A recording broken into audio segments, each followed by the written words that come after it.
this will boost my views in the next couple months, and I'll review it in about 3 months just to make absolutely sure. Now, we've done that on the classic version. Let's go over to the new beta version. A, I can't really talk about yet, and B, you don't see on your, might not see on your channel. You might have stuff that I don't have on my channel. That's how that works. So, but anyway, what we're going to do is we're going to take a look at this one. It's the Soundbrenner Pulse Core. So, Core 4-in-1 metronome. And I'm going to put that in the title. So, and of course that adds to the title. I'm still under 100 characters, so, and around 68. I like 60, 75. If I go past 75, I really start to look at that. But it really depends on what I have to put into the video. Now, once again, I have the Soundbrenner Pulse. I have no description at the beginning. So what I want to do is I want to put in this, looking at the Soundbrenner metronome 4-in-1 watch. And I see I put an extra character in that title, so I'll just fix that. That's come from the switching between cameras there. And so I have that. I have an Amazon link on this. You might see this thing. You're going, what is this? This is actually a pretty cool thing. If you don't have magic links, you should check it out. Let me do this. Let me find it really quick. We'll go to magic links, and I think if I go here, that'll take me to the page. There we go. It's a great program to have. So you basically, you could do a search. Like for instance, let's go washing machine. And now in my search, if there's any deals on washing machines that Magic Links has a retailer link to it, you'll see it right. Moving back in, once again, TubeBuddy is in here. In fact, in this new beta, you have the TubeBuddy drop down right here, which lets you do the advanced embed. You can export your comments. You can do your share tracker, your social monitor, and things like. We'll find out in a second, because if you get a lot of comments, you know, going back and looking at that, you might have missed something. You want to definitely do that. And let's take a look at some of the other practices here. And do I have all the right tags in here? Let's refresh it. Let's hit score, and then the Soundbrenner core. I think those three can be added, and we hit save. Now, you shouldn't go, when you create a video, you shouldn't go back in and change your tags like 2 days in. That's why I like to wait a month or two to make sure, and go from there. So, and sometimes I forget to put in my intro tags and my end tags, and that best practices area in TubeBuddy, that's going to show me where that is, the new studio, and that is location. They did have location in there before, but they took it out on the old version. Now they've added it back, which kind of is sad, because I used to put location in all the time. Now I go back to all those old videos, location with your videos. So I'm going to say Las Vegas Convention Center, and there it is. We'll just put that in there, and boom, now we have that. Let's see, standard YouTube license, the dates in there. In this case, I have people and blogs here, so I'm just going to hit the save button. Go back to the basic. There we are. And make sure everything is good. Looks good. I'm in playlists. Slow down here. I did not like it. I will like it. I will go down here. And I do have a comment, so I'm not going to comment on it again. Looks like we haven't had any too many comments from here. So I'm just going to heart my own comment, because I can. And I could put a second comment. But hit comment. Now I have 2 comments in here. And let people know that this is a great information area on any type of appends or anything like that. We had about 1,000 people watch the video. We had 10 likes. Of course, we had three dislikes. I think there are people out there that think that dislike, you know, they're who they are. It is what it is. So, but anyway, now I have updated my video. I put in a couple new tags. I made sure my title was okay, and it hasn't changed. Sometimes I've had videos where the title and maybe even go A and in parentheses say B, or B in parentheses A, so you have both names in there. to get them, and of course put the tags into there so people will find it if they're looking for A product as opposed to B. Bring it in. Now another cool thing about TubeBuddy is the video analytics, and you might have seen it. It's over here on the right side. It's a little cut off, but it's telling me how many views I had, how many comments, how many likes and dislikes, and then SEO. It's showing me some SEO stuff, like the video tags appear 4 times in the title and description. That's good. And this video had, I want to bump that up. It's been seen 5.8 million times, and to my 16.2 thousand subscribers. So I get a lot of information here. And if I go to another video that's similar to the Soundbrenner, and as you can see, I don't see too many videos with the Soundbrenner Pulse, so I know I did something wrong there. So once I start seeing those, I could go in there and I'd actually see if their Videolytics is public. I can see that right here, and make some changes. Maybe they have a tag that I don't have, and that's do it in the classic view, and of course in the new beta view, because eventually that beta view is going to be the classic view is going to go away, and beta will be there.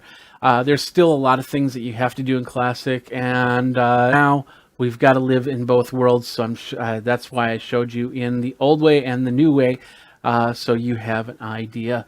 And I'll probably just wipe out the old way if that disappears, and so this will be a shorter video for you. So anyway, that's how I do it. Like I said, I use the program TubeBuddy, and if you want to check out TubeBuddy, you can go over there at TubeBuddy. Like I said, it's over at TubeBuddy.com/geek. That is files.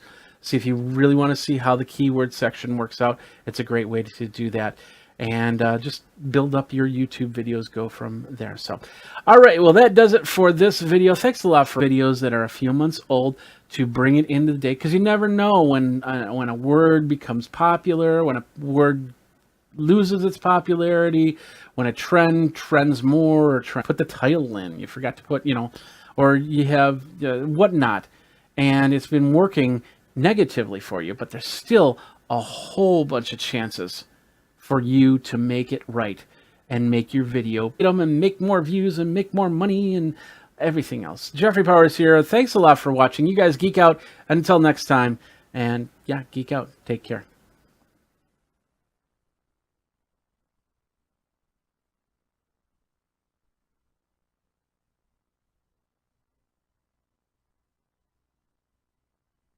Here, and of course we're going to talk about Wirecasts and maybe some other Telestream products that are coming out next on Geekazine.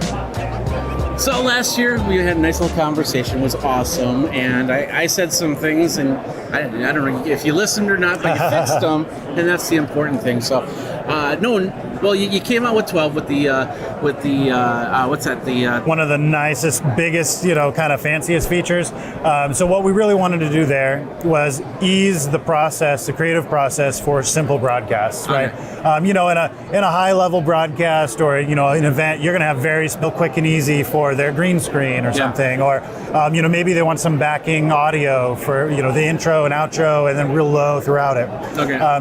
Or they want some money. Yeah. Some money. Yeah. So exactly. So the stock media library. That's one of the stock media. We partnered with the company Storyblocks. Yeah. And they provide their entire library to us, to all of our customers. Apps, and you're just running Wirecast indefinitely. Yeah. Then like it stops working then. But then when you're paying for your updates, so you're always staying on this latest APIs for everything, it works as well. So now inside of there, it only gave you a select few. Can you actually go to Storyblocks to look at the library? So all of that content is in our app, like a separator for the different categories. So each page shows you a section of videos, a section of audio, and a section of images. Yeah. And then there's some filter buttons in the top to be like, I only care about video. Okay. It'll fill the whole page with video, and you just keep it at next page to go through. I want a video of gotta have kittens on YouTube. Yeah, absolutely. Yeah. Actually, behind us over here, what's streaming is a bunch of stock footage from Storyblocks. Oh, okay, cool. Yeah, I've worked with Storyblocks before, so okay, great. They got some great content there. You also, redesigned Rendezvous, which was really, the base V1 when it first came out. We're steadily improving upon it. Right now, the biggest number one complaint we got was audio. I can only send one audio source, or I can only send program audio. Yeah. I can't, create a custom mix for my guests that are participating or anything like that. Which in a real world environment, individual audio interfaces, and how do you want to mix those down and send them to your guests? In studio, it's a little less powerful, but you can still add individual sources. You just can't do, I want channel 1 of interface, this or that or whatever, and mix those together. So okay, perfect. Yeah. Perfect. So, and any other features we missed? Unfortunately, there's a big blocker to that, in that you need industry-wide adoption of a same kind of concept. So because that's controlled by the player. Yeah. So we could send up a tag, and the player has to see that tag and go, yes, I'm going to throw this link here. Since that's not an option, since you can only do it like this one destination might do it, we decided to opt for a queue on your stream for your viewers to just grab their QR code reader on their phone, and they can go to any link they want real quick. Any thought of customizing the QR code? So like for instance, I could have the big Geekazine logo in the middle of it? No, we're probably not going to do anything around that for this. I always give a lot of suggestions, and because I want to see this grow as great as some of these other big hardware switching systems. Absolutely. And not have to worry about in-house built product from the ground up. That is a player. We've had it for a couple years now. Okay. But the news information around that, the newsworthy cool stuff, is that is going to be the first cross-platform player to support ProRes RAW. Okay. From Apple. So if you're dealing with ProRes, this is play those on Apple machines. They're going to have that native support really quick. Yeah. There's going to be players for each operating system, but Switch is a cross-platform tool for video inspection, re-encoding, analysis, and all that stuff. You can inspect, your GOP size and all that stuff. So it's going to be the first cross-platform player to support ProRes RAW. It's a big library. You can check that out over at telestream.net and go from there. So, Bryce, I know you have to get to other stuff, so we'll get you out of here. So thank you very much. Thank you. Thanks for having me. So and you guys keep an eye. NAB 2019. We got a lot more video from Telestream, from letting you guys geek out. Thanks.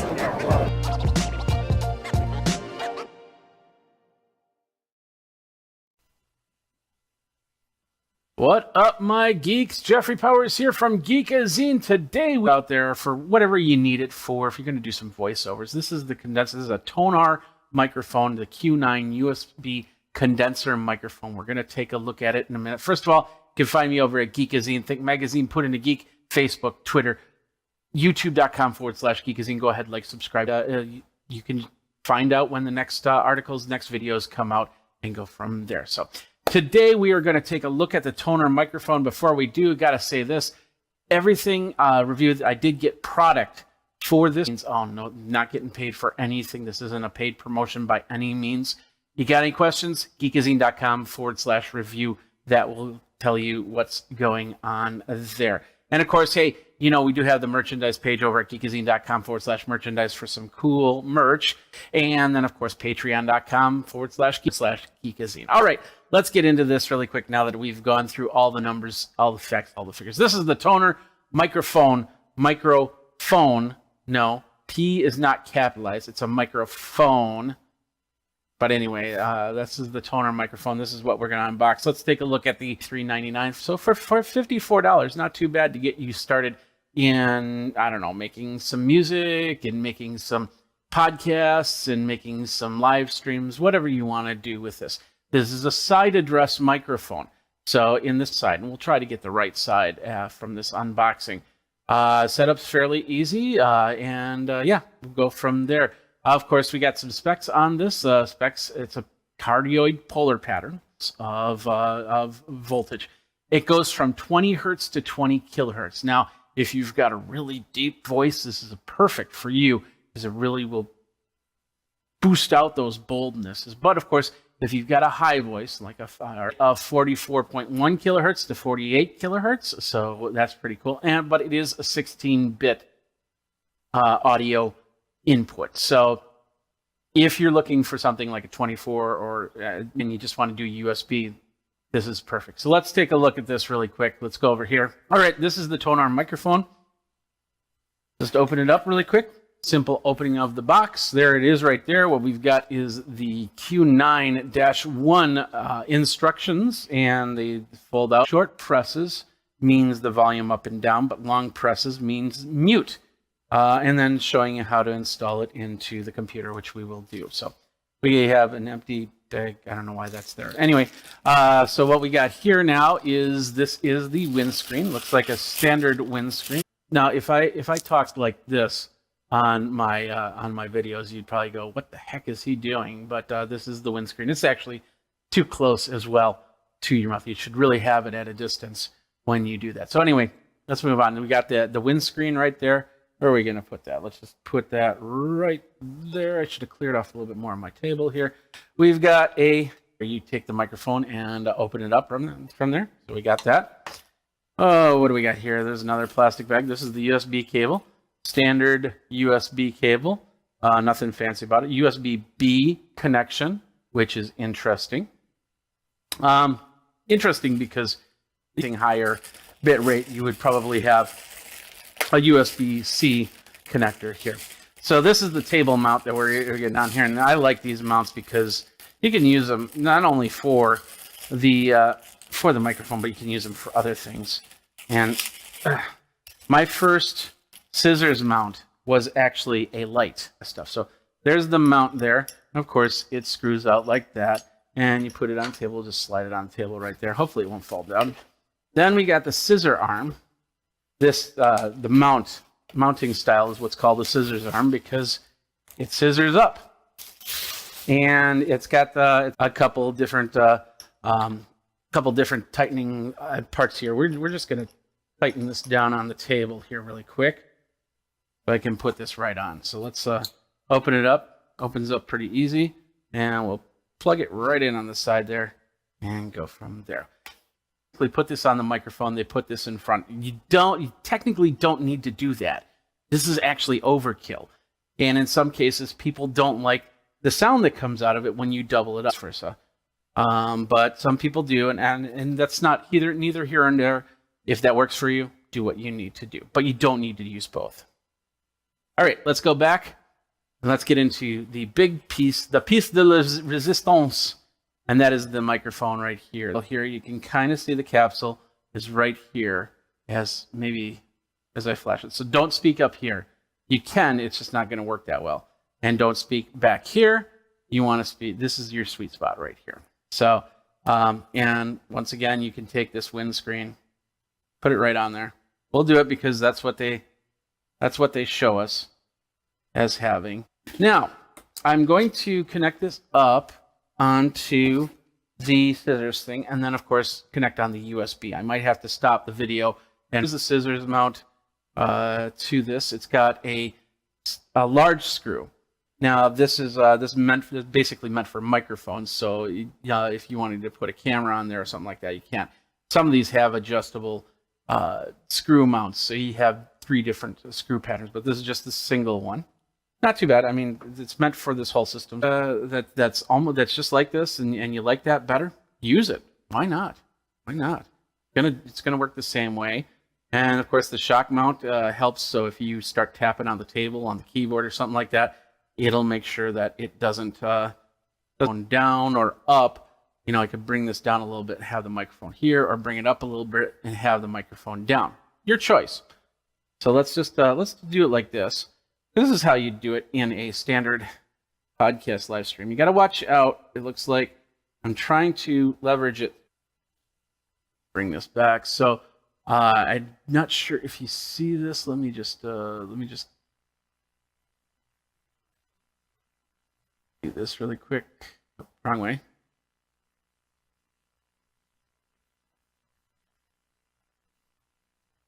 There we go. So this is the buttons, the plus and the minus buttons. If you tap it once, the volume will go up. If you tap it once, the volume will go down. But if you hold, and I'm gonna plug it in here. Can't see underneath. Let me just tip this up really quick. There we go. Plugged it right in. There is this. So you can get an attachment that would go over this thing, So you tighten this up, and then it would hold on to the USB plug, so it doesn't pop out. But I didn't see that in the box. I'll have to double check, but I don't think that was in the box. You'd have to get it. It's an easy Amazon purchase. So, but anyway, here we go. Let's go back here. I don't have it plugged in, so I'm going to mute myself, go plug it in, and then let's see how it sounds. All right, here we go. We have this all set up. It's actually coming from the mic. I'll tap it once. So headset microphone is going through a mixing board. It has compression, it has gating, and it has EQ in it. This one does not have anything. No EQ, no gating, no nothing, just using the volume control off of the microphone. So let's switch over here. So now difference here, let's switch back. All right, now we're back to this one. The volume, we're gonna go down on the volume. Down on the volume. Down on the volume. Down on the volume. I think, let me turn it down one. There we go. I think that'll be a good number to hear from. I don't have any monitoring system on it. I don't think there's a headphone jack. I did not see anything. Had pretty well. It does have a decent sound from what I heard in the initial testing just 2 minutes ago. Before I hit the record button again. And the mute button does work. So you hold down either the plus or the minus button.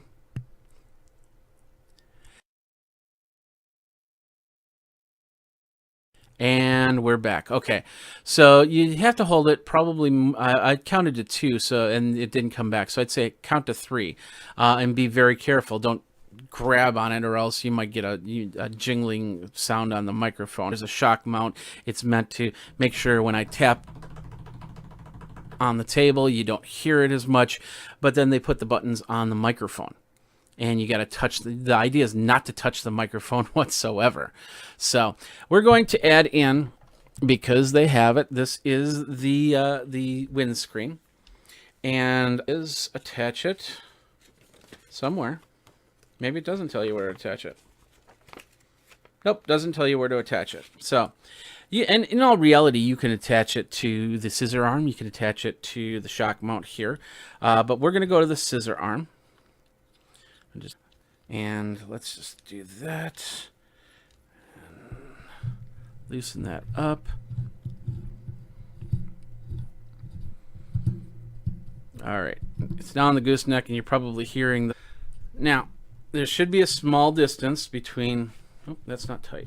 Let me tighten that.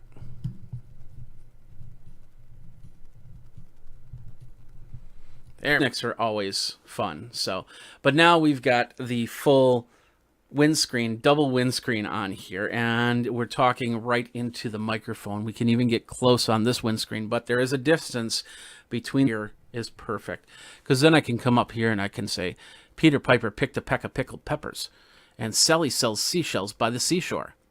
You get the idea, because now a little bit, and then it gets here to the second windscreen and disperses it even a little bit more, and then it finally goes into the microphone. So once again, if you want to do the dual windscreen thing, that's fine. I think it's over redundant, so either have one or the other or both. It's up to you. That's away from my mouth, and actually angle it so I'm right here and I'm talking away from the microphone like that, and the microphone slightly tilted this way. But that's, once again, that's your choice, however you do it. Now we'll lift this, you can talk into it, and you can be totally, I feel like I'm masking myself. I don't want to be known, don't want to be seen by the public. Yes, I was part of this microphone review. So anyway, but you determine whether this is going to meet your needs as well. For voiceover work, I would guess the 16-bit rate would not be the best thing, but if you're starting out and just creating a demo reel, this is perfect. Podcasting, this is perfect, because you'll be able to just talk right into the microphone and go from there. And you're hearing the sound. This other microphone is not denoise, no nothing. And I've just got a simple room. There is one fan from a computer. The computer is running, and that's it. So that's the sound. And so that's the Tonar Q. What is it? Q9. I always forget this part.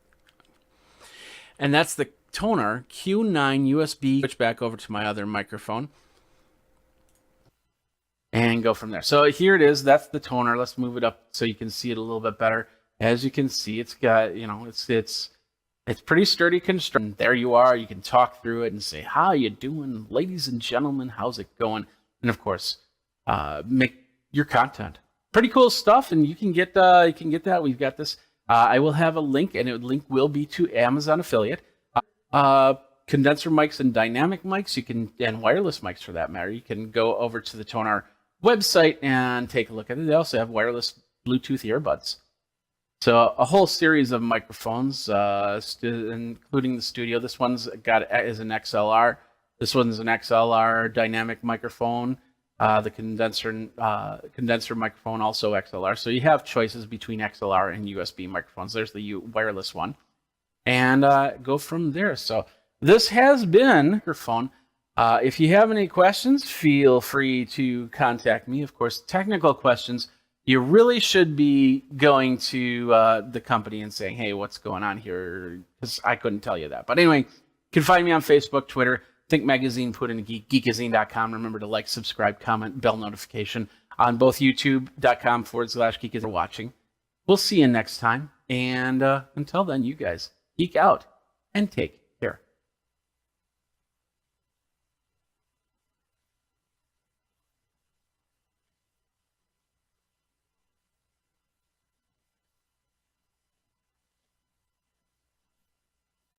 Point booth. I'm going to get my brain scan. See if there's a brain inside here. We're going to do that next.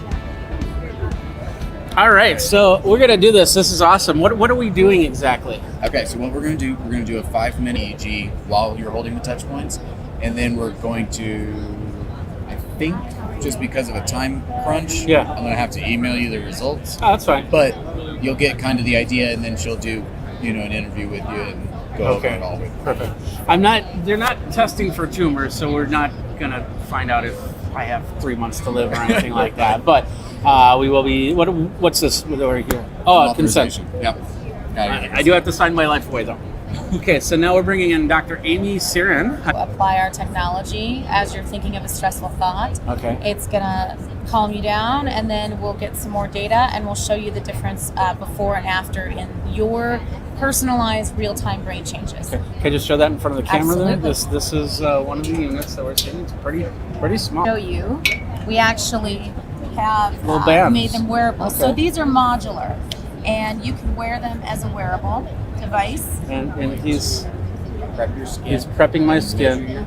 I'm not unused to EEGs. Thermal, if I remember correct. Okay. So, and now he's putting something on my head. How do I look? Is it reflective? It looks great. I just want to know how many of those EEG equipments your head busted. I don't know. Hopefully none. I had hair back then. So what are we putting on right now? We're putting on an EEG. It's going to put some gel in my hair, minus the hair. Yeah. So I'm going to take that off. So the gel is there just to conduct, to improve the conduction. To do the I don't conduction. need to tell you this. You've done this a million times. Yeah, but you probably should for the audience there, since we are videoing it. So, woo, that's cold. Yeah, it's going to be really cold. I should have warned you about that. Oh well. Now how? Psychologist, and I have been thinking about this and actively working on it for over a decade. Actually, I started out in clinics. I have clinics in Arizona called the Sarin Centers, and in doing work with my patients with EMDR therapy and neuromodulation and things like that response. Okay. My original hope was and still is to prevent and eradicate post-traumatic stress disorder. Okay. But in doing so, realizing that the technology actually just lowers the general stress response. So when I have conversations with my patients or with anyone, even today at this conference or anywhere, people are really suffering. Oh, I can't sleep, or no, whenever I see this person, my heart starts pounding and I want to run the other direction, or I yelled at my partner and broke up with them impulsively and just ruined my relationship. Everything terrible about PTSD for some people out there. Right, so, yeah. right. There is, even just walking through and seeing all this. Now, it's interesting because the baseline or the state of your brain when something happens dictates how your brain responds to it. But if I feel good and I'm well rested and I exercise that day and the same thing happens, I'm just going to kind of blow it off, right? Absolutely. At CES, because of the sensory environment, the lights, the sounds, the constant people fighting the crowds, walking 8 miles and zigzagging and not know where you are, Exactly, and there's all this kind of So now here I am. I think I'm fully plugged in. You are fully plugged in. And Are we ready for the baseline? Are you ready? I need birthday first. Yeah. You need my birthday? Yeah. You're gonna send me a present? Write it down if you. Oh yeah, you're sending me a. No, 3, 2, 1. So I'm going to step away because I'm going to be a distraction. Okay. So Bye. We're going to come back as soon as we get enough good baseline data for you. Okay. So here we go. What do you want me to look at something or? Here's what. And just try to relax your eyebrows and your jaw as best you can. We're going to do this for about 4 minutes. And 4 minutes. Okay, here we go.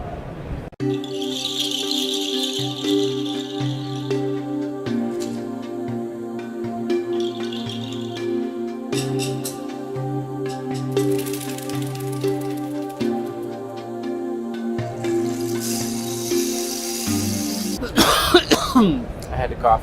Okay, no problem. All right. All right. That was fun. Okay, great. Yeah. Or the opposite. I was relaxed. Okay, It was all good, right? Okay. You guys had fun, right? Watching me like that. So, okay. Great. Okay. All right. So it's not often we just sit for a few minutes, actually, right? Yeah, it's true, Yeah. especially in an event like this. So. Of course. So what we're going to do now is I'm going to actually take you through the Touchpoint Challenge. Okay. So I'm. Okay. Okay. Got it in your mind? Yep. 0 to 10. How stressful does it feel right now in this moment? I'd say about a 4. Okay. Do you feel it in your body when you think about it? Maybe your stomach or your chest or your head. Where do you feel it? In the stomach Okay. and in the upper area. Can you think of something a little more stressful? No, this is the most stressful thing that's happening in my life right now. Okay. I'm so happy that you only have a 4. I will tell you that. So you want in our- something more stressful? No, it's okay. It's okay. Okay, I think I got something that'll Okay. be more of a 6. Okay. So, Calmer, things like that. That's great. So you got a 6. So where do you feel that one in your body? Okay. So when you think about that and you feel it in your body and it's a 6, I'm going to have you hold one in one hand and one in the other. Now again, these can be worn on your wrists, in your wrists, tank tops, pockets, or socks. Okay. As long as one's on one side, one's on the other, and just tell me if it's different. Well, yeah, because I think the vibrations of these devices are kind of pulling that away. And they're doing easy to turn it on with a thought, very hard to turn stress off with a thought, right? Absolutely. So when we are, when we're having you do this, you don't need to focus on it or anything either, and that's the beauty of it. If I just notice that my body's tight or I'm stressed out, I can just put them on and then go back to what I'm doing.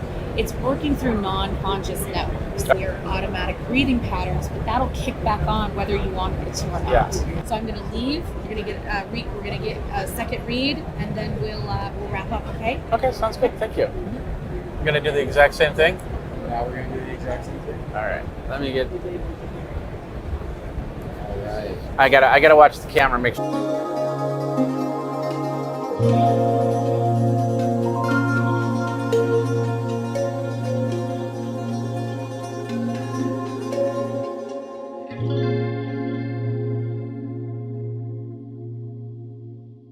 Vibrate like in a pattern. Do. But then all of a sudden my phone went off, so I was like, dude, phone. All right. Wrapping up. How are you doing? Relaxed. Good. So yeah. And when you think about that starting up, you're on your own. How are you going to get to CES? They rotate back and forth, and all of a sudden my phone went off. So I was like, buzz. Yeah. So, but yeah, I feel very relaxed and very comfortable, and like it melted it away. Great. So. Well, such a pleasure to meet you. Thank you so much for covering us. Thank you very much. Or what? No, this is very technical equipment that are Okay. only in my Sarin Center clinics in Arizona and Okay. other neurofeedback practitioners and hospitals. We're just doing this for demonstration purposes. We don't need to do a brain scan to know that touch points are going to work. We're just Okay. demonstrating it in real time. So you go to your regular hospital. This is the type of scan you would get. If you're looking to do neuromodulate, go to ilovetouchpoints.com. Okay. And they can get I think for most people the basic version is our lower cost version, but it's got 3 settings embedded in it, and we say that stress relief is as easy as 1, 2, 3. So they'll sync up. So you press this one twice, this one once, boom, they're on. If you want them faster, they'll sync up here. Okay. Oh, there we go. And if you want, that's it. Dr. Amy Sarin, thank you very much. Thank you so much. And thank you guys over at Geekazine for sitting through that and me falling asleep or whatever. Hopefully I didn't snore during that whole thing. So Check it out over at Geekazine.com, YouTube.com/Geekazine. We got somebody else that needs to get in this chair. So you guys take care. Geek out.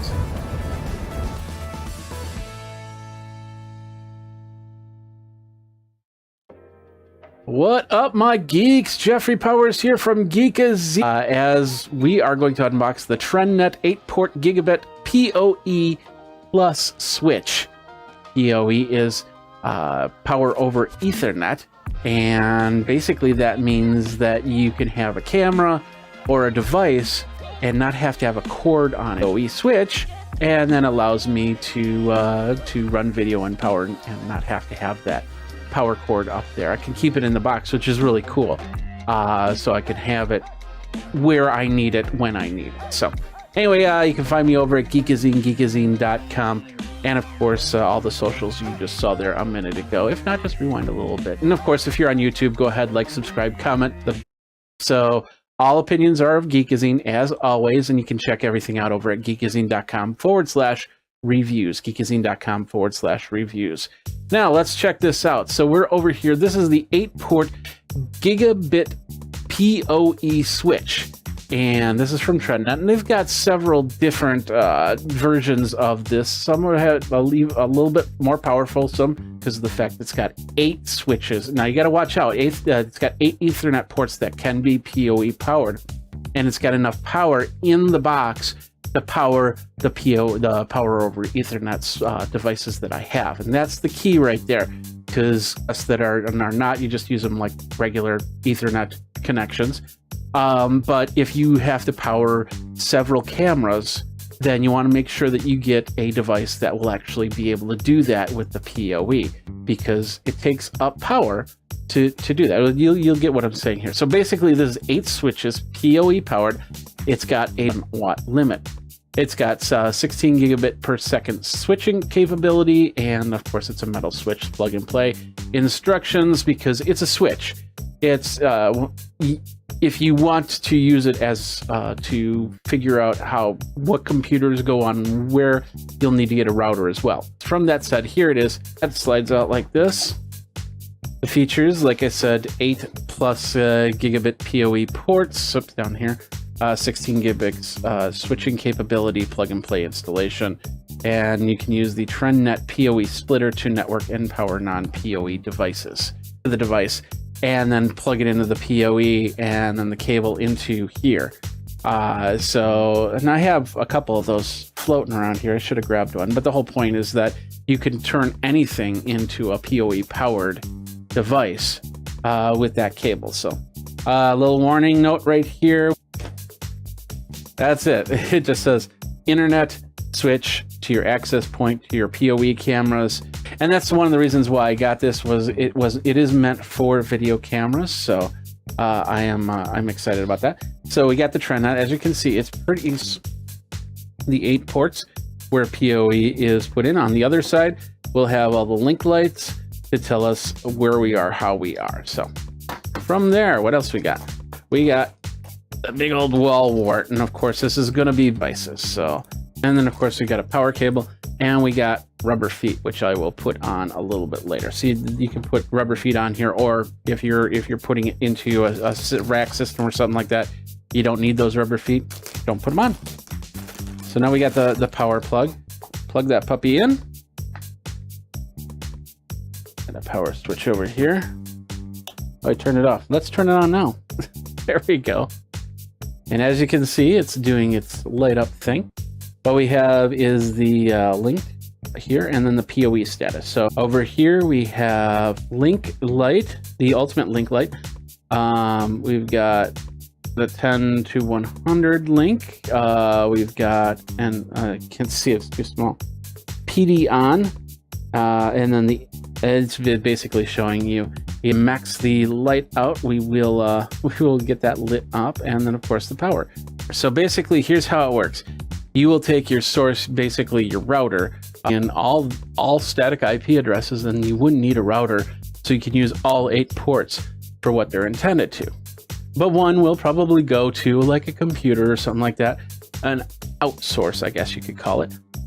So yeah, you basically plug it in like the PTZ camera up there, and then run through, and then of course an IP address, and then you'll have 7 ports to do whatever you need for cameras. As long as you're staying within that 61 watt area, you should be fine and good to go. So that's it. That is the switch, and they'll set up, like I said, it'll assign the addresses and go from there. Or if you have static addresses, which you can definitely do, it'll do that as well.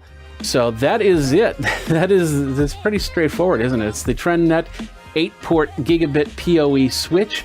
We just unboxed it. You can check over on Instagram, LinkedIn, Geekazine, Think Magazine, put in a geek. And once again, over on YouTube, don't forget to hit that bell notification once you subscribe so you know when the next video comes out. So thanks a lot for watching Theo stuff. So, and which is why I got this TrendNet, which is meant for video camera use. So what do you use? Let me know, and we'll go from there. Thanks a lot for watching. Until the next time, you guys geek out and take care.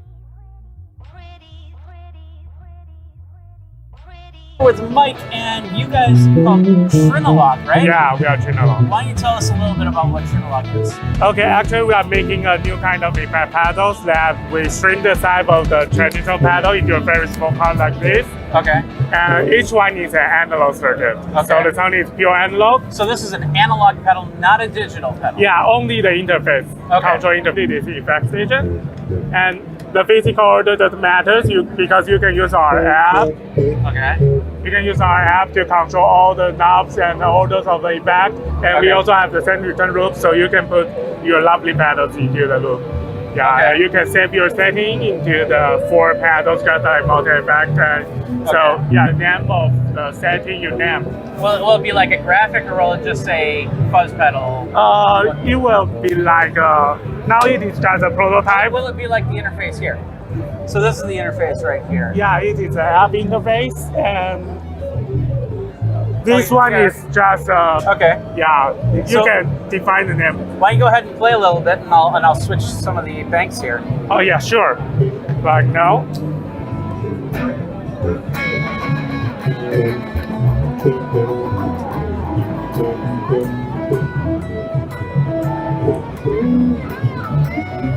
Sound will change immediately, but the interface will load a little bit time. Okay. So you basically you put in the modules, and then you close this up. So this is one solid unit. Yeah. And then you just lay this on the floor. You plug it in like you would. So we won't talk about that. But USB, there's a USB port.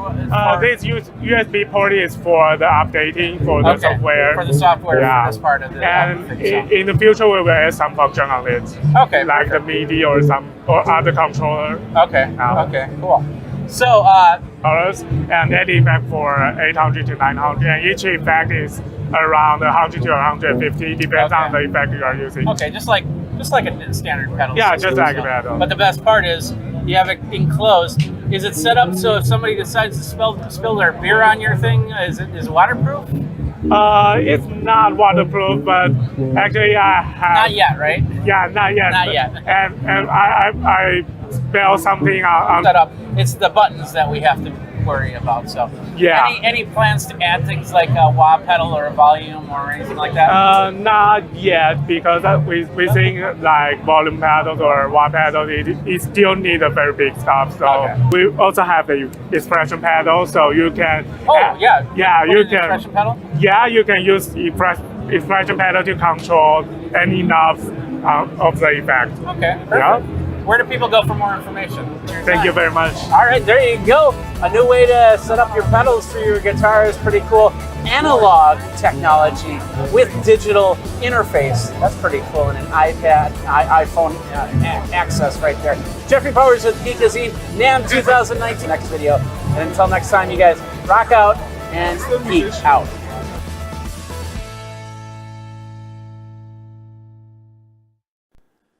What up, my geeks? Jeffrey Powers here from Geekazine. Today we're doing an unboxing of a dashboard camera, the ThinkWare X700 dashboard cam. from Geekazine. Think Magazine put in a geek. You got me. How you doing, Jeffrey Powers? You can find me over on YouTube. You can find me over on Facebook. Just look for Geekazine. Think Magazine put in a geek. Go ahead, like and subscribe, and hit the bell notification for the next video. You can also do that over on Geekazine.com. Hit the bell notification on the bottom, and boom, Dashcam X700. It debuted, I believe, at CES 2019, and a lot of people were talking about it, so we got one in to take a look at, and we're going to do this unboxing. We'll do the review later, so if I do something weird or something like that that the cam's not supposed to be doing, or I say something, the product was given to me for review. Because of this, all reviews, all opinions are of my own and Geekazine.com. I can tell you that I have tested a couple other ThinkWare dash cams. I had some problems, especially with the power issues. The biggest problem with that. So hopefully this will resolve that. But this is just an unboxing. That's all we're going to do on that. We're going to take a look at some of the specs and stuff like that. And we're going to do that right now. This is the X700. You mount it to your windshield, and it comes with a mount. And it looks like it kind of looks like a camera. And it's got touchscreen ability. It's got super. So if you have an older car like myself that doesn't have any of these sensors, this is a perfect dash cam for that. Video quality looks like it's about, I think it's about 1080, but we'll look at the specs in a second here. It's got a wide dynamic range, which means that it does a little fisheyeing, so you can see the whole road there. The LCD touchscreen viewer. So let's see, advanced driver assistance program tells you if you're too close, if you're swaying from lane to lane, and safety camera alert alerts the driver of upcoming speed and red light cameras, which is not too bad. It's going to use it's if you got the optional GPS and antenna in there, you'll be able to do that. Now let's look at some of the specs here. Yeah, we're going to talk about what's in the box. Let's look at specifications. 2.13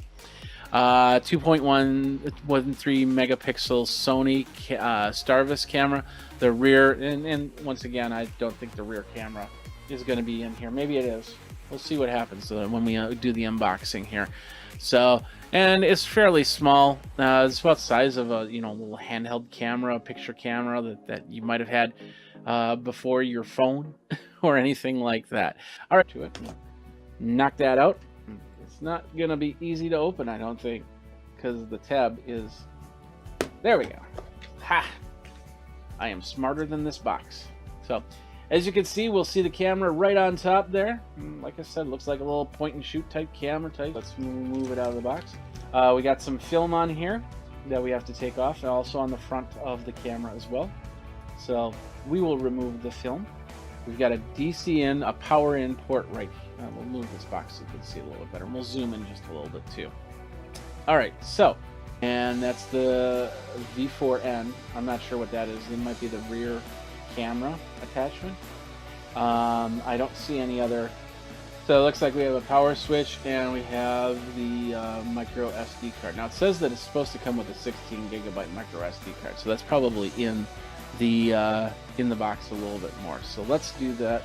Bring the box back. We got some more flappable cardboard here. We've got the instruction manual. This looks like, I'm not sure what this. Oh, this okay. Here is the rear cam that you probably have to put on the back of your car and affix it. It's got a little 3M double tape, so I'm assuming then I could put it underneath the license plate, and it probably would be more weatherproof, but I don't know. We'll see. That maybe the instructions will show you how to do that. It's very possible. We got the mount. I'll put that there. We got the mount, the front mount to put onto the dashboard or onto the windshield. We got a power cable. Now it looks like this power cable, let's pull it out of the packaging here. All right, so it looks like, okay, it looks like this power cable will connect up to something in your car. Now, luckily I have one of those those rear car, but as you can see, there's the cable. It doesn't look like previous versions. They just plugged into the cigarette lighter. So, and maybe there's a cable that does do that here. Here's another cable from the front cam to the rear cam. So you'll have to, and there's a way to easily put it into the trim and take it all the way back. I have a bigger truck, so I don't know if this will stretch, but we'll see. What else we got in the box here? There's the micro SD card, 16 gigabyte. Let's double check. I'm guessing that you'll have to either pull the data off as quick as possible, or get a bigger card. So another sticky right here. We got a couple more things. That's silica gel. You don't care about that. This looks like some more adhesives. So if you don't want, not too bad. So that is what is in the box there. So that's pretty cool. I mean, being able to have both the front camera. So this will go into the front of the car, and then this will go in the back or the side. I mean, you don't have to have it in the rear, but on the glass, it'll have to be on the glass if I want to use it as a rear view mirror. So, or a rear view backup device. So this probably pops out or turns, or there we go. So there's that unit. So I'll have to figure out how to put it into, and I'll definitely run it through my wiring in my car and go from there. But I'd love to have it outside of the glass. So hopefully there'll be a way to do that. But anyway, that's it. That's the camera. Like I said, it looks like a little point and shoot type camera. Battery in here. But I'll double check. I didn't see any specification for a battery. Let me just double check here really quick on the specifications. Frame rate 30 frames per second, viewing angle 140 degrees. GPS antenna, there's a battery in here. Previous versions did have some sort of battery, if I remember correct, but it'd be nice if there was a battery. That way, if there was any, it could run off the battery, and then if it needed the charge, it could do that. And go from there. But anyway, that is it. This is the ThinkWare X700 dash cam. And if you want to check it out, you can go over to their website over at us.thinkware.com. So if you want to add the rear camera on there, it's $79.99. Hardwiring kit is $29.99. GPS antenna is $39.99, which I don't think I got in this box here. And additional micro SD cards from $49.99 to $89.99. Of course, you can get your own as well. So not too bad a price for that. So we'll do a full review and board camera. If you want to find out more about it, let me know. You can tweet me over at Geekazine, geekazine@gmail.com. Think Magazine, put in a geek. Go ahead, like, subscribe, comment on YouTube over on Geekazine. Hit those bell notifications so you know when the next videos come out, and we'll go from there. Thanks a lot for watching this unboxing of the ThinkWare X700. Until next time, you guys geek out and keep on checking out the tech. So take care. I'm here at ULO World and some really cool magic sand, and we're going to learn about that, how that helps with anxiety next. All right, so we're here with, is it Elaine? Is that how you pronounce it? Alan Fry. And we're looking more at this, so we're going to move in really quick. Tell us a little bit about what this is. And yeah, basically this is an extended reality. So basically, sorry, you have to hold the micro. Oh, okay. I need to play with 2 hands. So he's going to be moving around the sand, and as you can see, it'll change color and it'll move. It's meant for anxiety. It's kind of like one of those Zen gardens, but with a new look to it. As you can see, we got like the look of mountains, and it's just sand. And if you go ahead and cover that up there. So it's just a projector that's making that happen, but with the sensors, it turns it into. Go ahead. Yeah, so this is a kind of a landscape, and then you're changing, it changes accordingly. So what we're doing here, we're trying to have people who, it could be also PTSD or depression, Okay. They have this great level of anxiety. So we stimulate them, multisensory stimulation, by using, the tactile thing, the visual one. On the top of that, the sounds, we cannot hear them, unfortunately. Yeah, we're hearing bird sounds in the back. To synchronize their breathing with the movements of the water, of the waves. Okay. So it's kind of a breathing guide, yeah? Or alternatively, they can use a belt, connected belt, and they're gonna be the one who are projecting their own breathing. So breathing in, the movement of the waters will comes down, and we will see the sun. Breathing out, it will correct, and so on. They cannot calm down, and by calming down, they kind of regulate the anxiety, Okay. and then they can follow can work better with their therapy, Yeah. interact better with people, and so on, because they can. So they Now this is a special. the kinetic sand, but it's called also magic sand. Okay, magic. So it's magic sand. It's a mix of a glue and sand, and it gives this kind of glue, clay aspect, and it's very very easy to shape. As Yeah, you can and see. it doesn't keep its shape that well, so it can move around and really give you a good idea of how it moves. As you set it down, it'll just go in its own direction. And basically, again, it is the interaction that help them to have a better understanding of their own breathing. They connect not only with themselves but with other people as well. So that's the whole idea. It's a drug-free approach. So this is called the Inner Garden, Yes. and is it out now, or are you doing some sort of crowdfunding on it, or what? No, it's not out, but we're going to add also neurofeedback, so how the brain's activities can have, how to measure the brain activities while people are playing with it. So we are kind of improving it, and then by February and March, it will be available for, And that would include the box and the magic sand and the projector Yes, and all exactly. There will be different breathing activities, or what I was telling you before with the neuro or the brain activities. So Yeah. more data in a therapeutic context. For the time being, it is only available for it's a B2B product meant to be used by adults. That's what we're aiming at the beginning. that. And where do people go for more information? Well, they go to onto our website. Is hello, ULLO hyphen world.fr, and we've got obviously the British English version. So that's ULLO -world.fr. So, Elaine, thank you very much for your Thank you time. very much. That was nice.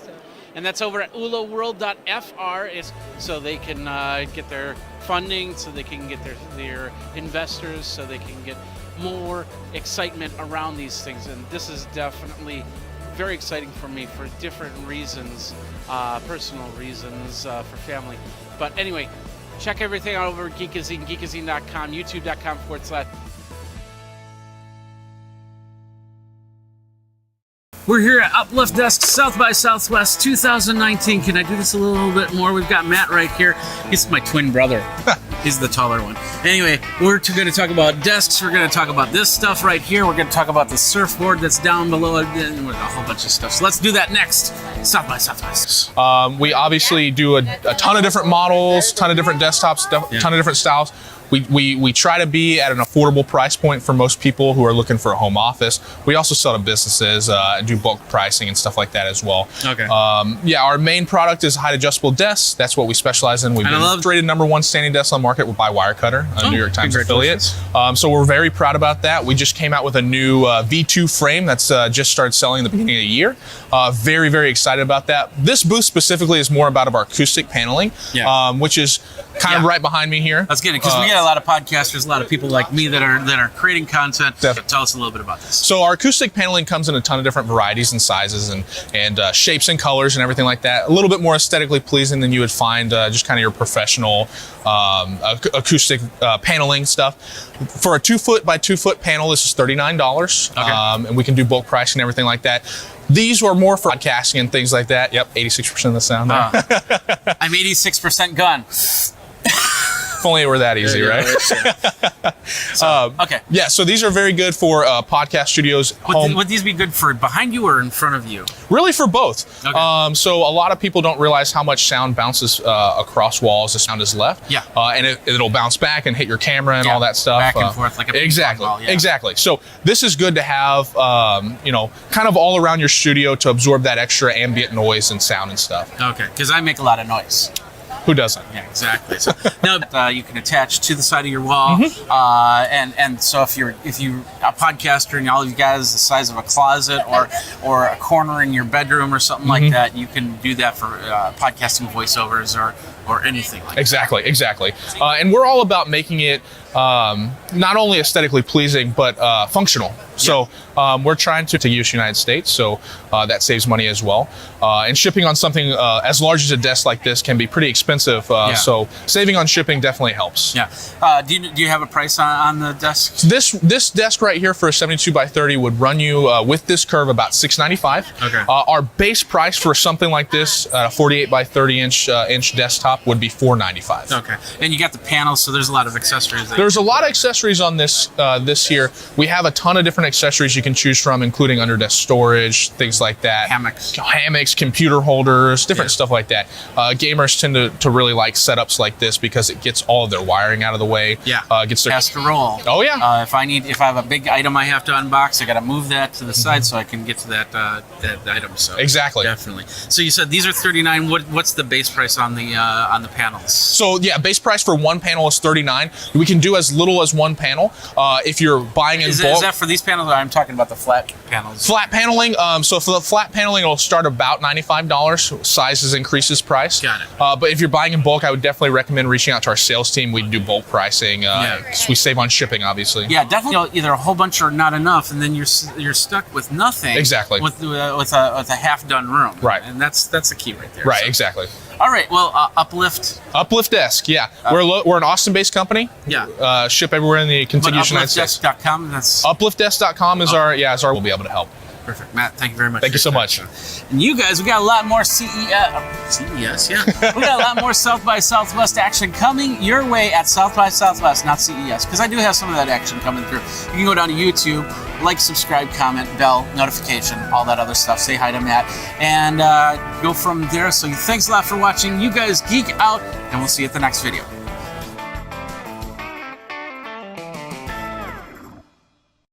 Us, especially Ford.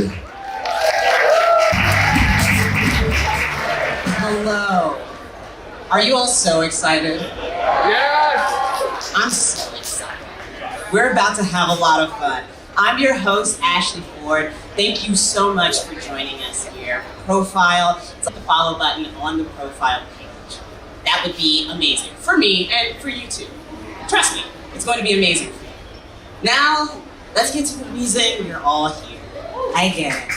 Please welcome director and the cast of the new movie Us, Jordan Peele, Lupita Nyong'o, and Winston. Thanks so much for being here. Thank you. Over again. The premiere was last night. It's amazing. No spoilers. Don't y'all give me no spoilers, okay? Now, what was it like watching with the audience? Let's start with you, Jordan. Watching you work on a project like this for months, and I love it. It's it's my baby, and I delivered the film, and it never ceases to amaze that really the final piece of creating something like this is experiencing it with an audience, and it was just. I'd seen it once before, and it's not an easy thing to watch myself in a film, leave alone watch myself twice. So the first time I saw it, it kind of went over my head, and this film has so much in it, So the audience helped me to just get out of my own head and experience through their reactions that I hadn't seen before. And I think one of Jordan's strengths as a filmmaker is that he layers his films with so many just different themes and devices and goodies and stuff like that. So it was great to see it again and see things that even I was not aware of when we were shooting. Yeah, it was really cool. Winston, were you surprised by any of the reactions? Like, were there any moments where you were like, oh, I didn't see that coming? Yeah, I was definitely surprised by a couple moments where, and whenever they come out, things happen. And I think I still never expect how that's gonna play. So, like, literally hearing people go, ooh, there you go.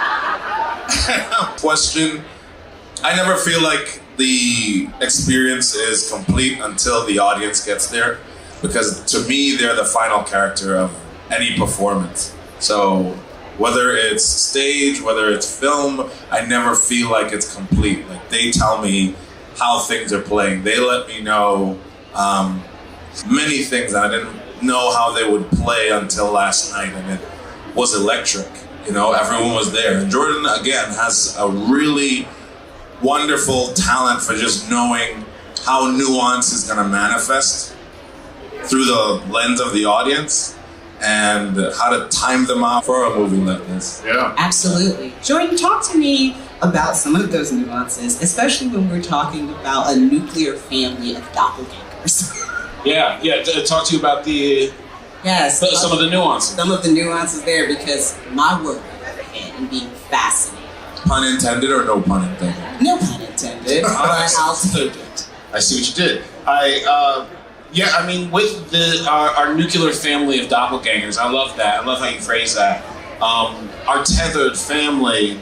You know, a lot of what we did was look at making them depth, and so you know, it obviously incredible working with all the actors. These guys are, you know, they're like part of what I believe is called the Yale Black Mafia trained actors that's just killing it right now. And so working with these guys and their training and how they and their methodology really just taught me a lot about what it means to dig deep and deeper and deeper. So that was wonderful. I mean, we talked about them on all different levels, and I was very challenged by them in a very good way. One of the ways we talked about these characters was in terms of the physicality. Right? So I'm like, because those little motherfuckers are just like, I don't know, sorry if I can't say that, I'm sorry. But they're just like still, right? On the street, on the wall, they're just still sentient about them. They know more than me. So that was the sort of starting point for, you know, like that classic scene where they all scatter was based on a real experience I've had. The roaches. The roach experience. Right there. I mean, don't be skittering and scattering. Yeah, but you know, really remarkable is watching these guys play against their own themselves. Yes. Because we couldn't shoot it that way, obviously. Right. So I don't want to peel back the layers too much, because I think the illusion that the movie creates is a part of, you know, what I'm proud of, but you know, it's just no small feat what these guys did, and you know, good news is you'll never have to work like that again without a scene partner, and at the same time having to be that other scene partner. That was dope. The Red family and acting against yourself in that way, I honestly can't imagine. Yeah, it was. You know, these two characters, the characters we play, are distinct and I've never really done that. And as an actor, you know, you invest in one perspective and you're an advocate for that perspective. And here, you had to do that, and the next day you're on the complete opposite perspective. So I needed to have like the laws of it was interchangeable. I'd be playing one character one day and then the next the other. When I started, Jordan said to me, "You're gonna be really tired," and he delivered on that. I was exhausted, you know. And I think the thing about working as someone to complete exhaustion is that you kind of get out of your own way, and so a part of this was I had so much work to do in such little time that I had to make choices and run with them, and then I was so tired. Some of the times, actually, when I was playing Red on set, between takes, I would sleep. I would just sleep, just check out, because it was heavy, was rest. How about you, Winston? I tended to stay in the character a lot. So even between takes, at lunch, I'd still be Gabe. And Lupita could probably attest to this. I always bothered her. You look great today. Like, I was always Gabe, I think, at all times. And then it also really helped that we could also be Abraham and Red together. Yeah. That was a beautiful experience. Like, we would just sit sometimes in a room in silence, staring at each other, just creeping everybody out. Rolling, you just feel like, ooh, y'all are say something fun. You give me this, but everyone would whisper on the days that we were saying, right? The set was really quiet and everyone was tiptoeing and it was changing. And then when they'd say it's a wrap, everyone would just and Winston.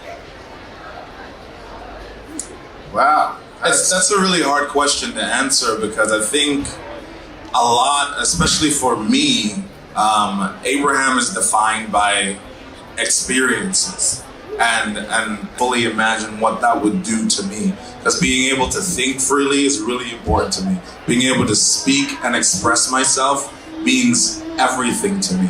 Being able to be seen and appreciated and recognized means everything to me. So to imagine a life without those things is really hard to, I really don't know how to put that out there. In the early days of sort of developing this concept and the way I would talk to the actors about it, especially early on, I thought of the tethered, the red character station of our internal darkness, our guilt, the things that we suppress. We all have that shadow self in us somewhere, and this movie is a shadow self of our family, our faction, our town, our country is.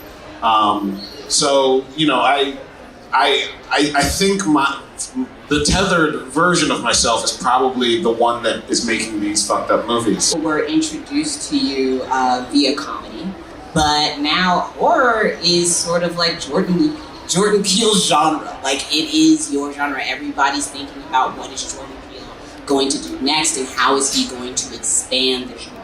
But what do you want to see more from horror in general? Not just... I love most offerings in that space. I'm not a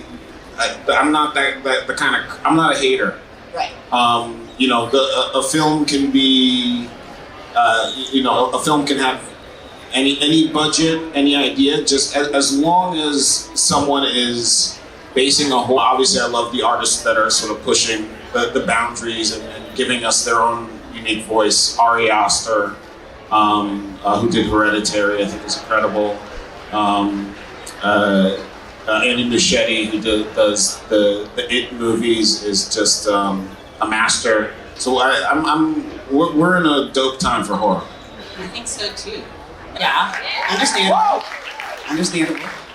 Yes, I watched. So, Get Out came out when I was making Black Panther, and Black Panther was intense and time-consuming and all-encompassing. But I found time to go to the cinema.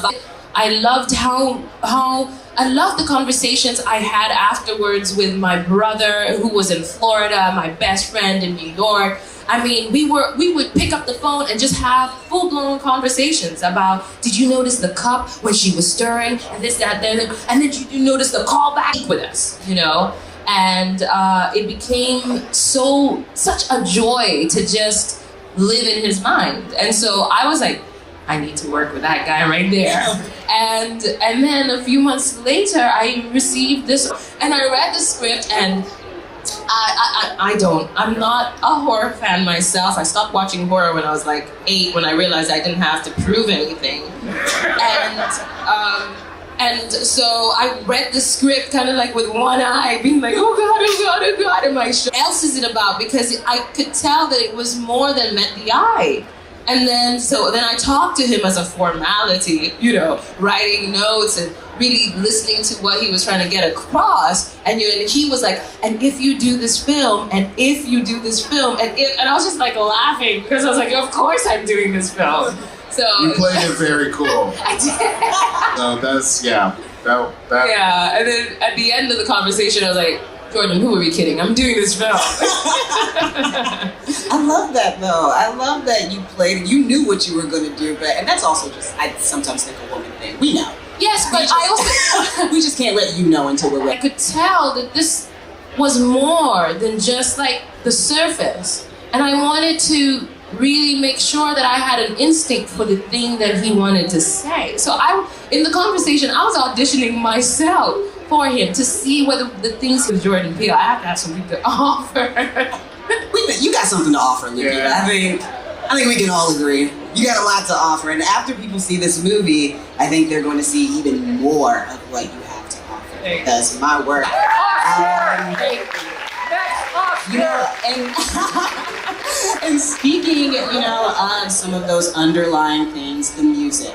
As soon as the trailer came away, being like, I'll never think of that song the same way again. Yeah. How do you decide on things like that? On like how to add to that, not just element of suspense, because another thing that this movie does. Did Get Out, and he is just an incredible artist to work with, collaborator. He really, creates this brand new horror landscape with his sound. Now, on top of that, I love the technique of the needle drop. A recognizable song used in a new way to evoke a different Get Out, and a little bit more cred. So I was able to get some really special songs for some key moments that, I'm always just trying like iconic. What can we do to make this scene a little bit more iconic? And the music was obviously a huge help. You'll have to raise your hand and I will point at you and someone will bring you a microphone. The only rule I have, guys, about these kinds of things is that you have to actually ask a question. I understand that these are amazing people and you want to say, cool? Cool. Now you can raise your hands. See what's going on. Let's go right here. Oh, hi. Thank you. I want to find out, over the last few years, a lot of the aspect of women in your mindset when you're talking about, especially behind the scenes, behind the camera, in terms of staffing, for opening up more opportunities for people who have traditionally been kind of. In terms of the on-screen representation, there's been, for so long in the industry, these business sort of ideas that black people can't open movies overseas. These myths that are, if we don't give people opportunities, then we just don't have opportunities. We need opportunities to succeed. We also need opportunities to fail. Writing the Titanic, you can focus project by project, role by role, and but what was important with this movie is that I got to see a horror movie starring be about something else, and hopefully we make some money with it, and once again show what the world has been witnessing for the past few years is that it's a worthy investment artistically and monetarily for so many years. So I'm always going to be looking to further the conversation of representation and everything in all my movies. Also, that just echoing something on that was apparent from day one, top iteration of the script, that we're going to be celebrating a female lead, and that even Gabe's character, it translated to what I felt was necessary in my duty day to day, was also to create a comfort in, like, how can I also challenge my castmate to make a really great scene? How can I be a really good juxtaposition for her so that her choices also really shine through in opposition? But I felt just from reading the script, just from watching the space that Jordan, created from just being a listener. He's a man that listens a lot more than he speaks. And when it comes to just being an ally, it is a really great way to just show by example what the work is about. Lovely. Let's get another question. Right there. Hi, your ability to make racial commentary and just push the limits is kind of creeping in there. And is there a such thing to you as ever pushing too far? You seem to be like one of the bravest people in this space. I feel like it's social justice work because you're moving the needle, but is there a such thing as too far, or do you just love pushing the limit? You know, I think what you can do as an artist is, you know, put forth something that doesn't work. And sometimes that will be because I've made some wrong choices along the way. I'm a comedy guy. My pedigree in my DNA. I think if I'm not doing something that might piss people off, I'm probably doing it wrong. And you know, when I think the biggest mistake I can make as a performer is creating, and that's something that happens, you know, in comedy. You know, sometimes you try and get a little mischievous, and you step over that line, and that, you know, that always just teaches me a lesson. I have about 1 million more. We'll hear so much more. Thank you all so much for being here. Thank you for watching Profile with Wesley Pierce live here at South by Southwest Austin. This lovely audience, look at all these wonderful people. Thank you for being here. Thank you, Jordan Hill, Lupita Nyong'o, and Winston Yu. Thank you, Comcast NBC. You have.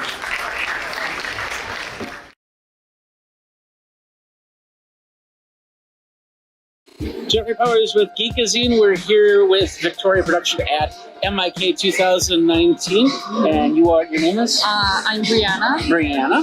And so Victoria Production, what is it? We do AR and VR. Okay. We use educational content and advertisement and promotion solution as well. Okay.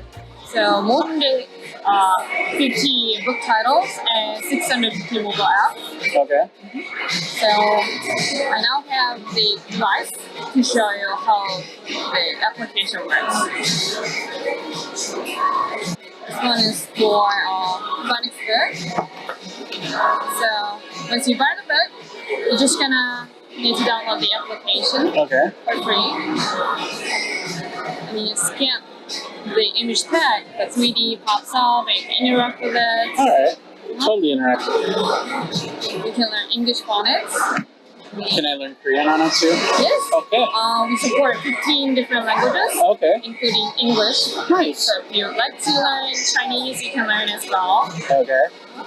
You can also record yourself here, save it. Now you hear your voices. Alright. So it can be mom stories or daddy stories, something that's more familiar with the children. Yeah. So this book is also designed special. It's double printed. You can also scan this tag as well. Alright. There's two right here. Yeah, I see what's going on here. There you go. There we go. Pops up. You can make it bigger and just do this. So you have a lot of different interaction with that. Okay.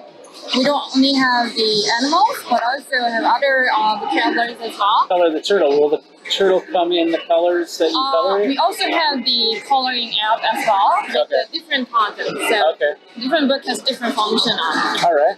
So this one is particularly for the sport phonics. Multilingual, supported. You put a lemon in there? Mm-hmm. She's putting a lemon in there. Yeah. There you go.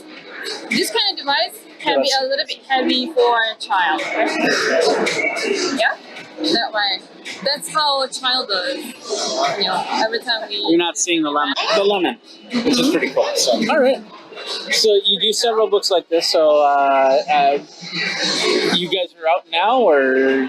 We're based in New York. We started developing augmented reality books from New York. Okay. We now have the office in Seoul, and we are global. We also have a web platform as well. Okay. I'll also show you later on. This is the Word Phonics book series. We also have a storytelling book series as well. Okay. This is one kind. We have about 40 different books. Okay. So have you guys? Yes, alright. Okay. Well, maybe next year. Okay. So this also supports multiple languages. Okay. So far, it's 3 different languages. Let's do English first. What type of competition is out there for this? Okay. Because we have the largest contents in the world now. Okay. We have 150 book titles. Okay. If it's a book title, this means like every single page also our content. Okay. We design, we do book publishing and app development. We do some theme park or other different content type as well. Okay. Develop some package deal like toy box or do figure as well using the same application. Okay. What type of prices are we talking about for? Prices from $7.99 to $24.99. Okay. Depends on the book. And do you have in-house people making these books, or do you find people that are making stuff? That... Sign the books. We do book publishing, everything. Okay. Well, that's awesome. So this is storytelling book series. From the cover, you can't scan it. It's a little bit different than the one that I showed you. Yeah. It's flat and 2D design. Yeah, very 2D. Here, let's see if we can show this to the camera. So as you can see, it's 2D. So Can you tap on it? I'll tap on. What do I tap on? Anywhere? Anything? Under that door? Okay. It gets out of the device. Okay. You don't need to hold the bag. So For every page. to make your own, yeah. That is awesome. Because every page can be scanned. Now you make the new story here. Say, Turtle, take off your shoes and play. Or you can also do in different languages. Yeah. In Korean, so I can Oh, do yeah, Korean as well. And you can you to scan the bag. Okay. All right. Well, that's Victoria Production Company. What's the website? That's www.weproductions.net. We Productions? We Production. Okay. All right. Well, thank you very much. It was nice meeting you. Nice meeting you too. So there you go. Thank you very much. Thank you.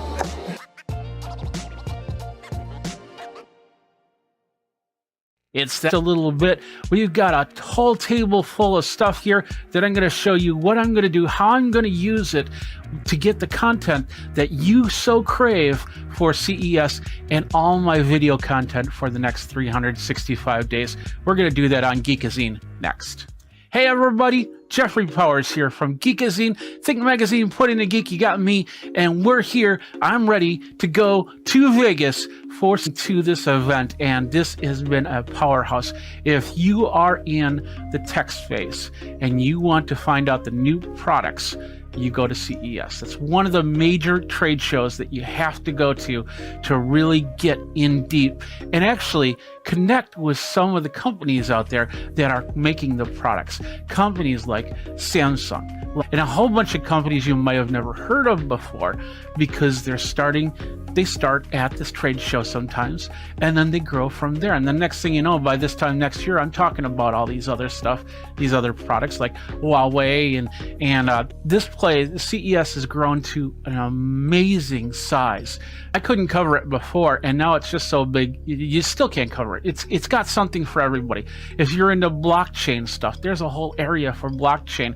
I believe that's on the CES North side. I'll be spending a lot of time on CES South, where the convention in the Venetian, that's where some of the content, where some of the new starting companies and the tech from other countries are going to be, and I'm going to be covering that as well. And then of course you have Unveiled, and then snowballs from there, and it's just an amazing week. So you got to have the gear to cover the whole thing, and that's what I'm putting together. Now the best part about this is gear has gotten smaller and smaller and smaller and smaller. I remember the first year I went, we had cameras. Literally, I think the camera that we brought was the size of Halsey has struck me again. I had this back in 2016, so I'm kind of used to it, but I was about 3 months into my Bell's palsy on this side of my face when things happened. This just happened last week. So this can go off camera and go from there. But I have a lot of great ways to stay on camera, do roving reporter and stuff like that. It's just amazing. So I'm going to show you that. First of all, hey, if you haven't gone over to Geekazine, go over to geekazine.com.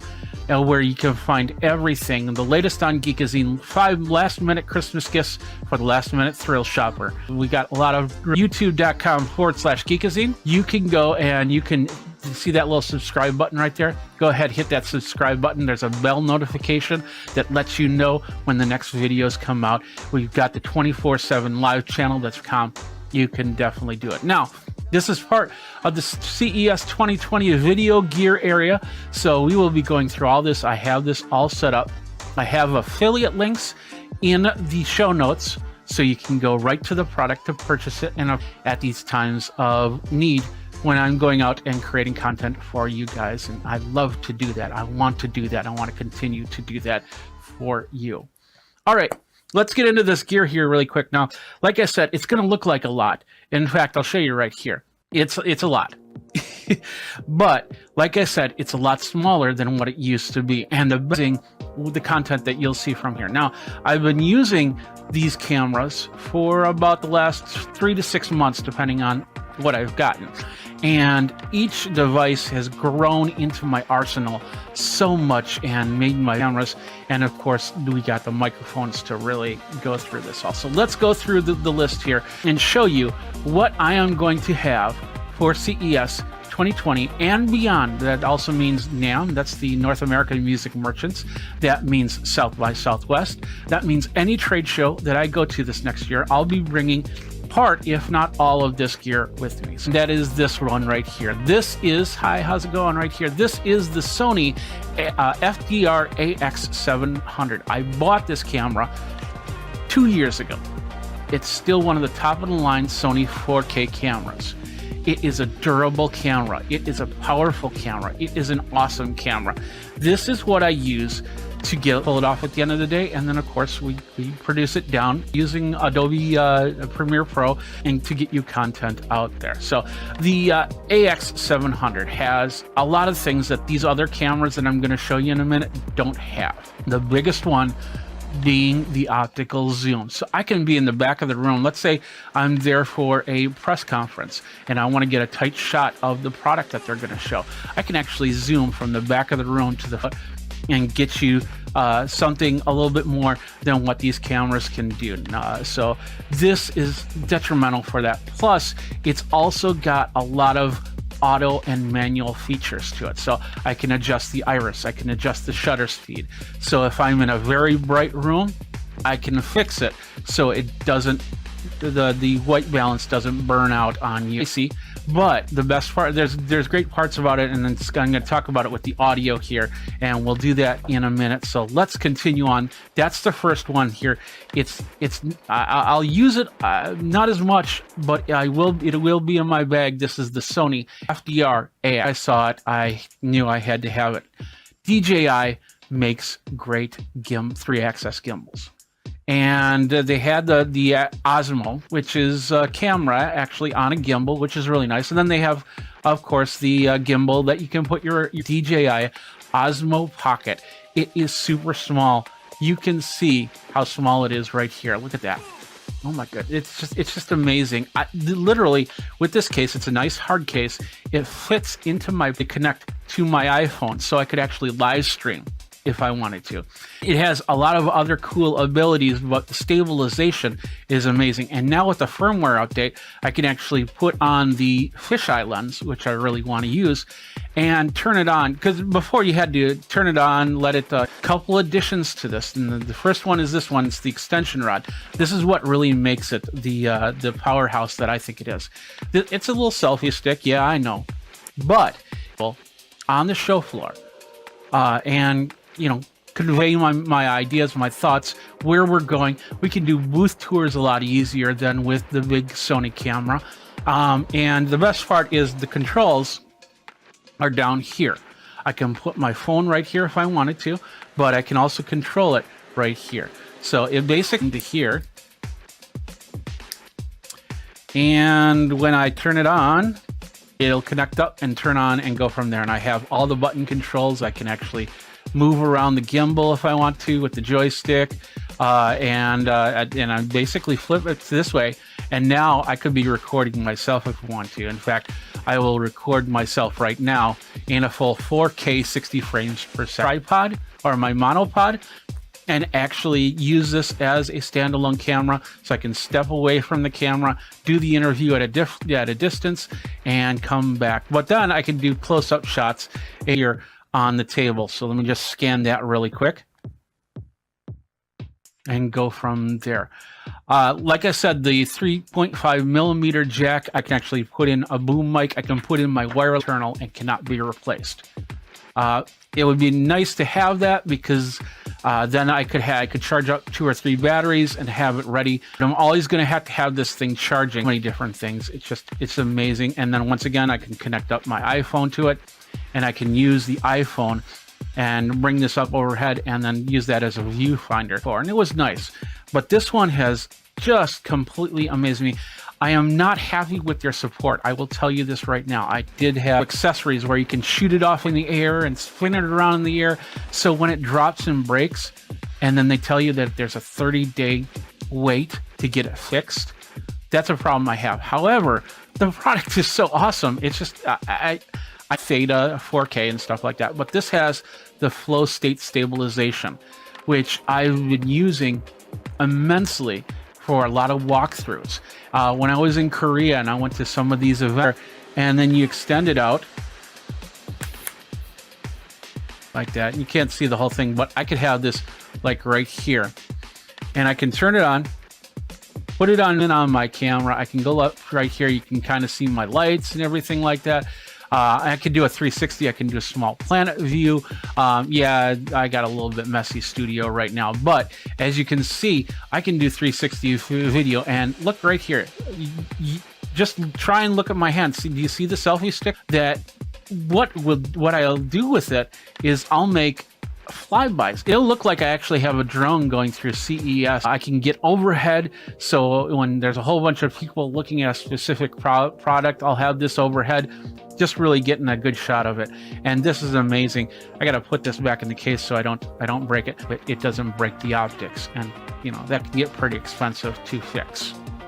Next up, my friends at Lytra gave this to me back at Cinegear, and I've changed my lights because of this. Now, I had a light that was a little bit bigger than this, and I have other Pro HD. It runs at 3000 Kelvin all the way up to 6000 Kelvin. It's got a dimmer feature on it. It is Bluetooth controlled, so I can control it from my phone. So let's say I put this light up in the rafters, I can control it as I go. And then of course it's also USB powered, so and waterproof, on for hours. And I have had this stay on for hours. In fact, my live streams in Korea, I've been using this light for illumination of the interviews. So it's an amazing little light. It's a box. You can get honeycomb and diffuser filters and a whole bunch of other stuff for this light right here. And the best part is, like with the DJI right here, I can actually slide it right in, and then I have a light. I'm super impressed with it. The Sony P03D. This is a dual lav wireless pack, which means that I can do left signal, right signals. I also have a option to put on a boom microphone, so I can put one wireless over there, one wireless over there, the boom mic in center, and get a full stereo sound, binaural sound. It's amazing. The shoe is, and then the audio comes from here. There's no wires involved. However, with DJI, I will need wires for it, so I'll end up taking off the shoe from there, and then I still got to find a way to attach it to here. About this, it's also battery operated, but if you get rechargeable batteries for your device, once again, there is the ability to charge and use an external battery for power. Now, when you have it connected up to the Sony DJI, we'll need batteries for it. And of course, dual lav packs. The best part about that is I put it on at the beginning of the day.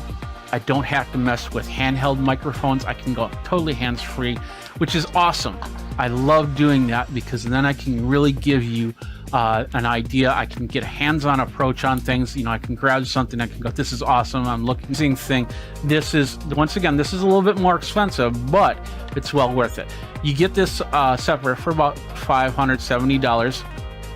And then you get the lav packs. You got to get the frequency, emergency frequencies, or else you'll get in trouble. Once you get that all set up, you can go and do one-on-one interviews, and it's just amazing. It's a great product. I've been using it for the last couple CESs.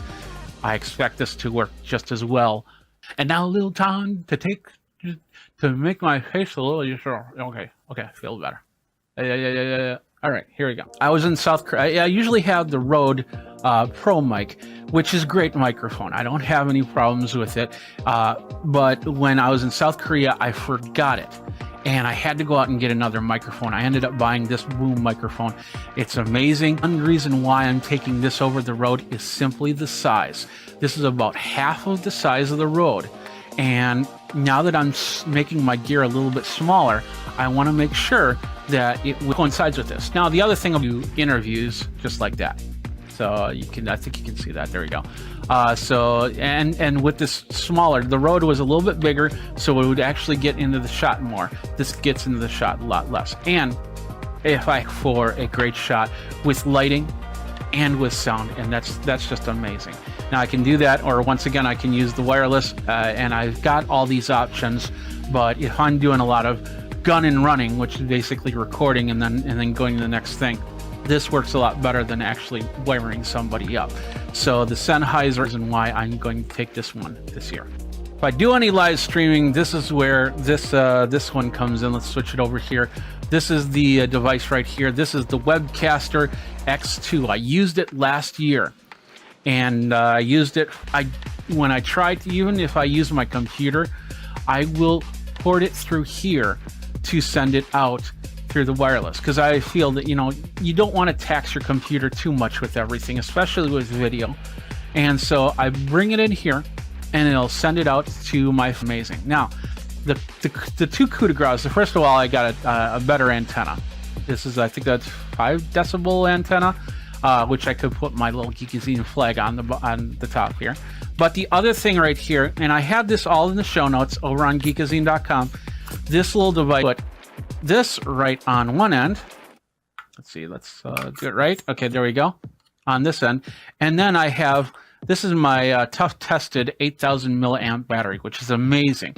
I'll have a cord that'll go from, I can also power other things with this device. It's got a carabiner to it, so I can kind of clamp it on so it doesn't fall off.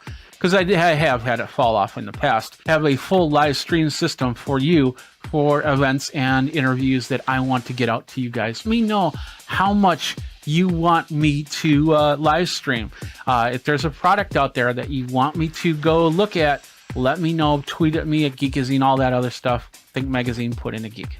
One more device here, and this is just this is not as much on the video. For my live streaming, yeah, this is a great item for your travel, so you can connect up more than one computer. Because I remember at times you could only connect up one thing to the hotel Wi-Fi, and sometimes you'd have your phone and your computer and your iPad or whatever device, and you wanted to connect it up. Just sending out signal if I want to see if anybody's in my hotel room. You don't have to do that, but you can. It's got the availability for VPN. I'm sorry, let me say that. VPN. It's got the ability camera source, and then I was using it to wirelessly go to my Wirecast on my computer to do the live stream. It's an amazing little box. I highly recommend it, and it's relatively cheap. It's under $50. The best part about this is you can also turn this into a repeater. So when you're at home, you can plug this to your main Wi-Fi, and you just increased your signal strength. Small enough for travel, puts right in the bag. It's an amazing little device. I highly recommend. If you do a lot of travel, you should get this box right here.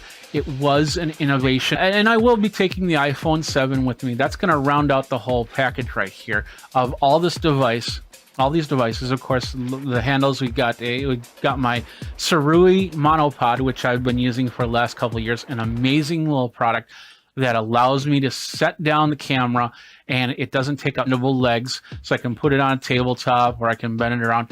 I've got another small tripod for this one right here, so I can also put it on a tabletop if I want to, but I can also screw it onto my monopod to really get some good height off of this. So with all of this, or I can do one-on-one interviews with this camera, and I don't have to break my back getting the content that you like, and hopefully I'll get a lot more content going from there. Now, what do you think? Are you going to CES 2020? If you are, comment below, let me know. Let's get together, let's talk about it. Want to help out Geekazine? I'd appreciate it much. Need writers to write the content. Could use some editors if you have some video editing skills. We can definitely try and get you some compensation for that.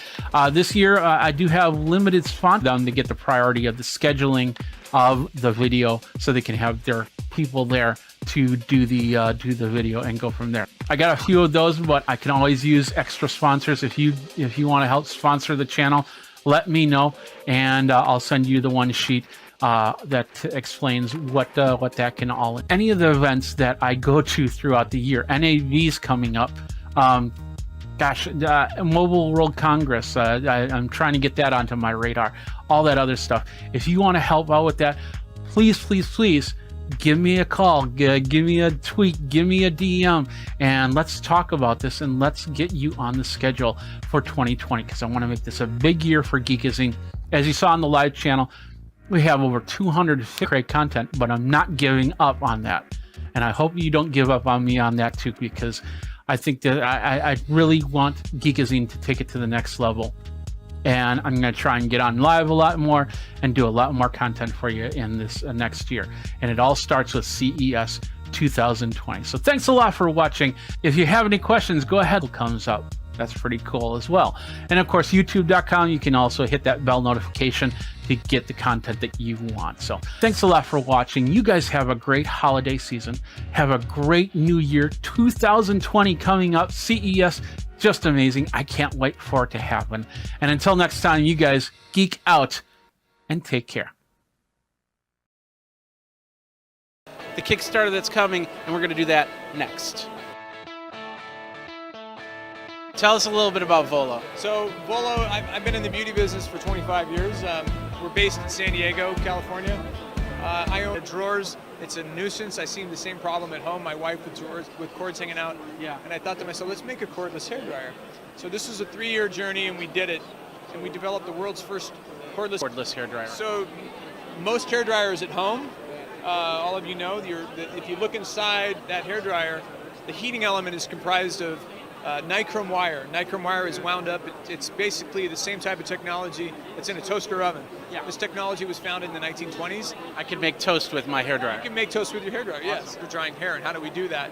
So we came up with a technology using quartz infrared bulbs. So this infrared heat technology is not only drawing less power, but it's a better means for drying your hair. Awesome. So how do I put this? If you have somebody that's See, there's limitations when you're battery powered. You're not plugged into the wall. Yeah. But we've done in designing this over the last 3 years, we can dry a full head of hair, the average head of hair, in about 6 minutes. So we did a test yesterday. A woman who had hair about down to her frizz. So this heating technology, it's drying the hair at a lower temperature with no damage. Was that flat hair or curly hair? It was, well, she has naturally curly. We flatten it with all you girls out there know what I'm talking about. We flatten it with a round brush and look beautiful. Yeah. Well, Jennifer works at a salon, so a lot of the girls are very interested in this little project. Instagram, they direct message us. They ask us all these questions about how this is applicable in a salon, and it is. It's designed obviously to be cordless. So hairdressers that are on the move, women and men that work behind the scenes can use this thing and not have to plug it into a plug. So that's great. So you got a Kickstarter coming, right? Yeah, we have a Kickstarter kicking off tomorrow. The sale price is 3 hats and paraphernalia and stuff like that. So, but I'll give you a little quick demonstration, and I want to show you how this quartz infrared light technology. Are you going to do it on my head?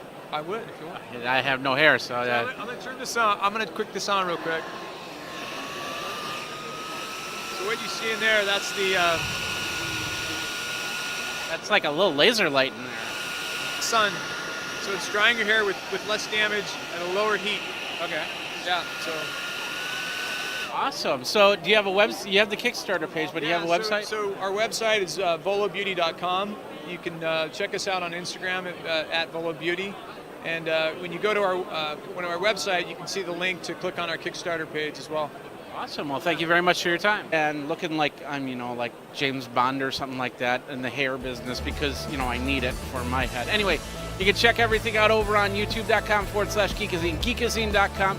Go ahead, like, subscribe, comment down below, hit that bell notification for the next video. Until then, my hands are full, but then you blow dry yourself out or geek out. Take care.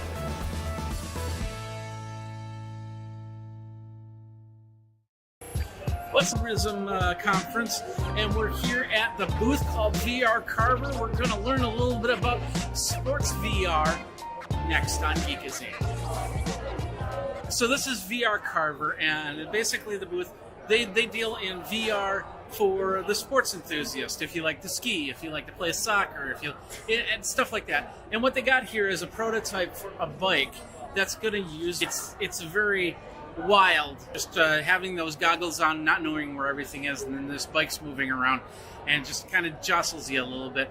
So, but basically what this is a prototype bike that is going to be out on the market. They're going to have two VR versions of the bike. So, and the VR version, you basically put the headset on, you get on this bike, and then you can ride trails. There'll be games you can play. You'll be collecting coins or question marks or whatever they decide for the gameplay. They haven't really set that up just yet, since this is the prototype. And of course, they'll have regular to maneuver this. All you have to do is lean to one side, lean to the other side. And of course, they have safety protocols in there. So you can only lean to a certain degree, and they're working on it. I believe it's 60 degrees at this point, but it was very set. You're good to go. You basically lean into your turns like a bicyclist does, and it feels a little bit more like you're actually riding a bike, minus the wind and the sounds and things like that. But I guess you put in a set of headphones, you should be good to go. So this is called VR Carver, and it's in prototype mode. They're planning to have it out within the next year. And that's at the Songnam International Medical, youtube.com/Geekazine. Go ahead, like, subscribe, comment, hit that bell notification for the next video. We got a lot more video here in South Korea, including MIK 2019 September, where we're going to interview a whole bunch of startups later this week. So thanks a lot for watching, and until next time. What up, my geeks? Jeffrey Powers here from Geekazine, and today I am still standing, because I am here to unbox this right here. We are doing a full unbox of the Telestream Wirecast gear. What is Telestream Wirecast gear? That's a good question. We're going to talk about that and a whole bunch more. First of all, on twitch.tv/Geekazine, you can find Facebook, Think Magazine, put in Geek. Boom. You got it. If you understand that, you're good. You're good. Today we are unboxing the Telestream Wirecast gear. And that is Telestream Wirecast. It's been a great program. Been using it for years. It allows me to do what I need to do in my switching. Allows me to expand what I'm doing. Those lower thirds, for example, the switching between this camera and this camera and back to this camera, things like that. But I've always built my own computers doing that. Today we've got the Wire. It's a slimline PC, Windows PC, works in the Windows world, and it gives you live video production simplified. Simple as that. Now, there comes three types of Wirecast gears, and it really depends on what you need, which is why it has it. The first one is an HDMI port system, so it'll have 4 ports, HDMI ports. The other one, the next one, through Telestream, then you can do that, and I believe that's still SDI, but you can always change things out. Now, it is a computer. It's Windows. Comes with Windows 10. It's an Core i7 processor inside. Hard drive will depend on all these options. And that's basically it. So you're ready to go, and you just pull this out of the box, you get it set up, make sure that everything's there, and then of course go from there. So that's what we're going to go into here. And let's say this. They did give me product to unbox and review, and there's going to be an unboxing and a review product. This product will eventually go back to Telestream. But of course, if you want to know anything about Geekazine and our review process, go over to geekazine.com/review. All right, with that said, if you do want to get yourself Wirecast, all you have to do is go over to Geekazine, but you get everything encompassed, including the copy of Wirecast. And depending on the version, you'll also get some extra software, like for instance, New Blue FX, the Titler Live. You get for lower end, you will get probably get a really good copy. I don't know which version of New Blue FX Titler Live you get, but you do get a copy of that. Plus, you get a little bit more as you go. So you can check out the page over there. Take the cuts. There we go. Whoop. That's some tough tape. Holy Moses. All right, let's open it up. Now, the next piece is actually the unit itself. So let's pull this thing out. There we go. Now, this is the SDI unit. So we'll take a look at that in a second. So this is the unit right here. This is what's called the Gear 210. And then finally, the other thing that we got in here is a box of accessories right here. And we'll put the keyboard in front of it. And then we'll switch over here. Let's take a look at some of the accessories that you get. So we'll pull that open. Power cord. We get mouse. These are rack brackets. So if you rack mount your stuff, Wi-Fi on here, and there's another shelf bracket, you get your Windows 10 license.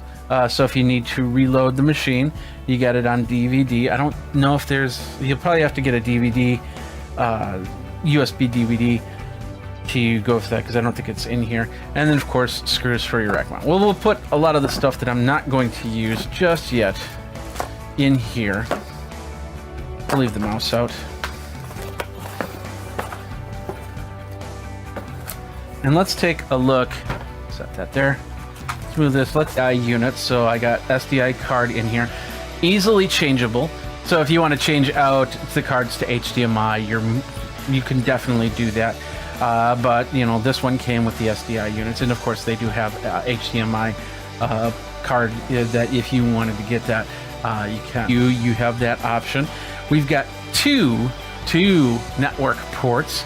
So if you need to run, I'm guessing if you need to run together or in two separate networks, you can do that as well.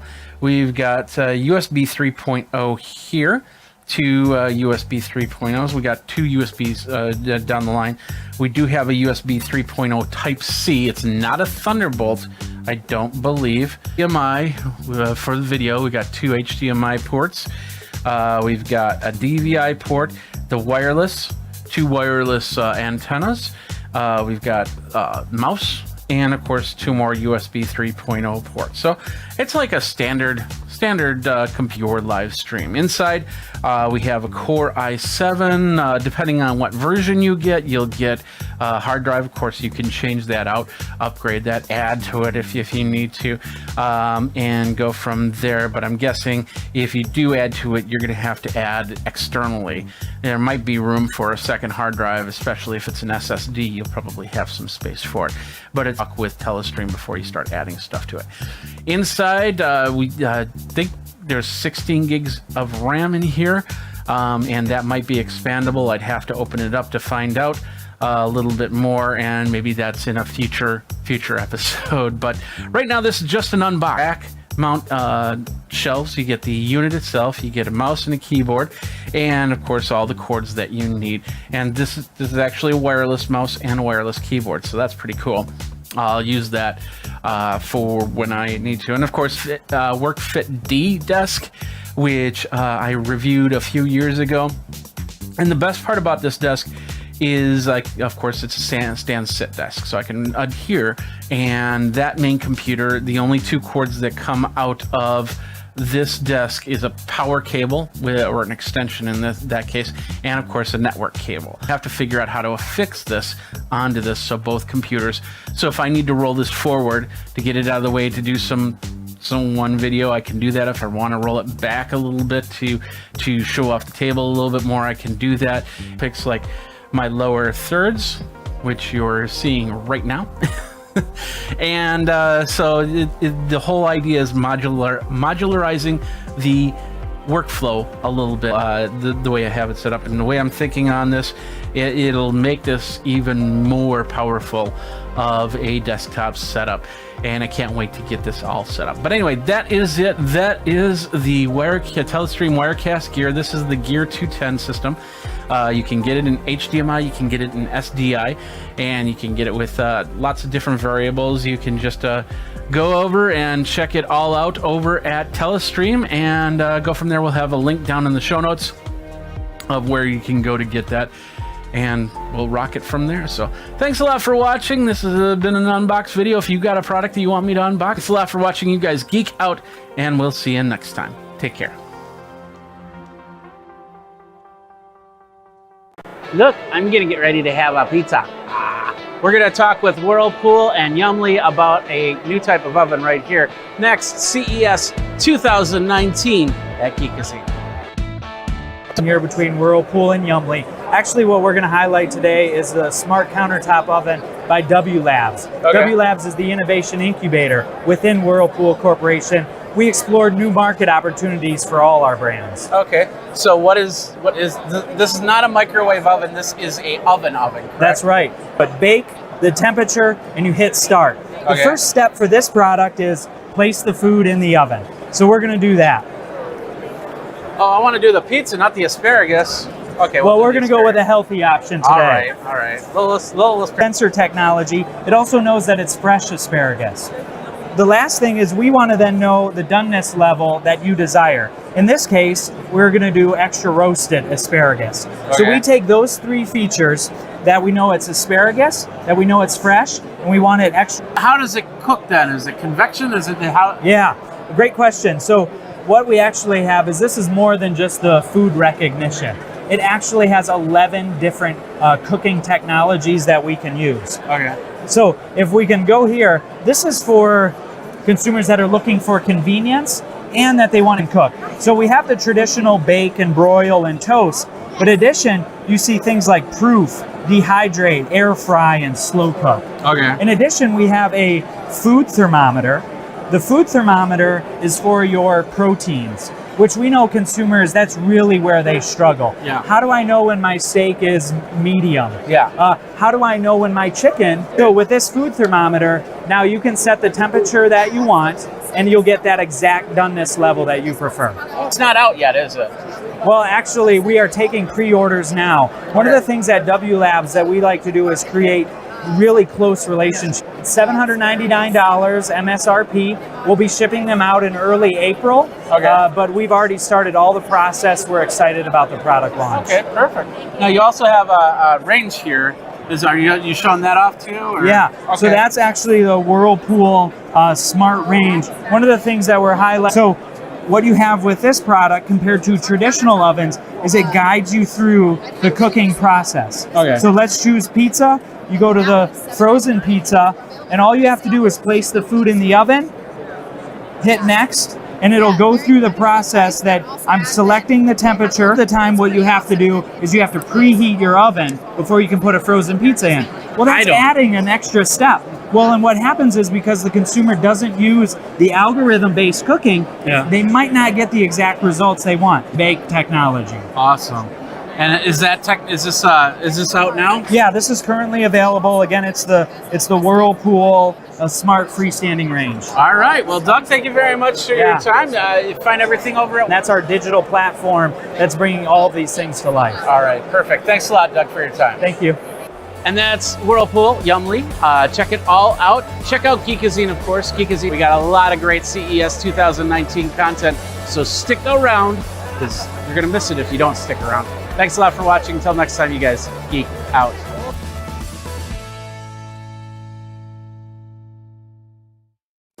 Stream came out with technically a new version of Wirecast. They changed a whole bunch of stuff, a little pricing structure, and of course, now we got 3 versions of Wirecast that you can use to create streams like what I'm doing. Very exciting for a lot of you streamers out there because of the fact that it is a lot more options and a lot less. And the best part about this is by their price adjustments, you can easily, it's always fun to actually have and easy to do when you want to have more remote locations.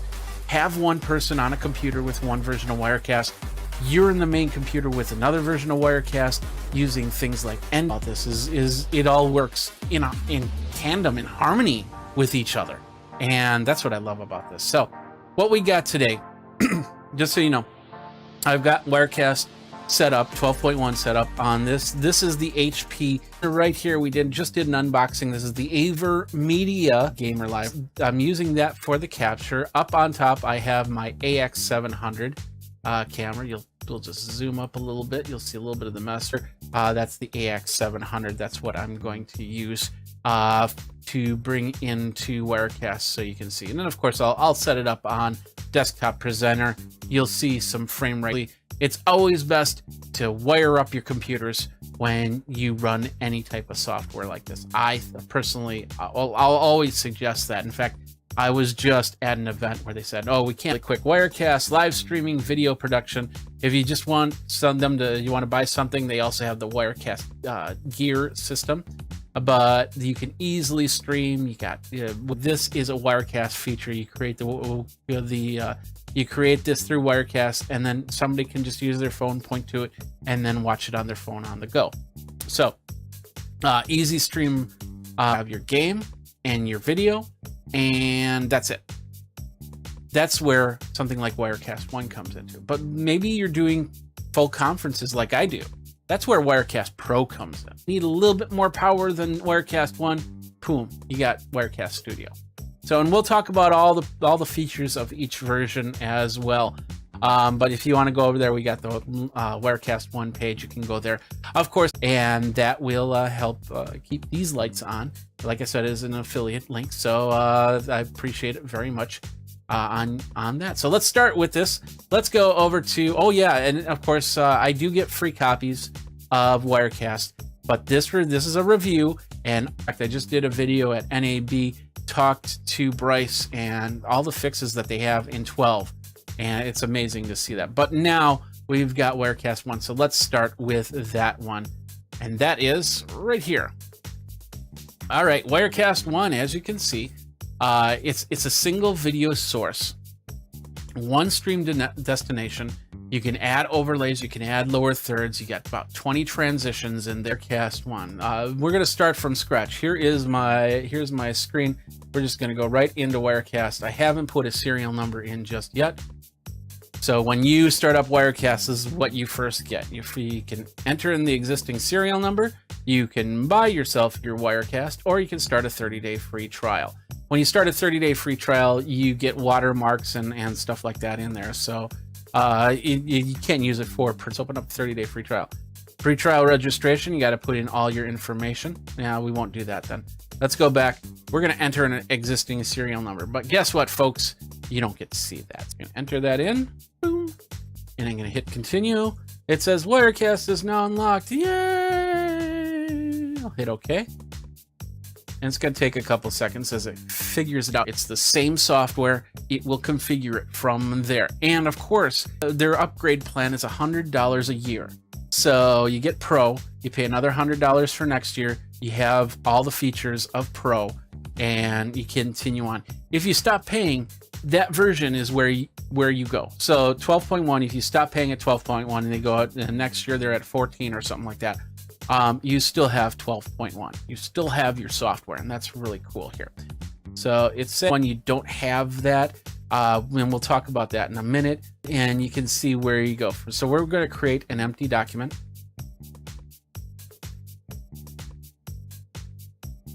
We're going to full screen that. Now, as you can see, here it is, Wirecast 1.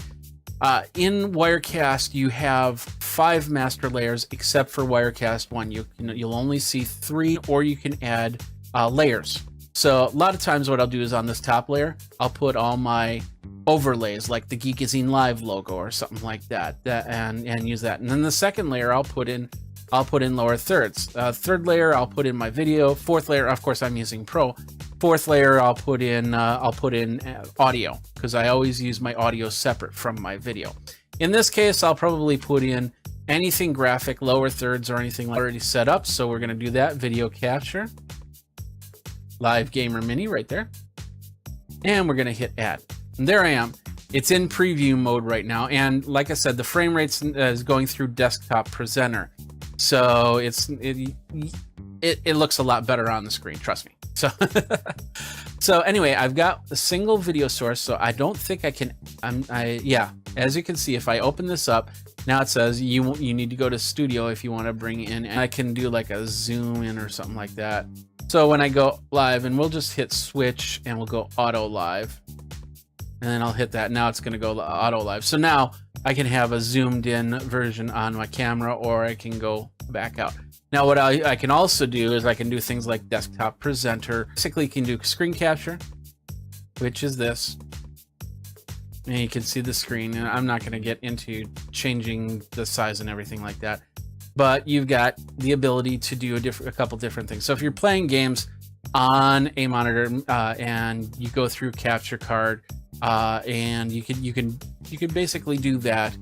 Or if you're just, as you can see, three master layers, you can still put in. Let's see what they got for titles really quick. No, scoreboard is what's pro. We still have a QR code generator, which looks awesome. So we can put this content in here, and we can go Geekazine.com, and poof, we have a QR code right there, smack dab in the middle. So we have that ability right there. What else we got? Too much. But you'll be able to go into the social area and put in create Facebook and Twitter information. And then, of course, it'll populate down here. And there's many tutorials on how to do that. We won't get into that too much here. But that for some quick stuff, especially if you're doing green screen, chroma key, that is a built-in chroma key on Telestream Wirecast is great. It's best to have a nice lit studio, and of course I got my chroma key up here, which I roll down on a rolling blind, basically, and then I bring it back up when I'm done. But Wirecast Studio here.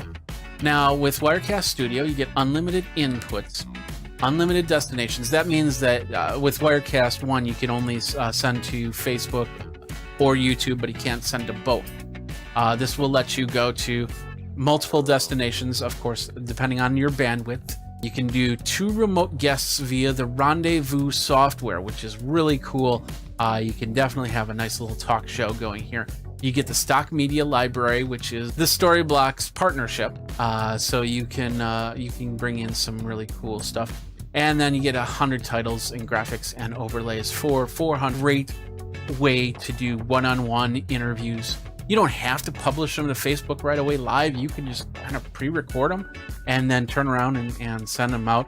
That's what I like to do. Is I do things live on my youtube.com/Geekazine channel and twitch.tv/Geekazine channel. But you never know when something happens or I make a mistake, because God forbid I make a mistake. Anyway, so that is the studio version. I actually don't have a license for studio, which is weird. I should probably get one so I can test that. Inputs, the IP connections. You can do NDI. You do sports production. That gives you scoreboards and stuff like that. It gives you audio control. It gives you PTZ control. 7 people into a rendezvous session. Now look at that price. This is the key right there, is that $6.99 price. And if you have used Wire, add in a second serial number at $250. Now you can have somebody doing something simple on one machine, and they can bring it in to your machine, the TriCaster. If you have OBS or another program, you bring those in, and then Wirecast will be used to stream out, will be used to record out.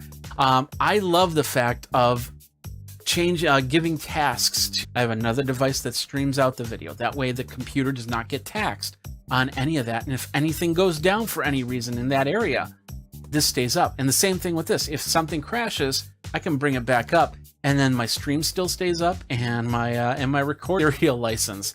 And what happened was it still thought it was in Wirecast 1. I had to close out and go back in, and it worked just perfect. But not too many people are going to have that issue.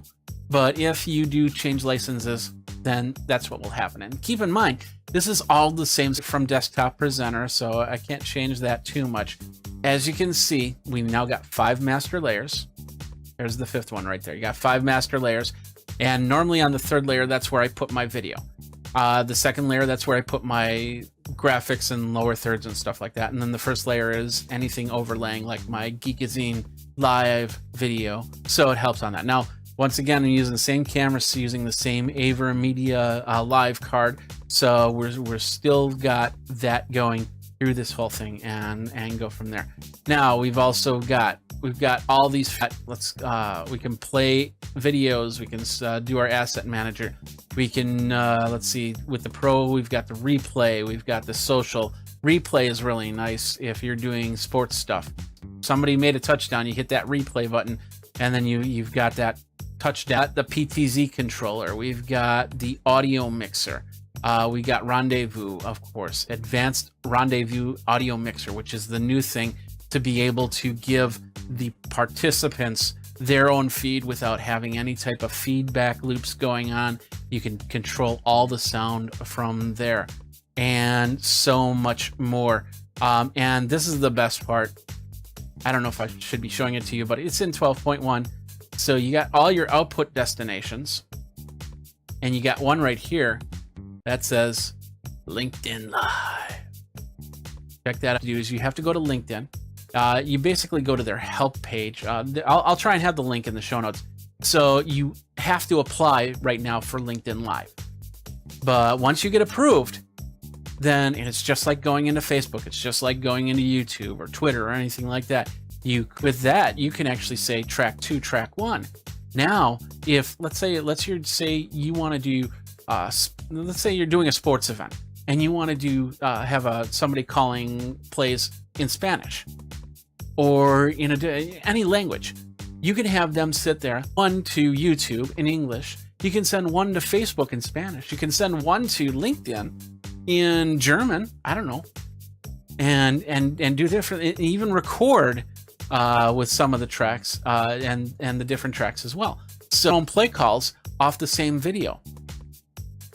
How cool is that to watch the same thing and then have a different commentary under the exact same video?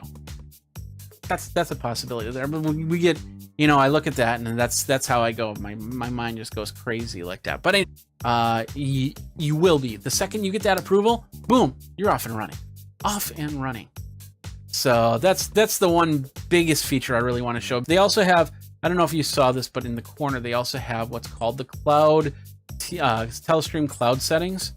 And this is to Facebook, to send it to YouTube, to send it to wherever. So, even if you're using Wirecast 1, you can then send it to one RTMP or one destination that will then replicate it to the other destinations. If you really need it to go to YouTube and Facebook, there is a price involved in this event. You can send it to them, and they'll send it to all the destinations. So pick your event, because that's the key right there. So, but yeah, lots of cool features here in 12.1. The QR code. Let's show you the stock media. I've showed this to you in the past. So we go here, and we go media files. I think it is, yeah, stock media library. And for some of you, you'll get like a, hey, watch it for what you're using this for, because if it's more than, but yeah, I can put in a light underwater ocean. And now I just put that in and go like that. Boom. I got a nice underwater ocean here. And a whole bunch more. So we got a lot of great features in Pro. I started out, it was pretty expensive to get Pro. And now it's just a little bit over half, or just a little bit less than half of a machine to do a lot more in your streaming. So check out the Wirecast. These are all the features on their page. You can check that out over at telestream.net. And of course, everything comes with a free trial. If you're really interested in streaming back and forth, boom, here you go. You've got a full system here, and that is Wirecast 1, Wirecast 12.1. And no matter where you are in the spectrum of Wirecast, you can use that one piece of software. And so I'll have it loaded on Wirecast, loaded on from there. It's amazing. It's amazing. So I could go on for days on this. You'll see a lot of stuff. I have a Facebook group called Wirecast Pros that you can always join to learn more about Wirecast and this Monday. Other than that, if you want to check it out yourself, like I said, you can support the channel by going over to geekazine.com/Wirecast and get your version for Mac, get your version for Windows. Yeah, two different platforms. And some of these streaming services don't even have that. It's you either have to be one or the other. I live in a cross OS world. Amazing what you can do there. So, but anyway, that's that. That is Wirecast 12.1 with Wirecast 1, the new product out there. You can check that out over at Geekazine. Of course, like I said, geekazine.com/Wirecast to get yourself a copy and go from there. So we went through a lot there, but there was a lot of cool stuff. And of course, it's getting better. It's getting better. I've been talking with the Rendezvous Fix. You can really build out your studio with some solid software that can do a lot. Now, if you have any questions, feel free to contact me. That's the word, contact. Like I said, there is a Facebook page. Look for Wire content going through both of them.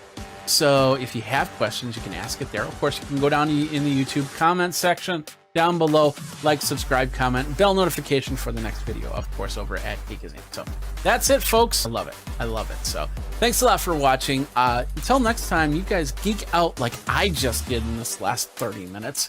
And take care.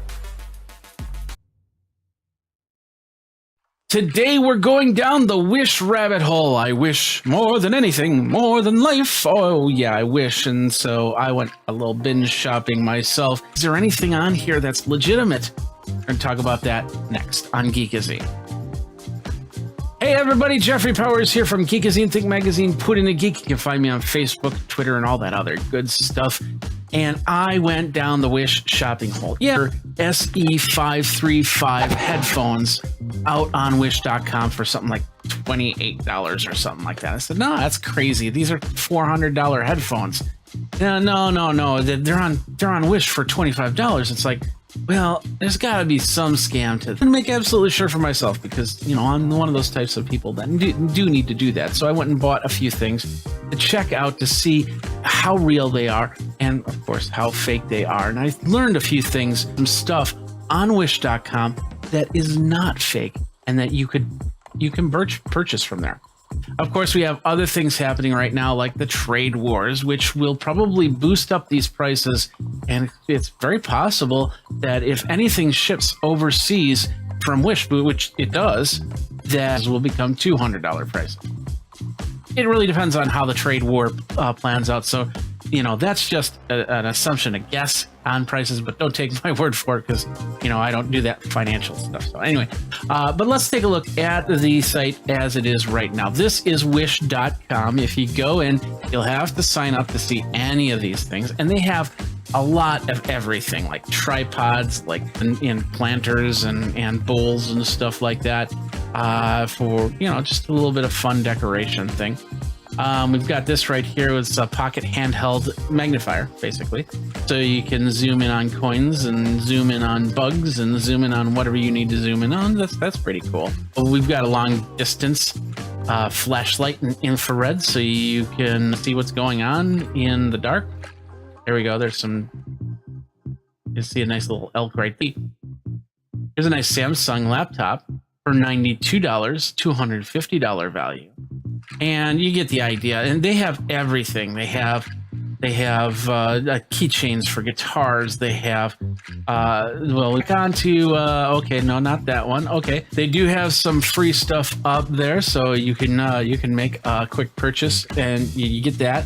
You pay for the shipping, and then of course you buy a whole bunch of other stuff. Now, it's actually in the United States already, and you can get it within a few days. So expect some of this stuff to take weeks to show up, but when it shows up, you might have some cool stuff. Let's start with how I started down the rabbit hole, and that was because they have the triple driver in there, and they have the ability. So if you're playing a live gig, you can hear everything and not have to worry about it. But yeah, these are not real, and I only paid like $30 for them. But I'm never going to use them on stage, so I went and actually got some SEs. And paid the full price for that. And this was the big one. I wanted to get my band some new microphones, and so open this up. Everything that comes with it. It's pretty cool. You got it. It looks like it's coming from Shure, but the reality is these are fake, and there's many reasons or many ways you can tell why. The biggest one. Let me flip over to the X. And here we go. As you can see with this microphone, if you had an 87, you'd know exactly what's going on here. This does not look like the 87 that Shure comes out with. Now, the reality is this actually is a pretty decent noise, and that's what the 87s, their design is supposed to do, is cut down that handheld noise. But there's a little bit more here. But if I had to dress up my basement with microphones, this is one. I'm not telling you to buy this because this is fake. And of course, a couple months ago, they actually anymore. Same thing. I figured I'd change the line and also get some Sennheiser microphones and see what's going on. And as just with the 87s, they come with a lot of cool stuff, and they look exactly like a Sennheiser.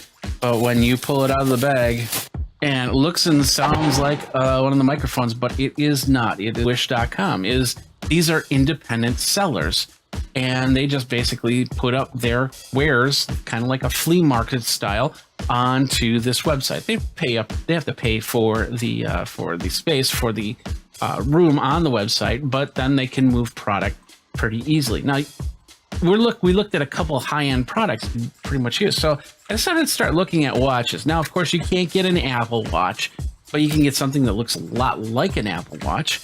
I started with this one right here because I've seen this one. And if you go over on Amazon, this smartwatch actually is about $27 itself. Or you go over to Walmart or something like that, you'll see this watch for about $27. It's connected up to your phone. But this one is also fake. And the biggest tell is the manufacturer decided to change the software inside. So the phone does not, a couple different watches to see what happens. Then, like I said, I got one that looked a little bit more like an Apple Watch in nice black matte finish, with a nice, same brand, the same look, same everything. And of course, trying to connect it up to the app, it completely failed. So those two were complete failures. But the third one was a little bit different. It did heart rate on it. It's got you can put a SIM into this, and you can connect it up to your cellular network and get your calls and messages. So now the real question is this also fake? Well, this might not be fake if it's got different software on it and connects up to the phone.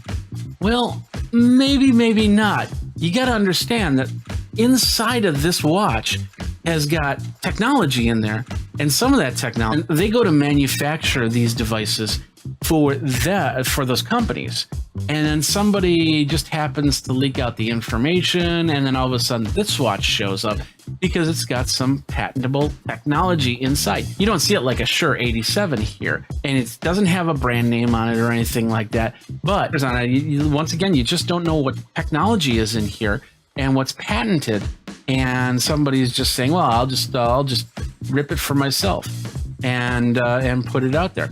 And people will buy it and they won't know the difference. Another realization, also find them on eBay and Amazon in some cases.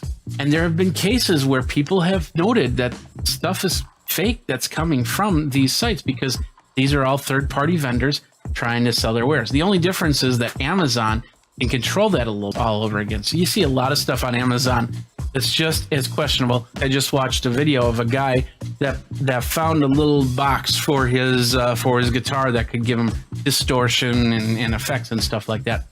And he found it not only on Wish.com, but all in there. That's patented by other people, but they're still making it. So when you look for stuff, try and look for registered trademarks, look for FCCs, look for serial numbers, open up. And some of them will actually have serial numbers on them. You'll look up the serial number and it'll be like, no, this is not a licensed product from us. Another thing that I decided to get were, and these are like Apple AirPods, but they are not Apple AirPods. In fact, as you can see, it says the question is, are they infringing on Apple's patents? Are they infringing on their not only technology, but also design patents? I got it, and there they are. I put them in my ear, and they sound completely horrible. Horrible phones, and you put these in, you're going to notice the difference right away. They look good, but they're knockoffs, and they're not good headphones. And of course, they don't say that they're Apple AirPods, so maybe the technology inside is something that is patented. The other funny thing is, I didn't realize it, but I have a lot of family that shops on Wish.com, and I didn't realize it until my brother gave me this. Now this is a pocket watch, straight up. Nice little pocket watch, so we like that. It doesn't say Doctor Who watch or anything like that, but it kind of looks, it's got a little time thing on there, so you could associate it with, I don't know, you could associate it with Doctor Who, you could associate it with Wild Wild West, you could associate it with watch that has a battery in it of some sort, which I haven't opened that part up yet. No serial numbers, no codes or anything like that to scan in, but the idea is Walgreens all the time that were just like this one. So this probably has technology in it that is usable across the board. Another thing is fashion. That's like that Kate Spade purse, or that's like that I don't know fashion that well, so it's like blah blah blah or blah blah blah, and then you go and I've been in these back markets before. And it's really cool because they'll have like lots of stuff you can buy for low prices. I remember back 10, 12 years ago, I got some DVDs of some movies that turned out to be movies that I thought that first this was a wireless guitar receiver. So with this thing, I thought I could actually connect it up to my guitar and go wirelessly to the amp. And if you want a distortion sound, or you want a nice little delay sound, you just have to switch it up by pressing the button, which is pretty cool. I mean, I'd actually use this in live performance or practice for that matter. So I'm going to use this every now and then, and of course it charges via USB, so I'll just plug it in, charge it up, and then play along. I can plug it into an amp, or I can model information, the CFCC logo and stuff like that. Whether that's real or not, I don't know, or if they just decided to put it on there so to make it look good. Quality control. In fact, some of these things, like for instance this microphone, they found that some of them fix that and make it look more like the actual logo. So they definitely work on making it look as close to the product as possible. So if Shure decided to make a change to this, maybe to the grill or something like that, they would definitely make that change as well, as close as possible. I could get a guitar capo down at the store, but are these capos patented or have any type of licensing on it where they could get in trouble? Probably not. So getting something like this, perfect example. Even guitar strings, you got to watch out for because they might be fake. Memory cards, another perfect example. I would probably stay away from these types of cards because memory cards that are knockoffs usually don't work. They work and then they stop working. And I've had from Amazon before, and it failed. It just died straight up. and then I realized that it was fake. And you just had to really look close at the logo and the print and stuff like that. But a nice, basically a cable cutter and winder. So you can, if you have any electronics and you're doing any type of wiring or anything like that, you can put that together. That's a freebie right there, which a lot of times means that don't infringe on anything. This thing right here, these shirts with either Superman or Spider-Man or Captain America, I don't know if they'll have licensing fees to it, but my guess is they're not. What can legally be sold on Wish.com and what anything with brand names that are giving you product for 1/10 of the price of the actual product, you might want to stay away. I'm probably not going to be taking it out and using it on a regular basis, but it's a nice, fun little geeky gadget right there. Maybe some shoes, maybe some boots, maybe a jacket or something like that. Tons of stuff you can get, from electronics to, you can get guitars, you can get clothing, you can get earbuds, and they give you free stuff too, like I said before. So lots of cool stuff that you can look at. And I really wish that there was a easy answer to all this, why these prices are so low. They say it's because of the fact there's no middleman, and as it might be, we're skirting every single law possible to make this product, to get it to you, so you think that you have the product, a legal product or a working product that will not blow up in your face. A phone charger. It was 8900 milliamp phone charger, and I put that thing through its paces before I even took it out to use. I wanted to make absolutely sure if it decided to melt down that I was there to take care of things as you go, and especially if there's things like batteries inside that could cause real damage. What are your thoughts on Wish.com? Have you made any purchases from Wish.com? What are your war stories for this? Let me know. Tweet me below. Of course, over on YouTube, you can come.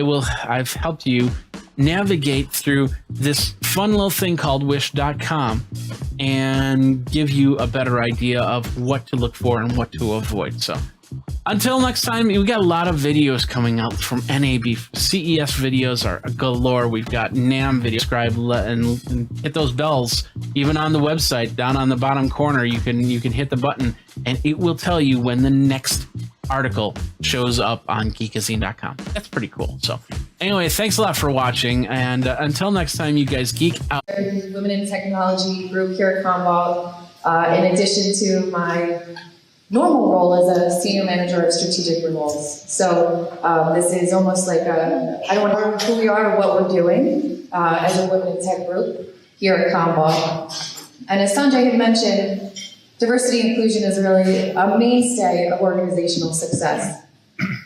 But what does that mean for WIT? To me, that means we all play a role.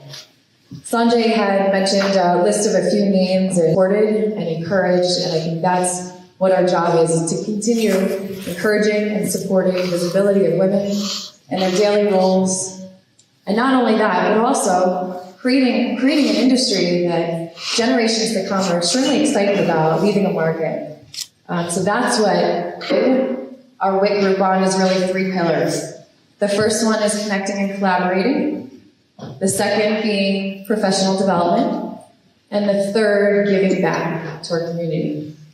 So I mentioned connect and collaborate. Imagine what it's like getting 400 back, so we've got to work it out for us. So on a bi-weekly basis, what we try to do is kick out a spotlight, a Women in Technology spotlight, to really get to know the other people in our organization across the pond or across the country, across the state, across the building, really, in Tinton Falls, if you think about it.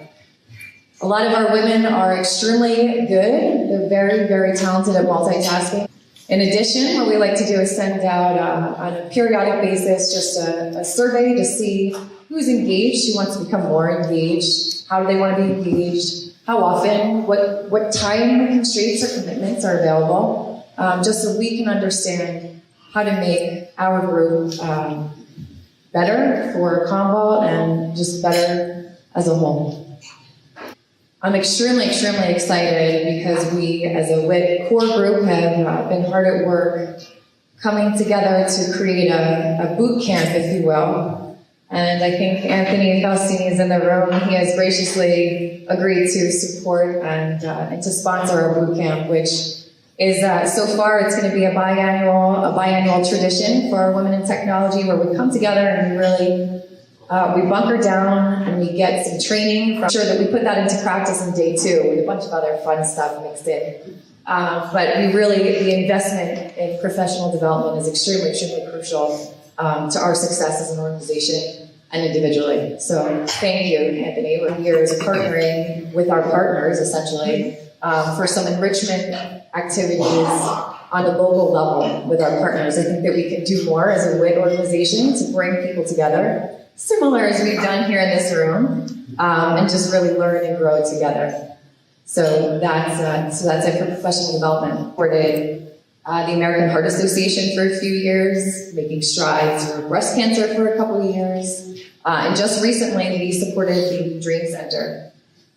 So as an organization, we sponsored their Night of Dreams, which was their 7th annual Night of Dreams event. It gives back to the community. And this is on the heels of a month-long baby pantry drive that we did to support the organization as well, which is pretty cool. You're giving back to women that are having a hard time affording or having access to get back into the workforce and that sort of thing. So giving back is also, it's not just monetary, I would say. Giving back, we also have, we've partnered with a local school that's pretty close to our headquarters. And we want to make sure that we bring them in or in school, how that really translates when they're done with school. What does that really mean? And did you know of all the types of engineers that there are? And to be inspired by some of the great engineers and talent that we have at Cornell. So we're excited about what to do is bring up our panelists at this time.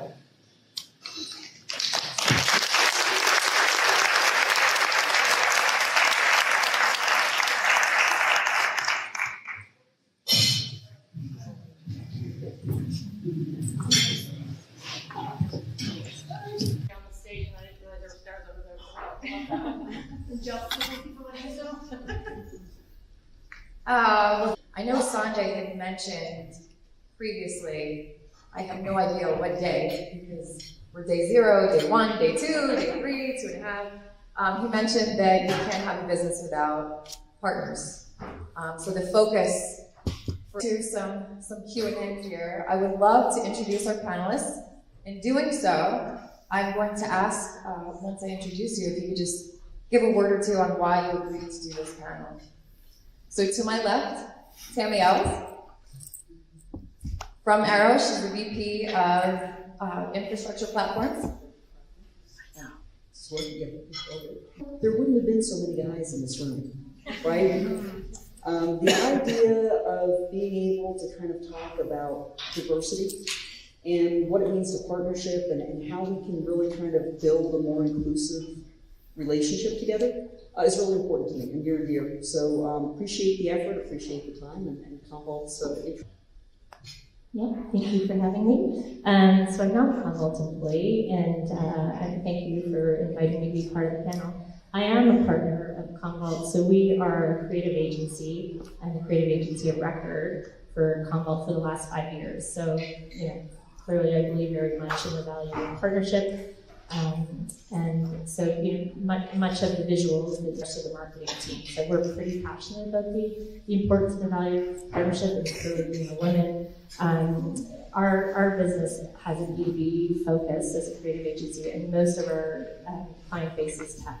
So I have, personally, a very vested interest in B2B technology, women who are the voice of technology and partnership. So again, that's why I agreed to be part of the panel. Again, thank you.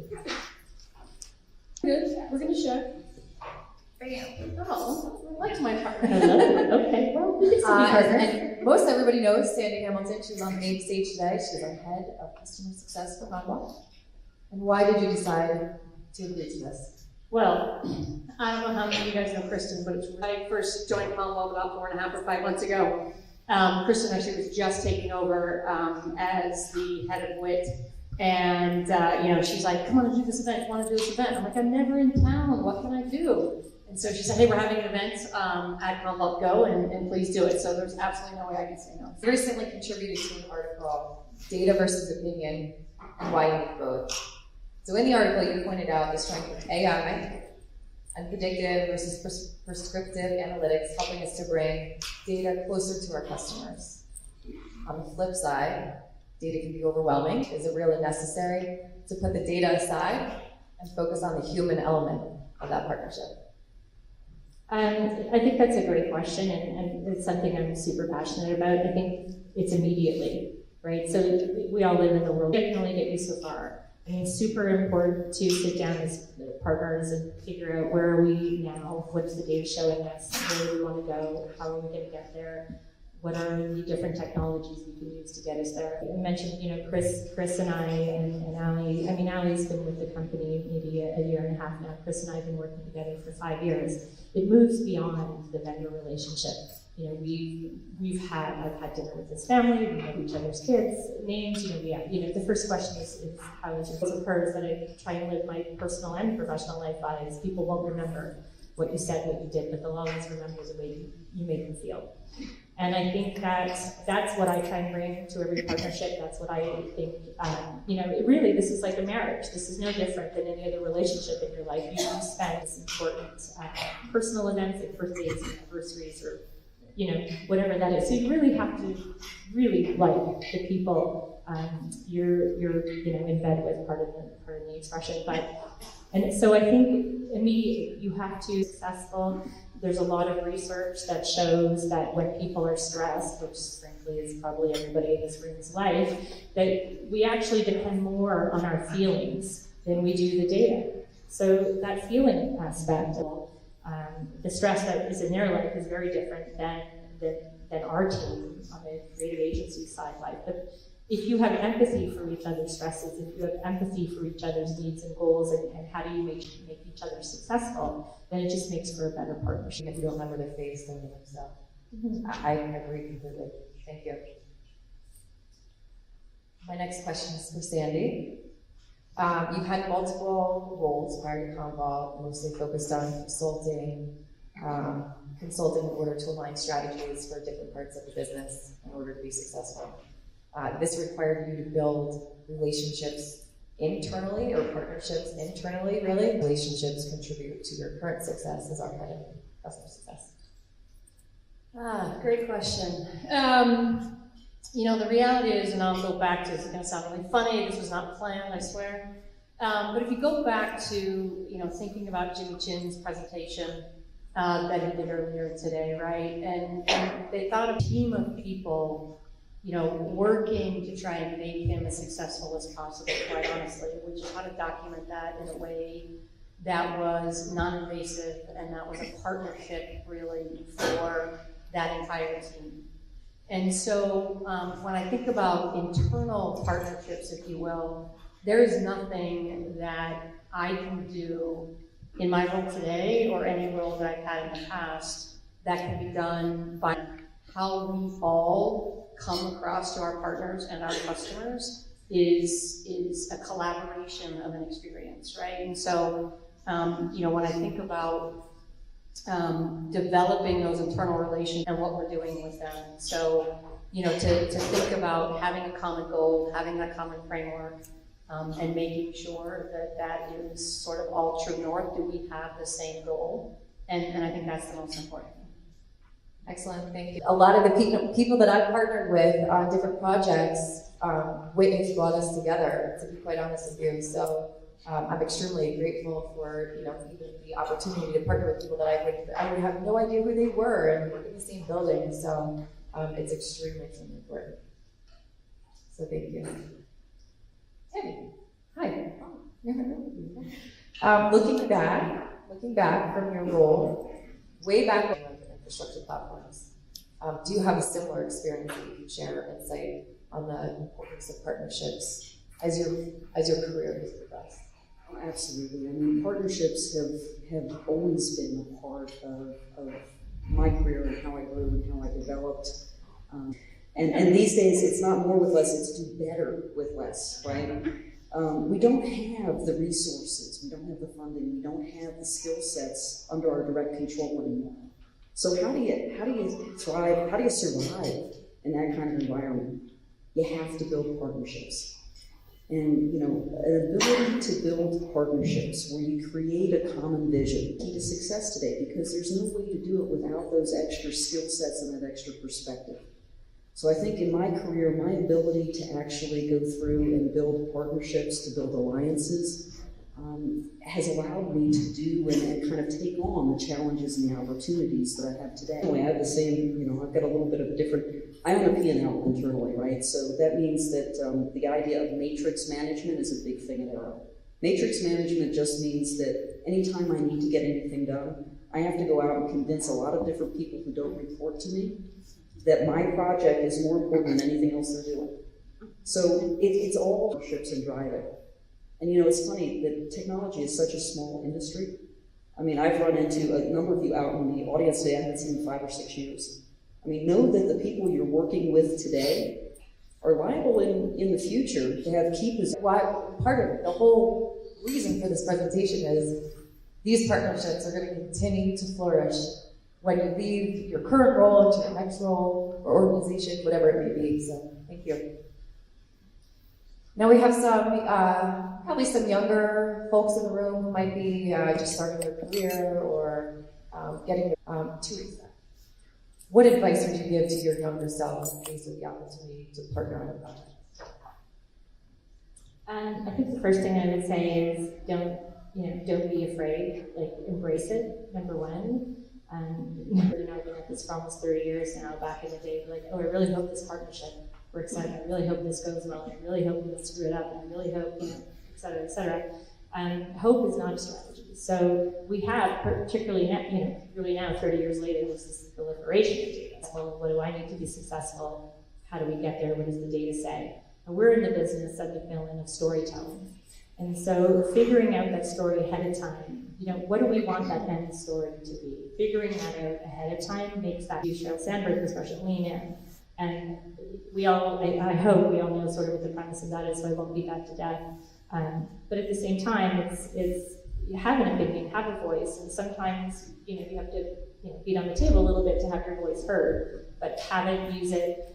Don't be afraid to use it, and just as importantly, don't be afraid to hear the voices of others. So, when you're starting out your career, you're going to be sitting around a table with a lot of gray-haired people, unless you're like covered up or whatever. All right, ladies, whatever. And you're going to learn a lot, but also that their spending habits, they're going to be over 50% of the workforce within the next 5 years, et cetera. So being humble enough to open yourself to listen to, it's really more impressive when you say, you know what, I don't know, but I know somebody who does, and you bring them in. So have that humility, lean in, know the story you want to tell at the end of it. Don't be afraid at your age. I mean, you're 22 and you just come out of school. So have an opinion, don't be afraid to voice it. Again, go back to the data, know what you guys want to accomplish as a partnership. Before you even start out, know what that story is going to be, and then just do it, then go get it. Great advice.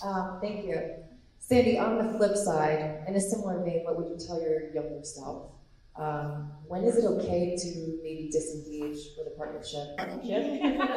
Which is not clearly the right answer that we have here. But it's interesting, right? I think that it is okay at times to disengage from a professional partnership when your goals aren't aligned, as the team's been talking about here, right? So when you actually have that mature conversation, the professional conversation, and your goals really just aren't aligned, there's lots of reasons for that. It's okay to say, you know what, this time we're not going to partner on something, but it's going to continue and it's going to stay with you potentially forever. And so I'd say, from a professional perspective, do it in the right way, like under the right circumstances, but never burn those bridges. You're going to want to lean on them, and they may want to call on you, and they want to feel comfortable doing that as well. So don't shut those doors on the personal partnership perspective. Very good, thank you, and I agree completely. I think it is very well aligned with what we've been talking about here. So excellent. What challenges that you've overcome as a woman in tech? You're giving me the last one to kind of end on an upbeat note here. So I appreciated this question going through. I thought a lot about going through it. obviously, technology is still a heavily male-dominated industry. You know, you're going to find yourself, you know, certainly more diverse today than it has been. You know, I also use some coloring on my hair. I've been around for a while. You know, what you guys are talking about? So, you know, it's, you know, I've they should be talking to.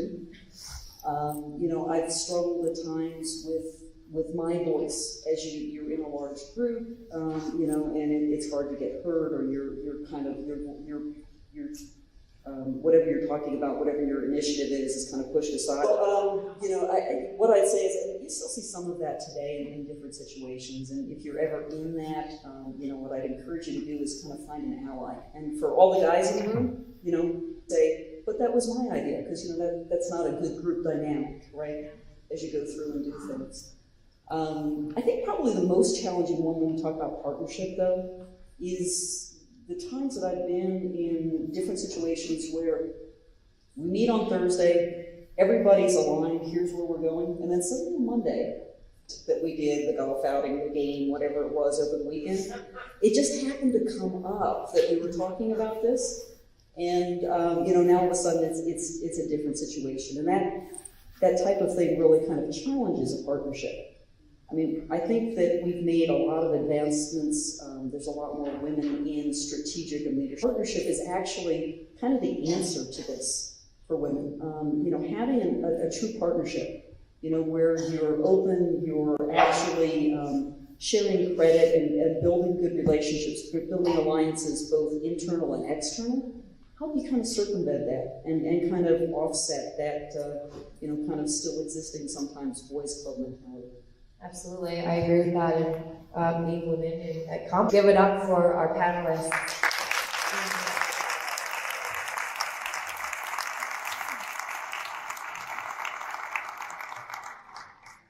So before we conclude, I'd like to invite Corey Younger up to heard of Tech Field Day. Corey is a delegate in Tech Field Day, who is on day zero for their event and had the opportunity to stay and mix and mingle and really kind of. And this is not your first go, is that right? No, this is my second go. Look at you! All right. So we wanted to hear. So we wanted to hear from a younger audience member who is a woman who is. Can you give me one takeaway? What did you learn? What was your favorite thing about Go this year? Yeah, so no offense to Convol, but I traditionally think of storage as a little bit of a stagnant industry. Proved me wrong. So I am a security person by trade, a security person by schooling, graduated this December. Yeah. So just all of the innovation that's happening with the SaaS offerings and being able to consume technology in any way, especially smaller companies who may not be able to afford a traditional backup solution. So having that offering is really awesome. And then also the things that are happening with Activate and the security and compliance governance tagging. That really got me going. So if you're not already following me on Twitter, follow me at Stale Blueberries. Excellent, thank you.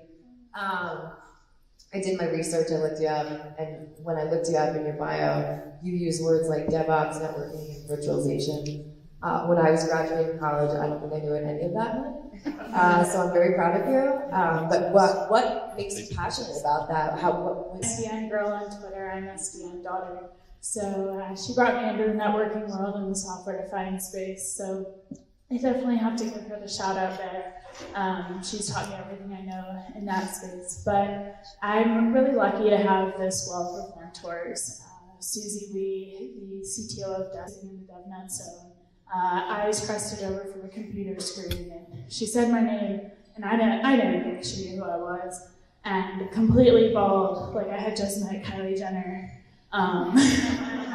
Completely embarrassing, but in the virtualization space, I have mentors like Carly Stoughton, who's formerly at VCarly on Twitter, now is at AI Carly. Stay in close contact with people like Kathy Chow, VMware's Research and Development Vice President, So it's really interesting to me that, especially in this women in technology community, people are staying connected not just at conferences, but we're staying connected on Twitter and LinkedIn. And I think Twitter is a way more great professional history is probably my personal and professional mentors, people like Stephen Foskett. I joke that I have to write my first paycheck to him because, I mean, that guy really gave me a voice. He gave me a seat at the table when, I think I maybe... Women, I think it is so extremely vital to all of our success.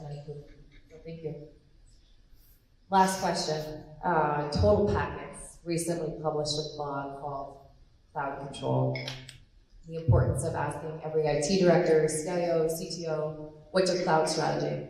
I hope most of the people in this, with that, how does that question really factor in? What role does security play in a cloud strategy in your opinion? Yeah, so secure data management is all what should be at the forefront of our cloud strategy of compliance and governance tagging. So making sure you know what data you're sending up to the cloud, how is that data encrypted, how often are those encryptions checked for vulnerabilities. And then also, when we think about security, we often think of the confidentiality, availability, and integrity. Confidentiality means nobody who's not supposed to see my data can see it. Integrity means nobody who's not supposed to edit my data can edit it. But availability means that either we're keeping on-prem, we're keeping a backup on-prem, or making sure that we can pull it down from the cloud at any time. So being very conscious about our vendors, making sure that we're being very careful about the shared life, how it's secured, and that it's always available. Excellent, very well said. And thank you for joining us. Everyone give me a round.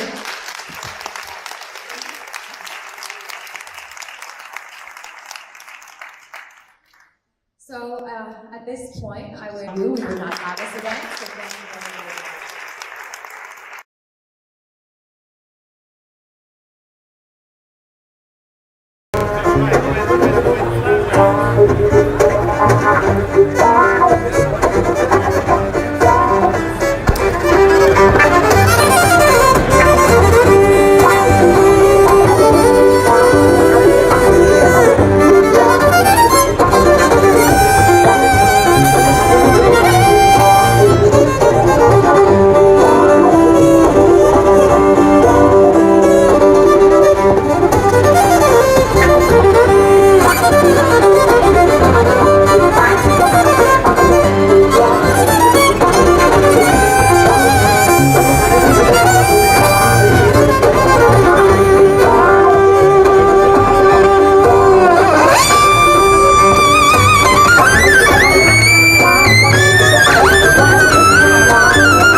Artesia, correct. Okay, tell us what we got behind you. So we've got the X key, 25 key and 37 key Bluetooth models. MIDI controllers, works great with GarageBand, any other type of audio recording software that you can throw at it. Okay.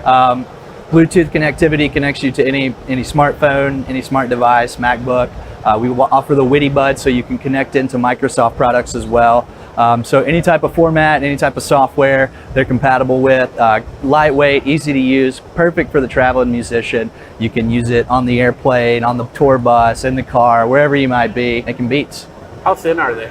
So they are about an inch and I think it's 1.8 inches. It weighs a little over a pound, so very lightweight, durable, fits right in the backpack, very easy to use. Can go anywhere where USB, and then the 37 key USB. It had a pretty decent response for the keys, although a little bit flatter because you got to keep that size on there. What's the response on that? So almost zero latency as far as the Bluetooth models go. We have great Bluetooth technology. Our CMO, Chief Music Officer, is the world's fastest keyboard player. We sent him back a second time, said it's almost there. We sent him back a third time, and he's happy with it. So if he's happy with it, then I think everybody else should be as well. Okay, what I meant by the response time was more of the response time. Going to make a light sound, and then you can push down on it harder. As far as the sensitivity goes, like you said, it's kind of a smaller key, so it's not the same size as per se, a regular digital piano or an acoustic piano, but it mimics that style very similar. And it looks like you have some other instruments here, from microphones to studio speakers to single microphone boxes and even electronic drums. That's correct. Yeah. So we've got we have microphones, like you said. We offer bundle packages. So pretty much right out the box, that includes things like the studio monitor speakers, the microphone, the interface, headphones, and the Bitwig software that you can use. So basically, right out of the box, you've got bundled up, and you can start making music right then and there. Going back to the X keys, what are we talking for prices? So retail, the Bluetooth, $199 for the 25 key, and 37 keys, $299. And of course you buy them together and then you can have a full-size keyboard. That's it, basically. All right. Where do people go for more information? Amazon, several stores such as Guitar Center, Fry's, places like that. And of course the other products will be there too, right? Absolutely. Okay, cool. Well, thank you very much for your time. Yeah, thank you. So what's really cool about the X keys is you can see how small this setup is. If you're a one-person show, you can use the keyboard, set it up for playing like a piano or a sampler into, and of course you can play, and you don't have to bring in a whole, I could probably carry this from the car to the stage in one shot, like this. So that's pretty cool. So that's over at Artesia. You can check that out. Of course, Geek, subscribe, comment, and hit the bell for notification for the next videos at CES 2019. Does it look like I'm playing the piano? Maybe I should just superimpose some piano music here, right here. Do whatever you need to do. We got a lot more videos on the way, so thanks a lot. And until next time, you guys geek out.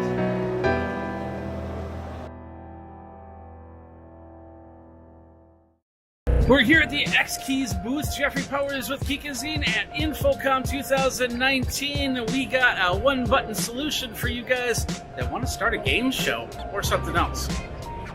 So we're here at X Keys. Of course, X Keys comes out with a beautiful USB. Maybe it's tweeting out. Maybe it's whatever. You want an alternate keyboard where you put the A in the top corner and the Z in the bottom corner. I don't know. Whatever you want to do. That's what X Keys is all about. They got a lot of great configurations for your programs. And this year they're coming out with this. This is already out, correct? Correct. Yeah. This is a USB interface to a.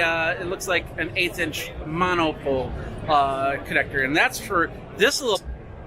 You can have this. You can have this on your desktop, and you press the button, and that tweets out something. You can have this on the floor. You can press the foot button, and it does something. That's pretty cool.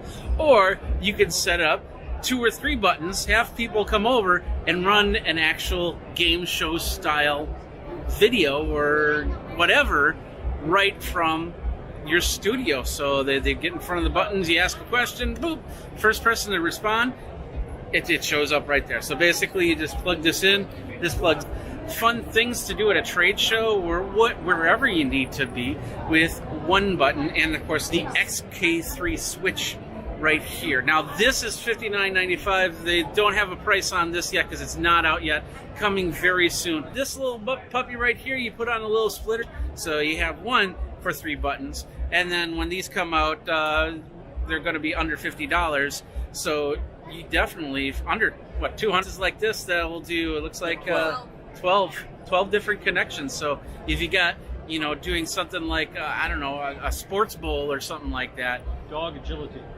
Dog agility. What does that mean? When they jump through the things, one triggers a laser. Oh, okay. Okay, dog agility. Check out everything that they have for whatever you need. Hotkey solutions, alternative keyboards, whatever you want to call it, right here. Jeffrey Powers with Geekazine. We got a lot more cool stuff. Infocom 2019. You can check it out over at geekazine.com or youtube.com/Geekazine. Geek out at the push of a button.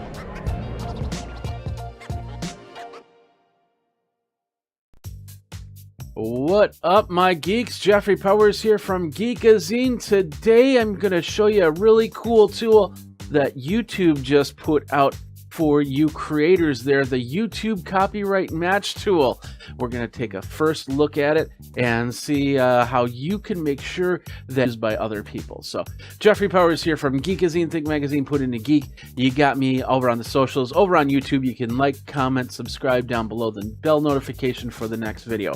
Now, YouTube came out. The Copyright Match tool is an ability to look at the videos that you have and then try to match it with the content that it sees on their site. So if any portion of this video in more than a fair use, what is kind of considered fair use, then they'll flag it, and then they'll put it in this list so you can review it and see if it's something that you need to take action on. And of course, if they take whole videos, then they can do it a lot easier. So they're really working on getting this. Now, YouTube channel, the channel I used before I really started using Geekazine, and it has a lot of my videos on there, and I'm pretty sure that people have copied videos from there. So I'm hoping that this works because I use this on another one of my channels, nothing that says anything about copyright.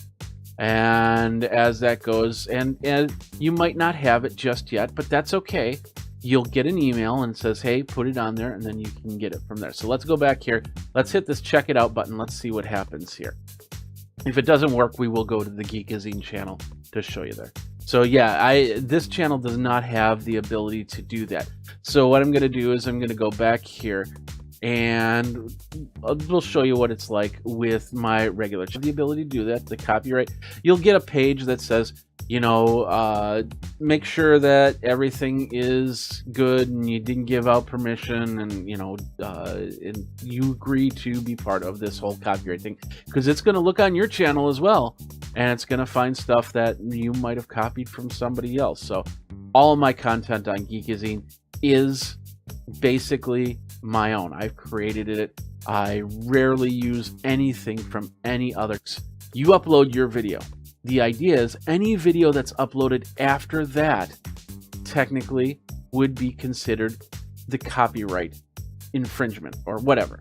Now, there are some exceptions here. The first exception is if you do a collaboration. Like, for instance, I just did a collaboration on South by Southwest where myself and the idea was we were all going to put it on our channel. So I was the first to upload it.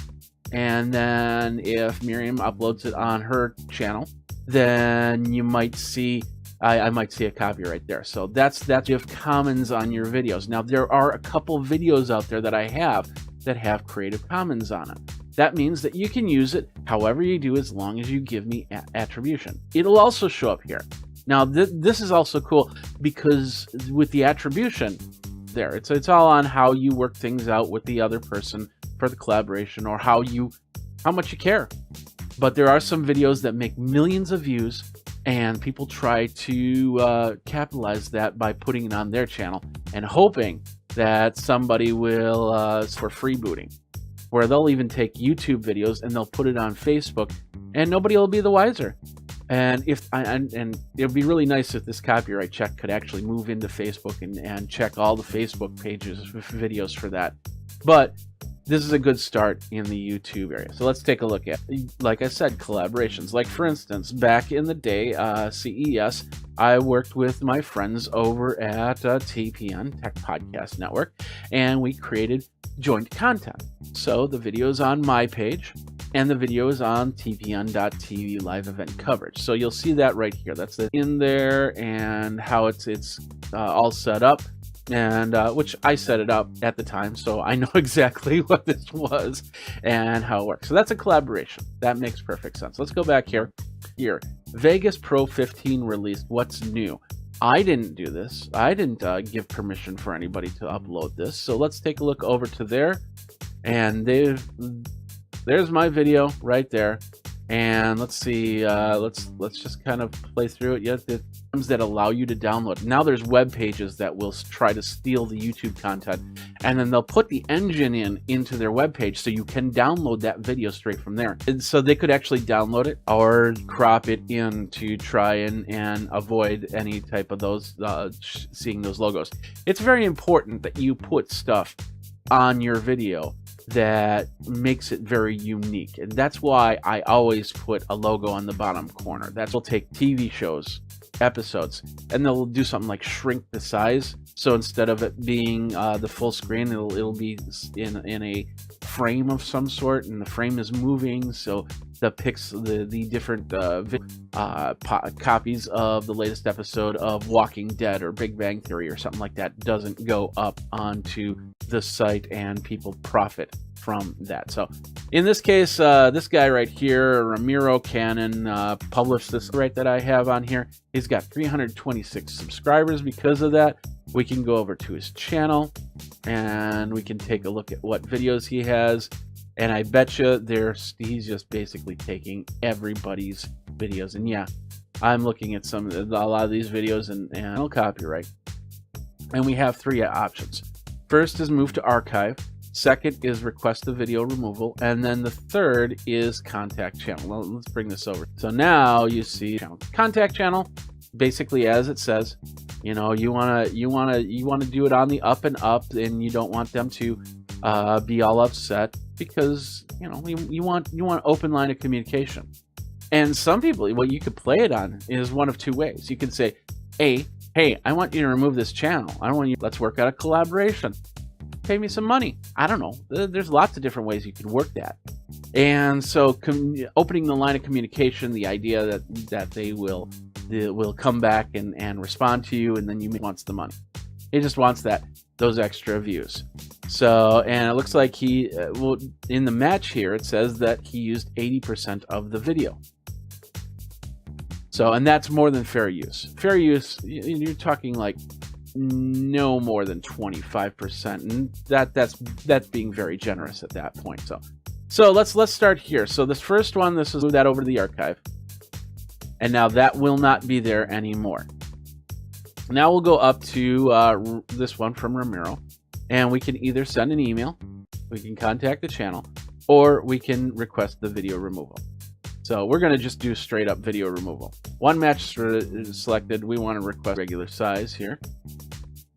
I'm the copyright owner. It's affecting me. There is no relationship to the copyright owner. Let's just make sure that that's the right. Your job title or role relating. Owner, company, organization, or client. Name of the copyright owner. Let's zoom this in. You don't need to see my face while we're doing that. Name of the copyright owner. I'll just say Jeffrey Powers. And a phone number. I'll put this in a second here. We'll go country. And we'll go United States.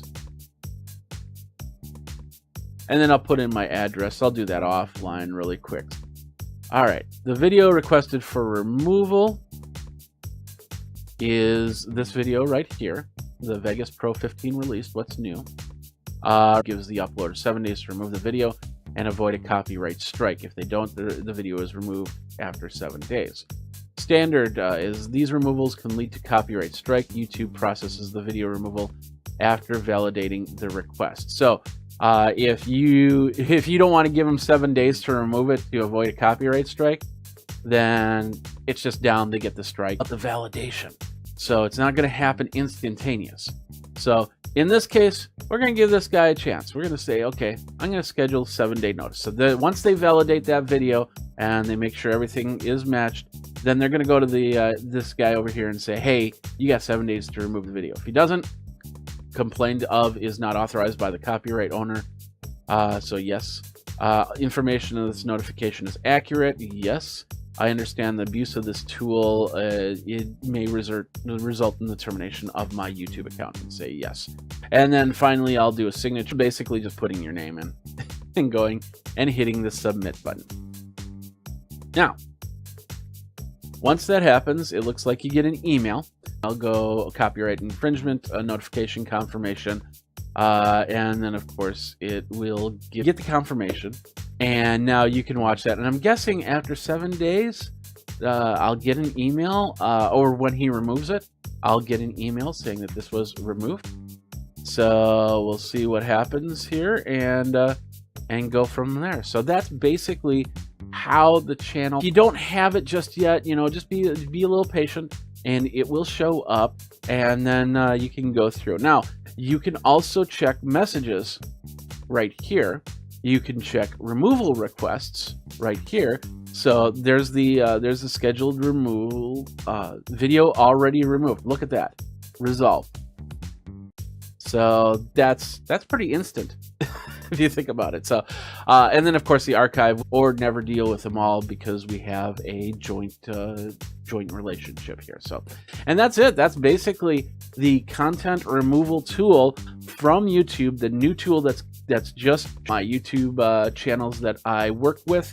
And as you saw, the one channel, it didn't have it yet, but eventually it will show up in there, and I'll be able to add the copyright option there. So if you have a lot of videos that are getting copyrighted, getting stolen to other YouTube channels, this is a perfect tool all the time. TubeBuddy.com/geek if you want to find out a little bit more about that.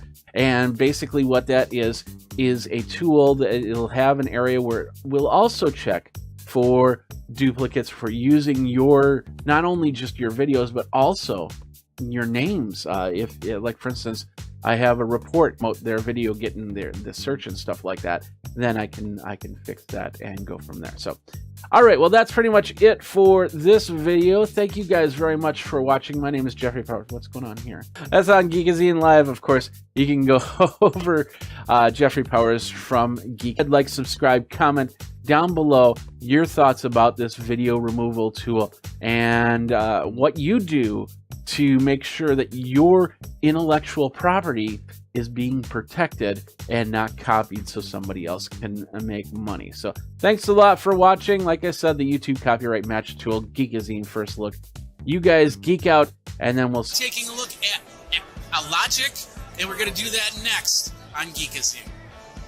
Flip this over. We've got, and I forgot your name already, Ritesh. That's right, Ritesh. And you are with Logic. Logic is docking stations, and you got a little twist on that. Why don't you show us a little bit about what that docking station is? So that's a works for video and power. Okay.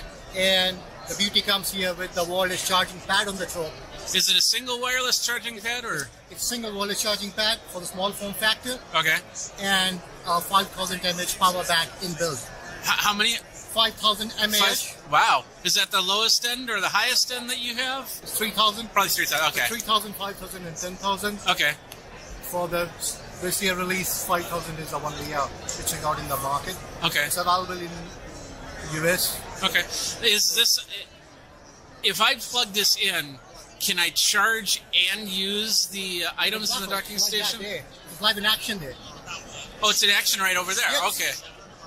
We're a little bit far away. Let's kind of zoom in a little bit on that. Hold on. That's pretty cool stuff. All right. Well, how much is that? 99 US. 99 US. What's your price range then? So the price starts from 89, goes all the way to 129. What's your 129 one? It's 10,000 there. 10,000. Do you have that? A bigger battery. But it's the same. It's the same. See it in the CES. Okay. So this is world's first again, a dual 4K at 60 Hz dual display docking station. Works on a Mac. Wow. Okay. And Windows. So yeah, you have the dual plugs right there. Correct. Plug into your MacBook Pro or MacBook Air. Okay. And when you're using with a Windows device, you just push one back in, and you still get a 4K at 60 hertz. Okay. With a single display, and it's a full area of ports here. So the US. This one is 129. 120. Oh, that's not bad. That's not bad at all. So. Yeah, so it's and it's a small form factor. The form factor that makes a difference. Okay. As you can see, it's probably easy to put it in your backpack, carry it. Is it available now, or it's available now? So you can go. Where do people go for more information? The Dockwave is available on Amazon. Okay. And on our website. Okay. Website now. Okay, perfect. Where's your website? Alogic.co.co. Alogic.co. All right. Well, Ritesh, thank you. Where did I go? Yeah, I'm over here. Come over here. Okay. CES 2020. Jeffrey Powers with Geekazine. We got a lot more action here at CES. Go over to geekazine.com. Go over to youtube.com/Geekazine. Go ahead, like, subscribe, comment, hit the bell notification over there so you know when the next video comes out. Until next time, thanks to Ritesh and Alogic, and we'll try and get one in the studio and check it out. So here we are, CES 2020. We are here with, how do you pronounce your name? Freydoon, and we're here at Sensor Cell. Tell us a little bit about what Sensor Cell. Tell us a little bit about what it's about. Basically, it's a device, one in the bedroom, one in the living room area. It learns how they live, and after a while, it knows what kind of a shower they take, how long a shower they take, and keep talking.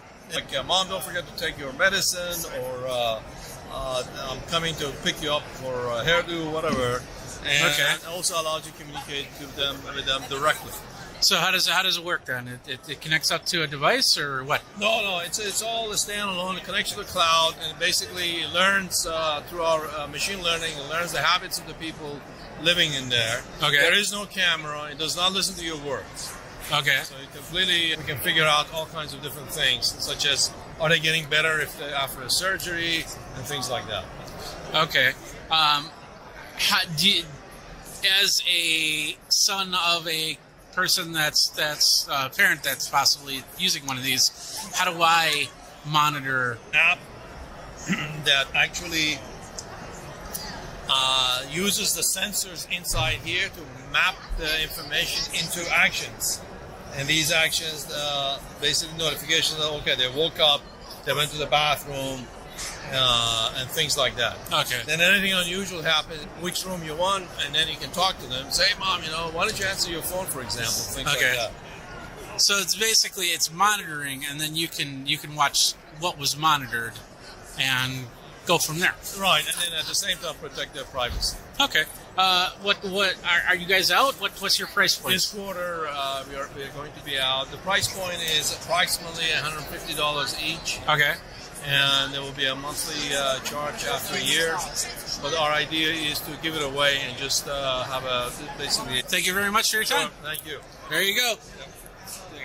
There we go. There you go. Sensor Cell. Jeffrey Powers with Geekazine.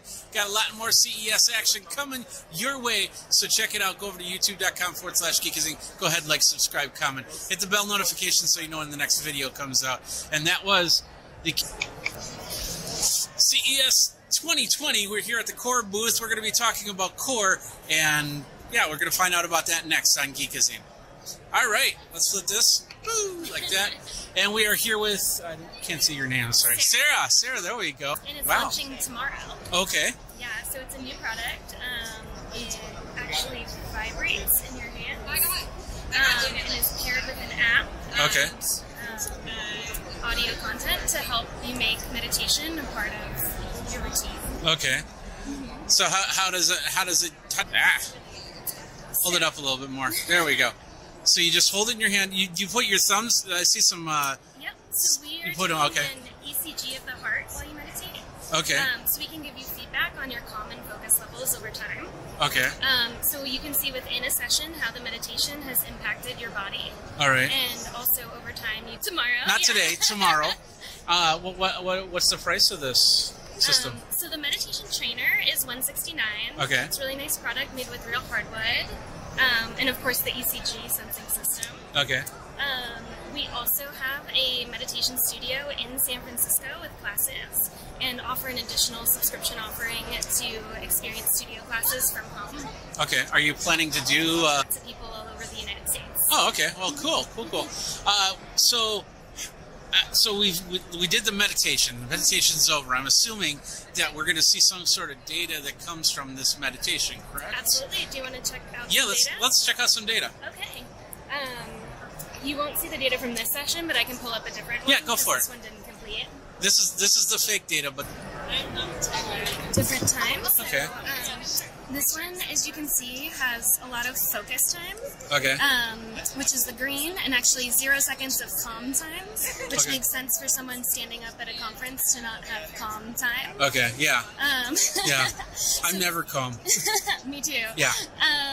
So that's a Heart measure. rate availability. Variability. Variability. Mhm. HRV. Okay. So that's a measure of your overall body's kind of stress level. Okay. And is often a metric that like elite athletes use to determine if they need recovery. Oh, okay. But also, Alright. yeah. Okay. Well, you already gave the price. Whoops. You already gave. Let's bring that up a little bit. There we go. You already gave the price. Where do people go for more information? Yeah, hellocore.com. Okay, and this launch, it's not like many things we see at CES 2020. We got a lot more video. Go over to geekazine.com, youtube.com/Geekazine. Don't forget to like, subscribe, comment, and hit the bell notification for the next video. Until then, you guys geek out, and we'll see you at the next one. All right, CES 2020, we're here at StopSkate. We're going to learn a little bit about what StopSkate is. The StopSkate is the electronic brake system for a roller skate. It's the very simple system. You have the remote control, yeah, and on your rollers is the braking system. Okay. Yes. Okay. You have the remote control.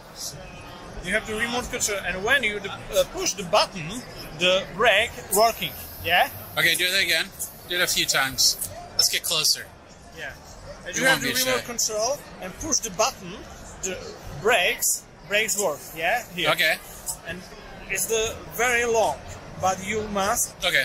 It's very easy. Okay, so you're basically we've seen skateboards kind of like this with actually go and stop ability. Yeah. This is just braking on the skates. Yes. And why is that? Why is the standard brake? Yeah, the this is little back. Yeah. You push your foot This back is like the okay. Only one brake when exists. Many people brake the system of T. Yeah. It's the T brake. Okay. Yeah. But your wheels. Things in something where you don't have to move your ankle, possibly sprain an ankle or something like that, just to stop your skates. It's very comfortable. Yeah, Very comfortable? You ride, and now you push the button and brake. Okay. Well, that's cool. Is it out yet? Yeah, I show you the. Oh no! Camera. Sorry. No. Yo. Let's talk about the camera. Don't worry about this part. So, is this out yet? This is the package. No, don't worry about the package. Is it out yet? Yeah. It is out. How much does it cost? Sorry? Is it available now? Yeah. Okay. Where do people go to get more information? Oh. Website. Yeah, the website is stopskate.com. Okay. Simply stopskate.com. Yes. StopSkate. That's StopSkate. This is Jeffrey Powers with Geekazine. We got a lot more CES action. She's trying not to get on film on the camera, so I'm just going to kind of do this so she can get on the camera. Anyway, Jeffrey Powers with Geekazine. We got a lot more CES action over at CES 2020. Go over to Geekazine, and we got a lot more video, so continue on. Here we go. Why is that doing that? All right, 3, 2, 1. Jeffrey Powers with Geekazine. It's over. We've got, and I forgot your name already, Ritesh. That's right, Ritesh. And you are with Alogic. Alogic is docking stations, and you got a little twist on that. Why don't you show us a little bit about what that docking station is? So that's the world's first 3-in-1 docking station. So we have a standard USB-C dock pad on the top. Is it a single wireless charging pad, or? It's single wireless charging pad for the small form factor. Okay. And a 5,000 mAh power bank inbuilt. How many? 5,000 mAh. Wow. Is that the lowest end or the highest end that you have? It's a mid-scale. Mid-scale? So what's your highest end for? 10,000. That's 10,000. for the This year release 5000 is the one we are pitching out in the market. Okay. It's available in US. Okay. Is this, if I plug this in, can I charge and use the items in the docking station? It's live in action there. Oh, it's in action right over there. Yes. Okay. We're a little bit far away. Let's kind of zoom in a little bit on that. Hold on. So he's now got it charged right there, and he's got it hooked up to the laptop, and you can plug in lots of different ports there. That's pretty cool stuff. All right. Well, how much is that? This one is 99 US. 99 US. What's your price range then? Do you have that? Bigger battery. But it's the same form factor. Got it. Bigger battery. Got it. You also have some other ones over here. We'll just take a look. So the very interesting one. This is a new one we have released this year in the CES. Okay. So this is world's first. So yeah, you have the dual plugs right there. Correct. Plug into your MacBook Pro or MacBook Air. Okay. And when you're using with a Windows device, you just push one back in, and you still get a 4K at 60 Hz. Okay. With a single display, and it's a full array of ports here. Maybe USB ports, card reader, audio. 120. Oh, that's not bad. That's not bad at all. So. Yeah, so it's and it's a small form factor. The form factor that makes a difference. Okay. As you can see, it's probably easy to put it in your backpack, carry it. Is it available now or? It's available now. This will be available end of the month on Amazon. Okay, but it's available on your website now. Okay, perfect. Where's your website? alogic.co.co. alogic.co. All right. Well, Ritesh, thank you very much for your time. Here, I'm over here. Come over here. Okay. CES 2020. Jeffrey Powers with Geekazine. We got a lot more action here at CES. Go over to geekazine.com. Go over to youtube.com/Geekazine. Go ahead, like, subscribe, comment, hit the bell notification over there so you know when the next video comes out. Until next time, thanks to Ritesh and Alogic, and we'll try and get one in the studio and check it out. So until next time, you guys geek out. Take care. Sure.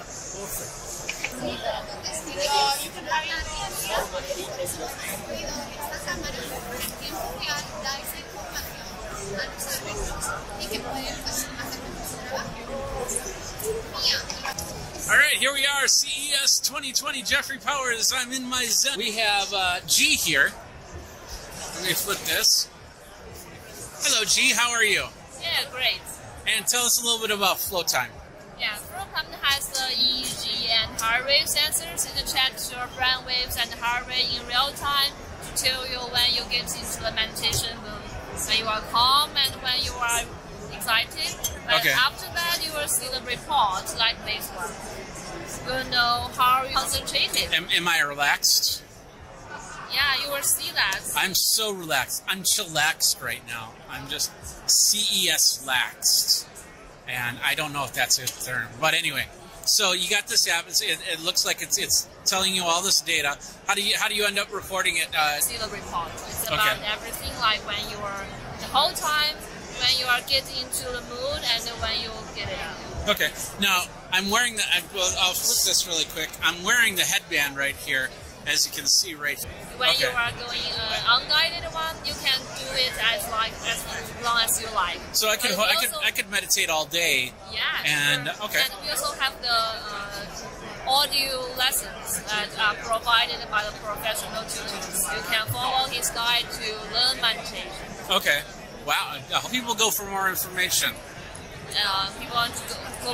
Website. We have the Facebook page. The website is send up we have the Facebook page. Is it Enertech.cn? Yeah, that's okay. We're at CES because this is important. So anyway, Flow Time. It's part of Enertech. It's Enertech.cn. Is that a Chinese company? Yeah. Okay, this is a Chinese company. Is it available now? Yeah. It's available now in the United States? Yeah. Okay, where do people... On the website, Amazon? Yeah. Okay, we can link to the Amazon there, and you can get it yourself. How much? Jeffrey Powers with Geekazine. I can go in the corner and meditate some more. This is awesome. We got a lot more content over at Geekazine for CES 2020. Go over to geekazine.com, youtube.com/Geekazine. Don't forget to like, subscribe, comment, bell notification so you know when all. Jeffrey Powers with Geekazine, and we're here at CES 2020. We're here at the Venetian. we're getting ready to go into the Dell experience, and we're going to do that next on Geekazine. So this is the 4-sided Infinity Edge display, almost 10 by 10 display, 6.8% larger than before and 2% smaller size. So you got a very lightweight laptop and no edges, which is pretty sweet. Some of the things are showing off some of the stuff it takes to build their laptops. You got the carbon fiber palm rest right there, and they're pretty soft. They have the stainless steel inlaid logos, laser cut out of a sheet of stainless steel and placed to the recessed pocket by hand. The space between is 1/10 of a millimeter less than the thickness of a human hair. So there's the stainless steel cut ledge. Finally, we're looking at the on the base. Diamond cut and edge right there. And the polycrystalline diamond CNC bit that's used to do that cutting. Now, of course, this isn't actually cutting, but block of metal. Using aluminum, they say it allows for elegant design with high build quality and stronger and stiffer than magnesium, plastic, or stamped aluminum. So this is Dell Mobile Connect. It is a software that is meant to integrate your phone and your PC. It was originally launched at CES, party app notifications, all from your phone on your PC. Last year, we announced file transfer and app mirroring for Android, and this year we've announced it for iPhones. So you take a picture, the picture will pop up here, and then you can just drag and drop onto your PC, from your phone onto your PC. We also have app mirroring, where you app mirroring. Oh, app mirror, okay. So you can interact with apps on your phone directly on your PC. So we've got the camera up now, but we could go look at some other apps. So you could call lists. Can you download that app for other machines too, or? So we only have Dell Mobile Connect on Dell consumer PCs. So like your XPS, your Inspiron, your Alienware launched January 2018 and later. Okay. But it'll come preloaded on your device, and then you just download the app from 2-in-1. Features a 6-core 10th generation Intel Core i7 processor. It has the new ultra premium laptop, 2-in-1 with a 15-inch Infinity Edge screen and a 14-inch size. All right, tell me about the Latitude 95.7 series. This is 9510 is our most ultra premium device you'll find from Latitude. So it has machined aluminum, diamond cut edges. It is a 15.0 full ATOM out there. Okay. And it's just at 3.2 pounds. It is our first system that we're offering with either a 2-in-1 or a clamshell. So basically, it's going to have the same model number. Yeah. So it's kind of similar to how you might order a touch option today. It's really easier for IT departments.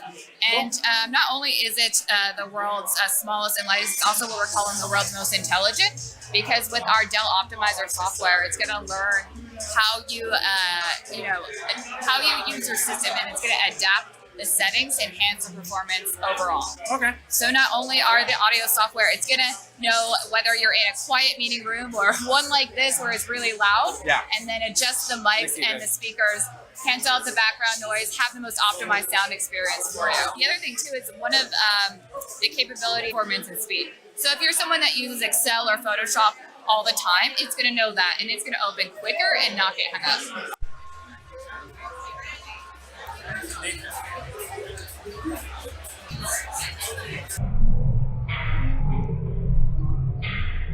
Gaming, you can monitor all of your performance for CPU, GPU, your RAM, your temperature, all through the phone. So you can have an uninterrupted gaming experience. You Is don't it have to alt-tab. Android and iOS? Yep, both. Okay. Yep. That way you can stay in the game without having to toggle, back and forth to see all of those specs. That's awesome. Yeah. So in the future, we're also looking at adding controls so you can actually manage your lighting or change your performance modes, your thermals, all of that from your phone. That way you can stay, focused in your game. Awesome. Yeah. Awesome. Yeah. What about this laptop? So this is the M15R2. One of the new dynamically optimized the thermal control so it doesn't overheat while it's on you. Yeah, we don't want to overheat that. Yeah. Someone told me earlier they burned their quads. A few times they're before that quads. Yeah. All right, this is the Alienware Aurora gaming desktop built for battles to come. Includes automatically overclockable HyperX Fury XMP memory with capacities ranging from 64 gigabytes to speeds up to 3200 megahertz. And of course, we got the Alienware 25 gaming monitor, the AW2521HF. It's a 24.5-inch IPS gaming monitor for smooth and responsive gameplay. So this using a fast IPS panel. Now, old gaming monitors used to use a TN panel, which had great speed, but not as much color. The traditional IPS panels are great color, but not as much speed. But these panels combine the two. Awesome. Monitors. Also, we have it in native Full HD. So at a 25 form factor with native FHD, what you get is a very good pixel per inch density. So you get very good details in the images that you're seeing. It's also AMD Radeon FreeSync and G-Sync compatible. So whether or not you're using AMD or an NVIDIA graphics card. Okay. Here we got a concept from Dell. It's a 2-screen monitor laptop. Looks to be foldable, of course, as in tablet mode or tent mode or laptop mode. Bottom screen, full color, and top screen, full color, so you can do a lot of editing from here. Looks like it is a thicker laptop, dual laptop. We'll just turn it to the side here. You can see one USB-C port, I believe. There's a power up there. And going to the other side, you can see it. We got power in there. But that's pretty much it for connections for this one. But of course, they'll probably have different models as well. And of course, that's all the fun over at Dell at CES. Jeffrey Powers from Geekazine for the next video. Thanks a lot for watching, and until next time, you guys geek out.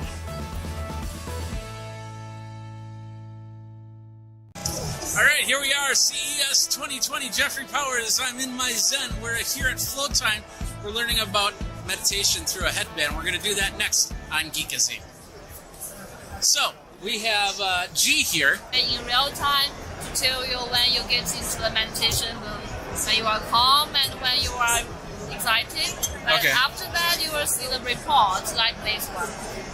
You'll know how your brain waves are going, like your alpha waves. I'm so relaxed. I'm chillaxed right now. I'm just CES-laxed. And I don't know if that's a term. But anyway, so you got this app. It looks like it's telling you all this data. How do you end up reporting it? Is it tracking somewhere? Do you put it in a spreadsheet? All time when you are getting into the mood and when you get it out. Okay. Now, I'm wearing the... Well, I'll flip this really quick. I'm wearing the headband right here, as you can see right here. So, G, how long do you wear the headband for? It depends on how you are going to meditate. When you are going unguided one, you can do it as long as not provided by the professional tutors. You can follow his guide to learn meditation. Okay. Wow, a whole guide on meditation. Awesome. How much does this cost? It's about $149 US. Okay, let's take a look at it really quick. Where do people go for more? We have the Facebook. Is it entertech.cn? Yeah, that's okay. That's perfect. There you go. There you go. Let's get into a meditative state really quick. We're at CES because this is important. So anyway, Flow Time. It's part of It's entertech.cn. Is that a Chinese? Okay. Where do people? On the website, Amazon. Okay, we can link to the Amazon there, and you can get it yourself. How much did it cost again? $149. $149. Pretty inexpensive to learn how to meditate and to give you guides and everything like that. That's awesome. Jeffrey Powers with Geekazine. I'm going to go in the corner and meditate some more. This is awesome. We got a lot more content over at Geekazine for CES 2020. Go over to geekazine.com. Thanks a lot for watching. Until next time, geek out.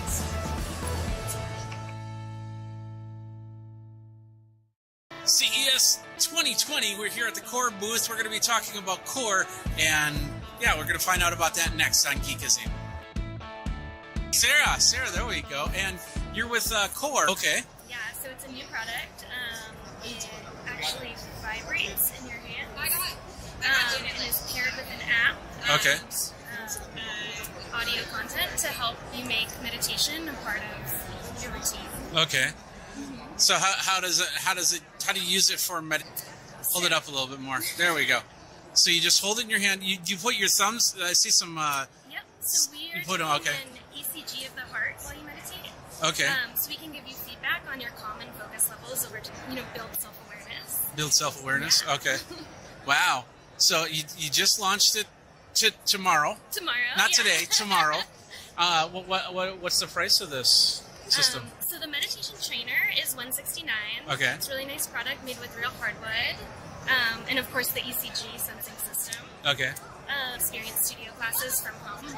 Okay. Are you planning to do like locations around the United States or around the world for that matter? For now, we're focusing on San Francisco and then streaming that to people all over the United States. Oh, okay. Well, cool. So we did the meditation. Okay. You won't see the data from this session, but I can pull up a different one. Yeah, go for it. This one didn't complete. This is the fake data, but this is what you're going to see.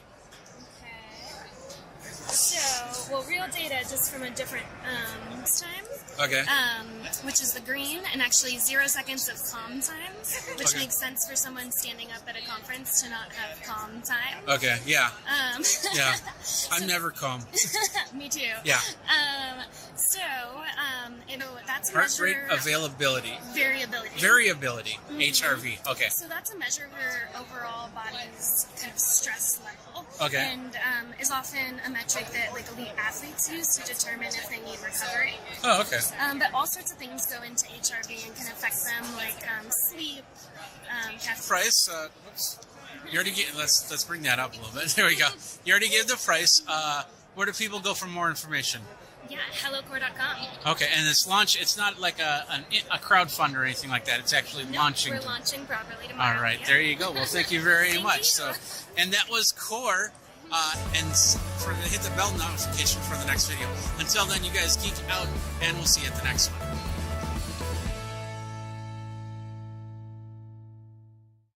Hey everybody, Jeffrey Powers with Geekazine. We are here at the China First Tech Look. We're going to be looking at Hohem, which is a 3-axis gimbal. We're going to do that next. All right, flip this camera around. We have Blake here, and this is the Hohem 3. It's what model is that? It's iSteadyX. Okay. iSteadyX. iSteadyX. Okay. Launched it at February. Okay. And it's the new products. We make it the pocket size. All right. And it's the latest 3-axis gimbal for smartphone. It's almost the weight 249 grams. It's almost compact, simple gimbal, just to make sure like everyone can use the gimbal, easy to use, not only the professional users. Okay. So we make it with the simple switch, the vertical screen. All right. Yeah. So just a switch a quick button, yeah, and you're going from there. So yes, and we able to zoom in and zoom out. Zoom out. Just to connect our application. Yeah. I have to manually zoom in and zoom out sometimes. So, yeah. To take To a make video. Yeah. Okay. Do you also have a smartphone app that also helps with that if you have 2 smartphones? Yeah. Okay. Yeah, okay. What's important for this gimbal? Amazing features is that we combine the mobile phone, combine the application, and with the gimbal together to make some fantastic video. Okay. So I can show one of the features is the video. Just you're making moments Yeah. through framed through the application pre-roll type stuff. Yeah, Okay. yeah, and just single start here. He will do his work at himself. Okay. Then he will Kind of like a TikTok video. Then he will generate a video. Okay. Himself, he will come back. Is there music playing in there too? Move like this. All right. It's one of the future, like to combine the gimbal, working the motors. All right. With the application. Okay. There's probably a lot more features on here, but you said that at the beginning. Okay. And I think it's the lowest product, the price compared to other brands. Okay. And will there be models in the United States? Or are you starting in China? The current mode. Mm-hmm. The current mode, you have the iSteady Mobile Plus is the best website is Hohem plus&tech.com. All right, Will, Blake, thank you very much for your time. Thank you. All right. And that is at the China Tech at CES 2020. Oh, and don't forget to ring that bell so you know when the next video comes out. We got a lot more CES action coming, so check it all out. And until next time, you guys geek out. Cam, for so many different things. We're going to talk about that next on Geekazine CES 2020. All right, let's flip the camera. We got Paul here. Hey, I'm Paul Sakrisky from Hoop. Just want to kind of take you through this. All the things like tells you when there's movement. It can give you all the key things, night vision, other items. But what Hoop is different, and it actually takes the clutter out of your notifications. One of the things that's very annoying about security cameras is you get a million notifications, one after the other after the other. If a leaf moves past it, it will actually. Okay. So with the relevant notifications, you can set up facial recognition profiles for each member of your family or anybody that you feel you want to have that for. And you can set up reminders. So for instance, with me, one of the biggest reminders that I set for myself is on Wednesdays to actually take out the trash, because I'm notorious for forgetting. So with the Hoop, when I walk in the door, it sees and recognizes my face and will actually remind me one of three ways. It can either talk to me directly through the Hoop and remind me to take out, set up the capability of knowing what the routines are. So for instance, if your children are supposed to be home from school at 3:30 and for some reason they're not, you can actually set up a routine that says, let me know if 30 minutes go by and they don't come in the door. Okay. So Hoop will say, hey, I haven't seen the children come home from school yet, and that'll give you an indication. You'll get that through a notification, and you'll be able to check on them to know where they are or if they haven't gotten home yet. Yeah. So if they're delayed. So this is also have all the benefits of a true security system as well. Okay. So, is it out yet? It is out. It actually started today. Okay, So today is our first day for shipments. We have it in two different versions.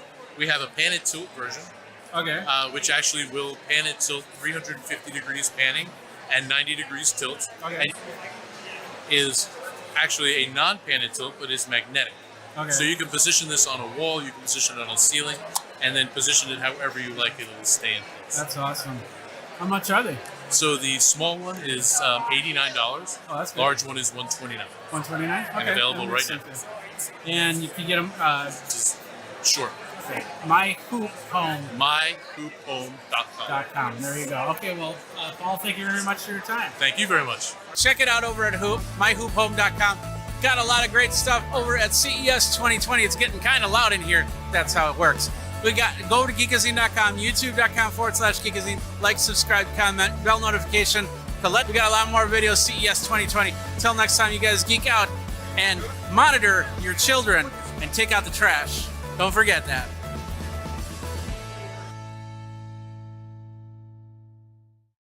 Here it is. We got the, now the model is what? Huawei Mate X. Mate X. Okay, and this is the foldable. You gotta push the button to fold it out. So we're gonna do that. Clips open. It's better writing, but it's pretty good. I don't see any creases. Tell us a little bit about this. So this is a 1080p OLED display. You can do dual screen. It's 8 inches unfolded, 6.6 folded. So let's get to our home screen. And if you tell it you want to take a selfie, it's going to tell you to fold the phone. So that way you have your Leica camera set up with your 40 megapixel RYYB camera, a 16 megapixel TOF, and then turn it on the other side. And then this is for our mirror mode, but your subjects are going to see themselves. Okay. So Will they record, like if I was doing an interview with you, I'd record you and then and you me would at the same time? see yourself on the that'd be other side, awesome, and it can be either way. And that ends up recording at 16:9 or 1080p or 7. So this is dual screen, and so we can run on here, have messaging happen over here, and go from there. So that's like the gallery. So some of the cool pictures. There's some guy. I have no idea who he is. Another guy. Wait, took a video. He's happy. Look at him. And we do have a video. We can show you it playing video on the screen so they can see. And you can fold it and it'll stand there folded playing the video. Okay. So if I fold it now. About not all the way, but Not all the- like, oh, okay. yeah, but almost all the way. Almost all the way. That way we can see the crease going. The glass doesn't bend. But the plastic feels pretty close to a glass. And it's an inbuilt screen protector, so some of what you're feeling under your thumb is the screen protector. It's a screen protector? So Okay. the material itself is proprietary. It's So that's how that works. And that's it. That's the Mate X from Huawei.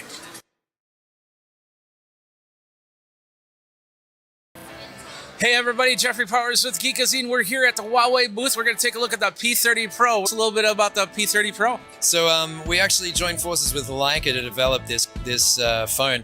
We've got a 20 megapixel ultra wide angled lens at the top there, and then we've got a 40 megapixel main camera.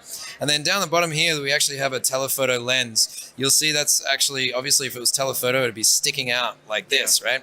So what we've done is we've angled it up, and then we've actually got a mirror there so that we can have that 10 times optical zoom and 50 times digital zoom with this 50 camera. times digital zoom. It's pretty That's crazy. it. But I That's mean, awesome. even have to pitch in there.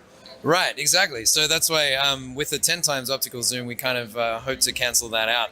But the other thing is once you get to 50 times optical zoom, you really need some great stabilization. Yeah. And ideally, you want to use a tripod. But I'll give you some examples of how all this works. So as I said, with the several cameras on the back, we can use two of those, that P30 Pro that she's looking at. Wow. We can go right up to 15 times the zoom. That's a hand model right there. Look at those hands. And then we've got the wide angle at the bottom.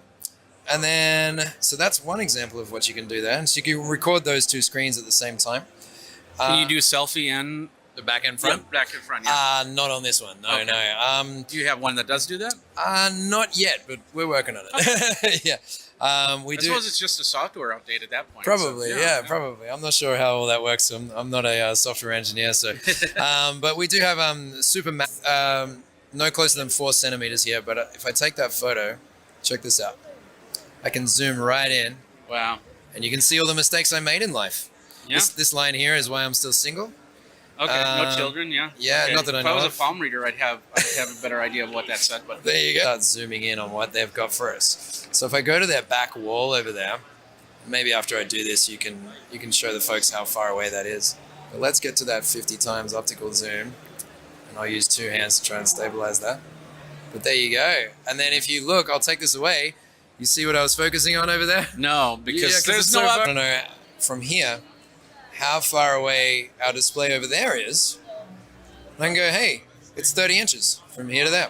Okay, so it draws that line, and then that's augmented just- reality just kicks in. Yeah. Oh, well, that's getting in the way because I've got this safety thing in the way. Yeah. But you can measure the area of different objects as well. You can measure the volume. You can look at people's height. But another Let great me thing- guess your height. Yeah, exactly. But if I go to the photo and I click on this button here, Okay. that is actually, there's no object I recognize because I don't have an object in front of Yeah, it. yeah. But if I was to put like a donut in front of this, it would tell me how many calories that donut has, for example. Donut, yeah. Donut. Shopping. Let's say I wanted to, I like your shoes. Let's see what kind of shoes they are. You can go down here and recognize the shoes. And then it goes, hey, you want to buy these shoes? Here's some stores you can buy it at. Oh, wait. Oh, I went back. Here's some stores you can buy it at. And check this out. I've got it set to Russian. Okay, someone previously was Russian that was using this. So all that English is going to actually translate now to Russian, and the English is going to disappear, and there is all the Russian. That's awesome. All right, well, that's that. Thank you very much, Andrew, for your time. Yeah, it was a pleasure talking to you. .com/Geekazine. Remember to like, subscribe, comment, and the bell notification for the next video. I just did that with the microphone. Wasn't that cool? So we got a lot more videos at CES 2020. So stick around and geek out, folks. All right, we're here with Vicky. How you doing, Vicky? I'm doing great. That's awesome. Human touch, and just kind of relax. But having it in your home would mean you don't have to come to CES to do that. You could sit in one of your human touch chairs and watch me walk around the show floor, hurting my back, hurting my leg. Then we'll get to this chair. Sure. Human Touch is we are a wellness company. We've been around for over 40 years, so for a long time. We make massage chairs. We make wellness products such as foot and calf massagers. We also do other products like zero gravity recline, or an array of products that really cater to health and wellness. Yeah, and it doesn't have to be like big stuff like No, this. It's yes. like little foot. We have, yes, the massagers small too. foot and calf massagers you can put right under your desk at work or wherever you are. Our zero gravity recliners are beautiful pieces of furniture that could sit in any home. Awesome. So, and then we have these. These Okay. are our crowning. I see speakers in here. Tell us everything. All right, it has. let me tell you what we are looking at here. So, talking about the speakers first, these are Altec Lansing branded speakers. So, we have premium sound in here. So, these are you use your phone, you can use Bluetooth, and they connect, and you can play whatever you want through Spotify that you can access through your remote or through the chair. And there's different sounds like the rainforest, the wind chimes. There's soothing rain. So, when you look at this massage chair, what does it look like to you? It looks like the cockpit to some airplane. Yeah, in this pod, and that sound of just the waves Silence, crashing yeah. is just it completely immerses you in the massage experience. We also have 38 massage programs, and so that's We're gonna go through all 38 of them. it's gonna be a long video. All day. So I have 38 massage programs. We have Cloud Touch acupressure. So this is a cloud. This is an airbag that basically will give you compression on your arms, on your. She comes down, so you are going to feel massage in your glutes, in your glute area. It comes all the way down past the lumbar. Okay. And it's S-track because it follows the curvature of your spine, which is an S. We also have a foot and calf massager. This foot and calf massager is heated. It also now with this Supernova, it actually extends a little further, so it gets into the you are and where that needs to be. Okay. So this chair is actually the first Alexa-enabled chair. Alexa-enabled chair. Yes, it is Alexa-enabled massage chair that you hook up to Alexa, and once you do that, you basically sit in your chair, don't have to touch your remote, don't have to touch anything, and you just say, Alexa, ask my Nova to give me a massage. You're heading back into zero gravity. Nice. Your massage is started, and you're ready to. And I was hoping my gymnastics, yeah. You think I haven't done stuff like this before? Ha! Yeah, so you're good. Yeah, let's let the chair tilt back. First of all, we got to do the one thing here. My phone has a nice hand in there, so. All right, I'm ready. Let's rock this thing. All right. So I'm going to put you in one of our auto programs. I'm going to put you through the demo mode. Okay, we're going through the demo mode. Okay. A great overview of the whole chair. Here we go. Demo mode. Bye. Hello. So what it's doing is now compressing on the shoulder, the glutes region. And that's really nice. Oh yeah. Probably hold my head back now. Put your head back, relax. Okay. If I fall asleep. I'll wake you. No. No? Okay. A little bumpy ride on the butts. I should have done this at the end of the.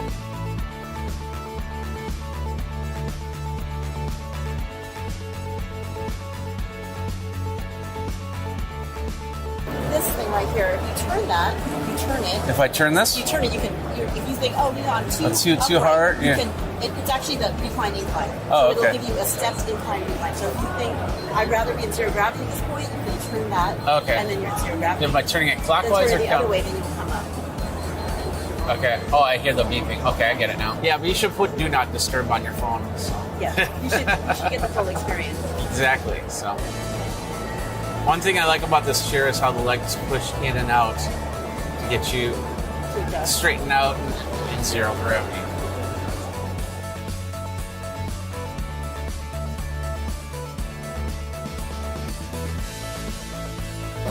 Uh-oh. I think that was 5 minutes. Yeah. Yep, we're done. Oh. Yes. And lunchtime. And break time. And snack time. And watch TV time.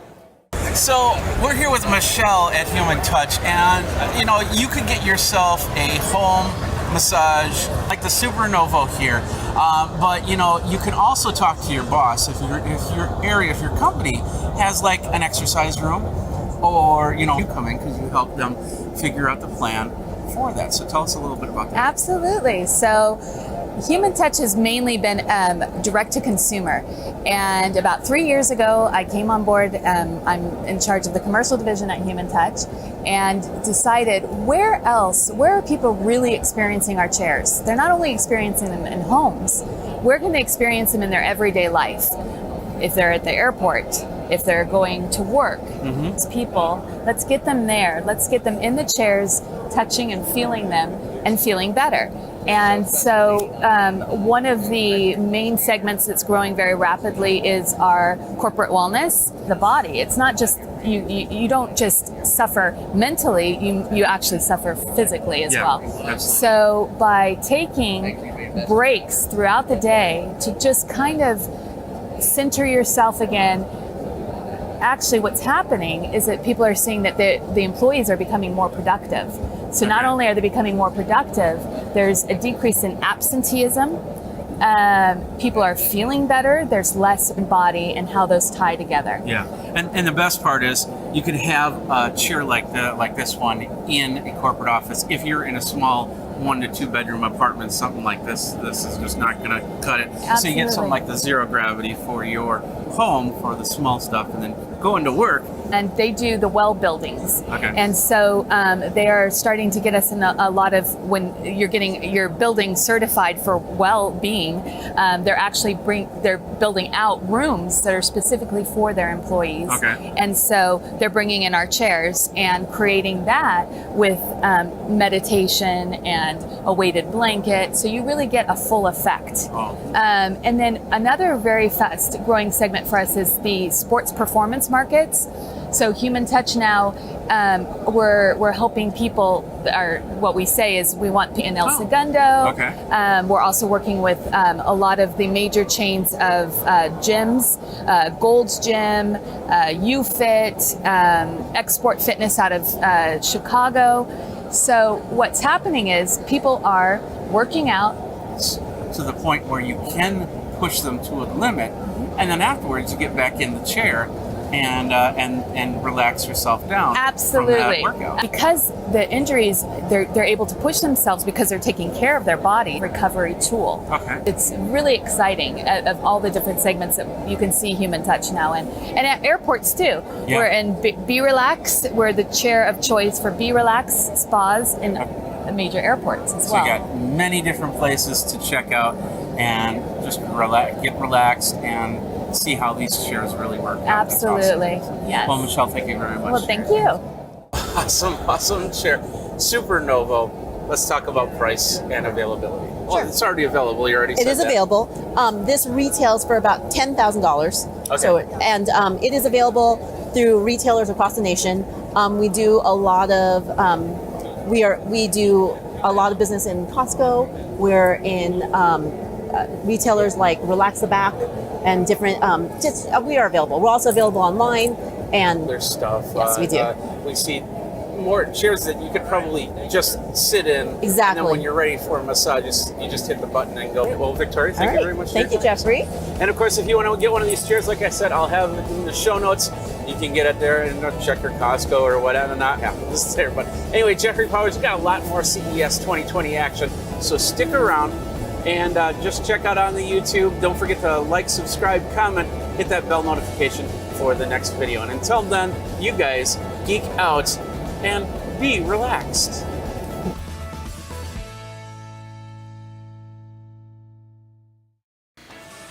Jeffrista 1R. It's a modular camera, and we're going to talk about that next.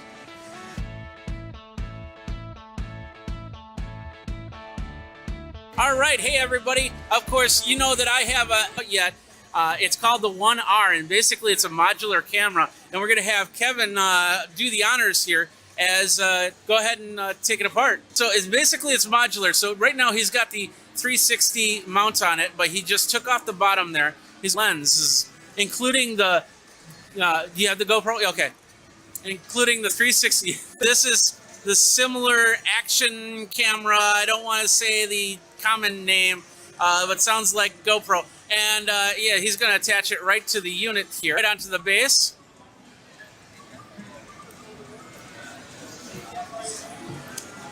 Right there. And there you have a nice little action camera, and you can go back and what X can do, of course not in this mode, but in the 360 mode. But there's some newer stuff that can do too. It's not out yet. It's going to start at $479, you said? Yeah, $479. $479 for the 360 version, and then of course additional price for the adapters. There is a battery in there that you can change out. So you got USB, some sort of live streaming like the Insta 1X does, but once again, not confirmed. And of course, then you get the adapter for the invisible stick, and then you can run some really cool stuff with it. So you can get that. Once again, not available, but go over to Insta360. And of course, over on YouTube, like, subscribe, comment. And what do you think? Do you have an Insta360? Let me know what you think. And we got a lot more cool content over at CES 2020 from the Insta360 booth. Jeffrey Powers, thanks a lot for watching. Till next time, you guys geek out. Kind of the quiet area of Central Hall, which is weird. Kind of nice. But of course, we're on the hallway right now because we're at I.O. Gear. We're going to go in the booth. It's going to be louder there, so don't worry about that. And we're going to be talking about this upstream that I.O. Gear has just announced. We're going to do that next on Geekazine here, which we're going to flip the camera around. And we're going to go down a little bit. And there we go. We have the Upstream Studio. Tell us a little bit about what it is. All right, let's go ahead and start down on the bottom shelf here. Okay, we got to go down more. We have devices from, just a super basic device all the way up to a full production switch. Start off down here. This is our 301. Real simple. You got just a HDMI. Okay. And then a Type-C on the other end. Type-C, it'll just does UV HDMI in, HDMI out. This one is 4K in and out. So it's a pass-through. Okay. Loop out's 4K. So you hook in your Xbox or your PlayStation or something like that. Exactly. Or just a camera, actually. It's true, that too, yeah. Yep. You have one for UVC output into a Type-C, and then you also have a pass-through for charging. Oh, for charging. Okay. Yep. Oh, that's awesome. Is there a battery in there? Or? No. So this is kind of it's just a 1/4-inch adapter. You can put, a camera on this end, and then a tripod on that end. UV322. UV322, okay. Yep. Basically, this one still does UVC capture. Okay. So you will need a separate PC. All right. But basically, you'll set a little iPhone in here, and it'll have all the soft buttons, digital buttons. You'll have scene selection. Download some software on there? Exactly. Okay. It'll come with all the overlays and everything if you. Okay. So basically, a screen so you can see what's going on. Right? Exactly. Okay. Yeah. And then USB. USB B is going to go to whatever PC for UVC capture. We'll get some audio. XLR input, and then an RCA input. And an HDPC or HDCP. Yeah. Yep. Awesome. Switch. Awesome. Yep. The GUV3 are hard buttons. That way, you can go ahead and do scene selection, transitions, manage your audio, and then choose to go live or pause or whatever. On the back end here, you have one 4K in, the loop out that's also 4K, and then you have two HDMI 1080p. Oh, 1080. So why would you want a 4K in? 4K in, 4K out for your loop through. Oh, okay. Yep. Okay. For the gaming system. Yes, okay, exactly. Okay. So the biggest benefit for this particular unit is that it's PC free. So you can do YouTube and Twitch. Nice. Okay. Facebook Live, whatever CDN platform. You just need your URL. You have a USB port here. Basically, if you want to connect to a external hard drive, you can go ahead and start capturing to that external hard drive. I love that. Same RCA, and then you have a 1/4. This one is to be determined. A couple of the features are being finally determined. Okay, that's the upstream 4K. Yep. Okay. The upstream game. Yep. Okay. Is going to be $179.99. Okay. And then this one is MSRP $99.99. $99.99. Okay. So perfect. It runs pretty parallel to the others. So. All right. Well, let's take a look at the software and go from there. Let's do it. Now we got the Upstream Pro in action here. We got looks like a Nintendo Switch. Pretty much here, all in one unit. You're gonna have video mixing, you're gonna have audio mixing, and then the ability to push to two CDN networks at the same time. Okay. So let's just do a quick walkthrough of the page. So basically, this is your video mixing page. You're gonna have 8 overlays and kind of scene transitions that you can do. Let's transition into scene 6. You just hit the auto button right here. And it'll show that. Do it again. Go back and forth. Yeah. Let's go back. There you go. Okay. There's us in the corner. Yep. There's us. Oh, that's the camera. Okay. Now flip it. I feel like an actual production studio. Exactly. So inside each one of these scenes, you have the ability to add text or add a background, such as what we had on the previous one.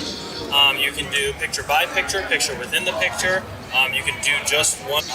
Next, we can go into the audio settings. Pretty straightforward. Basically, up if it's not loud enough, down if it's too loud. You have all your options right there. Okay.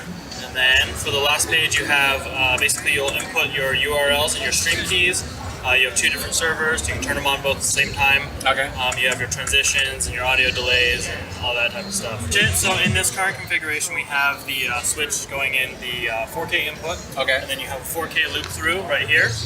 Up there is the loop through. Yep. And then you'll have your 1080p source right here, one That's camera. the This right here is going to be your final output. And we're down in the corner. Yep. Yeah. And oh, Bowser got hit.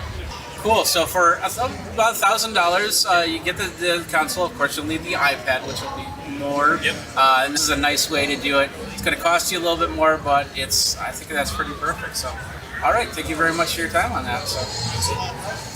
And that is at IO Gear. Really cool stuff. From $99 all the way up to $1,000, you can get yourself streaming in a more professional model. That's awesome. Because you can. Jeffrey Bowers with Geekazine, geekazine.com, youtube.com/Geekazine. Don't forget to like, subscribe, comment, bell notification so you know when the next video comes out, because we have a lot of CES action coming your way. Till then, you guys, geek out.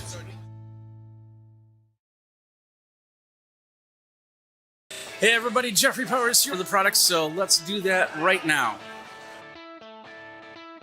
Here we go, ladies and gentlemen. This is the Razer flip phone. It is the iconic Razer phone from Motorola. It's a 6.2-inch cinematic flex view display, interactive quick view display, seamless trans. As you can see, the whole screen is, the whole side is a screen, and it looks like it's pretty continuous. There's no real seam on it, but of course it is plastic, not glass. And as you close it, you have a little screen on the top to give you small notifications. This is the Razer flip phone G laptop, up to 24 hours of battery. The Snapdragon 8CX 5G compute platform in there, and it's of course a 2-in-1 portable. Can come in with a digital pen right there, and IR camera and FPR for increased security. An amazing little product, and perfect for some of you enterprise people, so you don't have to get onto the hotel Wi-Fi. You can just use the phone.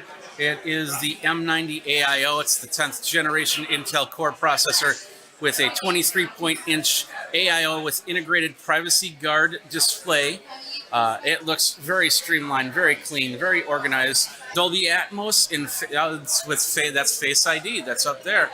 And look at when you're full on, you can still see it, but go ahead and rotate around to one of the angles. Okay. It completely blacks out the screen, so you've got complete privacy. All right. And you can turn that on, and then you don't. Oh, okay. So you turn that button on, and then you turn it on, and now it turns it off again. Oh, a second stage. Back on. There we go. Perfect. All right, let's move over to the ThinkPad here. It's the P53. It is 9th generation Intel Xeon and Core CPU computers.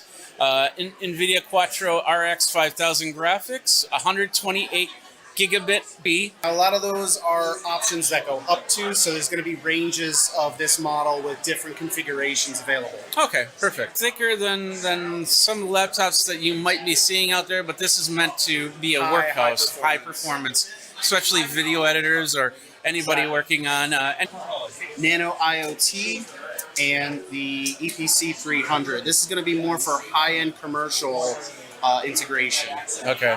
Up to 1 terabyte hard drive storage with PCIe extend. Hotel or a coffee shop or something like this. This would be a computer that you might put in for a kiosk or a POS system or anything like that.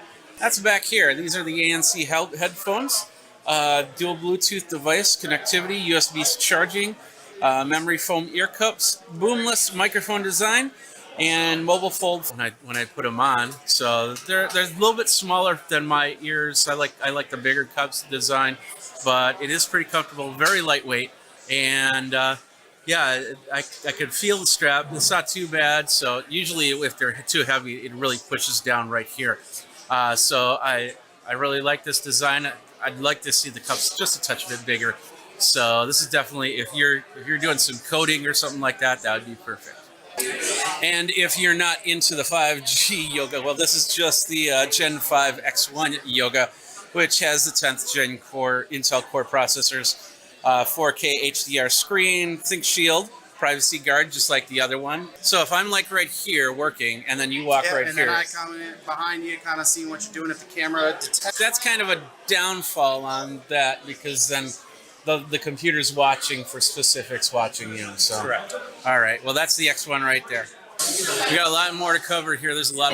This one right here is the ThinkSmart Hub 500 from Microsoft, 7th Gen Intel Core i5 processor, 11-inch, 6-inch touchscreen, 360-degree rotatable. So yeah, it's meant for maybe in the office or maybe at like coffee shops, and it is Team Rooms certified.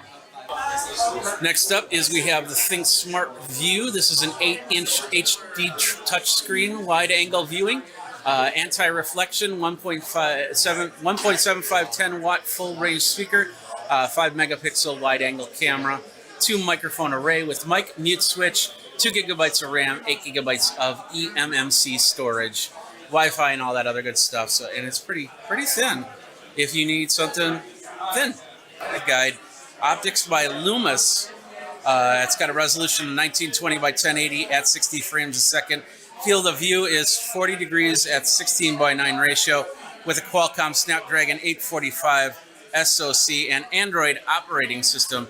Let's hear. This is the Yoga mouse with, well, here we got the Yoga mouse with laser pointer right here. Rotatable twist hinge to shift between the mouse and presentation mode. So you could turn this around. We saw this last year. You flip this around and it will go into presentation mode. And then you flip it back and it'll down here. This is not an actual keyboard. It looks, and of course the screen is up here as well. Okay, so we're showcasing here the ThinkPad, which has Alexa built in, and you're actually communicating with devices such as the Smart Tab. So it starts to create almost like an intercom system throughout your home. Okay. So Alexa, dinner is ready. Nice. So you can speak to people throughout your home. Yeah. You might have to leave the room. We have the ThinkBook Plus here, which is really cool. We're showcasing the lid close feature, which is coming out in summer of 2020. Okay. With the ThinkBook Plus, you also have the e-ink screen on the exterior. Oh, okay. So you get access to Alexa, but also the visual component. Okay, so that's with the lid closed. Correct. That's crazy. So, do we know prices on this? I do not know prices on That's this. fine. That's fine. Yes. So that's pretty cool. E-ink on the top there. Right.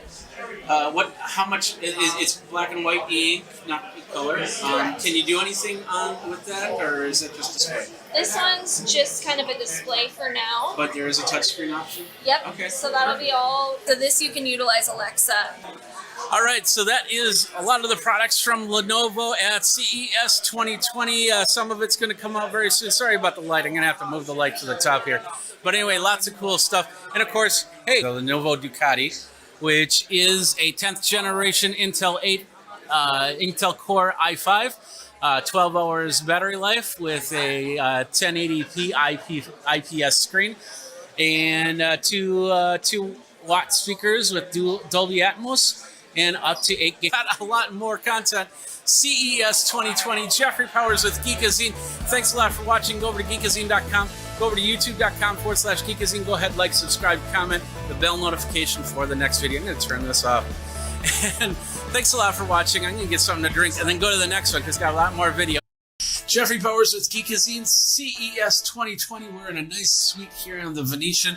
We got Nathan here. We're going to talk about the Mevo streaming camera. We're going to do that, and they got a brand new version of it. We're going to talk about that next. So this is Nathan. Say hi, Nathan. Hey, how's it going? I'm Nathan from Pete in any sort of like action cam world or anything like that, but we are the live streaming camera, and we just want to make it attainable by anyone that has an event, music, a concert, something that they would like to live stream. They can use Mevo to do that. Okay. It's a nice little thing, and it's great that you hooked it up to live stream, a small, compact, do for conferences. But now you guys have a new version out there. Why don't you tell us about that? Yeah, exactly. So now we have Mevo Start. Here's our lovely box for it. It's also behind you. Oh yeah, there it is as well. It's the actual camera. So we have a 4+ hour battery life, and we've actually done some streaming where we've gotten almost 6 hours. Wow. So pretty big update considering our original Mevo Plus only had about an hour, and then you had to buy the accessory to get around 8 hours. So 5 4 to 6 hours is pretty exciting for us. And we also added a 3-point mixer directly into here to have that like professional audio. Yeah, I always like to put in my own mixer into that, so I like that option.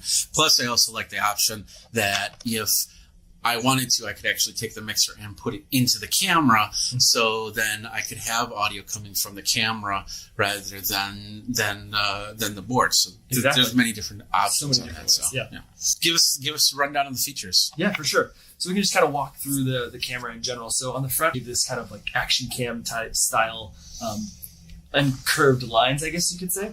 And so now we have like very professional, very accurate, just everything nice and flat.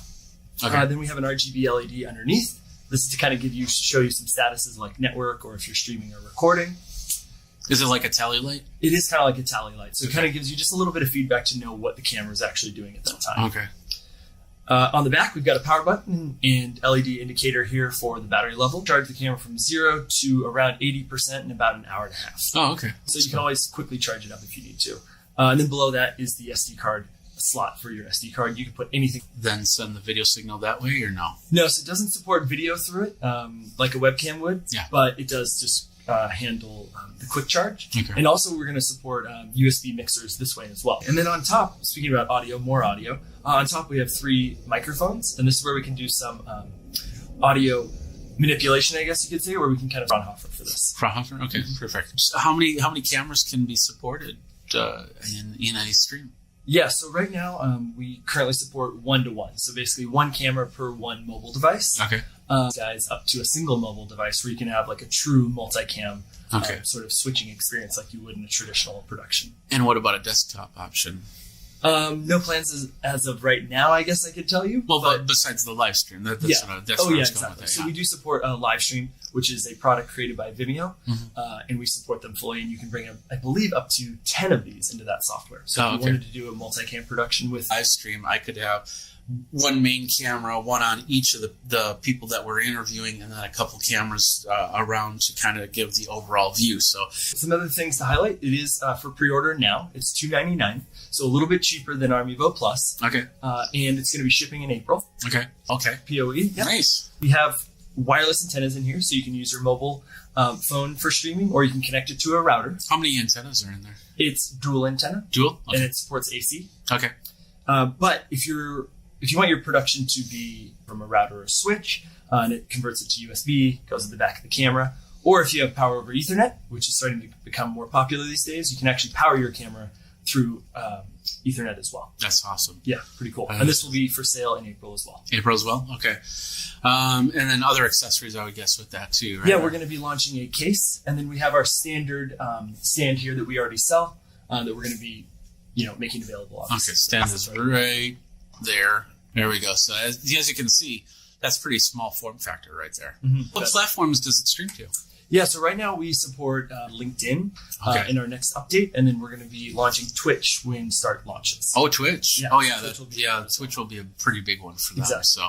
And for RTMP, that's like your custom one. So any other destination that you want to go to generally supports RTMP, so we've got that built in as well. Is it awesome? All right, and you said it's $299. $299. But you're still selling the Plus. We are still selling the Plus. And what do you have that at? So that's at $399. Okay. The Boost accessory is $200. Okay. So we're definitely hitting a lower market, more consumer market with this $299 price point. Yeah. But it also offers a ton of features, with the audio. That's your time. Thank you. All right, there you go. So this is the Mevo Start $299. Pretty cool. I'll try and get one into the studio, and we'll do some reviews on it and play around with it and go from there. So we got a lot of great video empty couch because we got a whole bunch of it, and also on the live channel over Geekazine Live. And don't forget to like, subscribe, comment, bell notification for that next video. Until then, you guys geek out and stream on.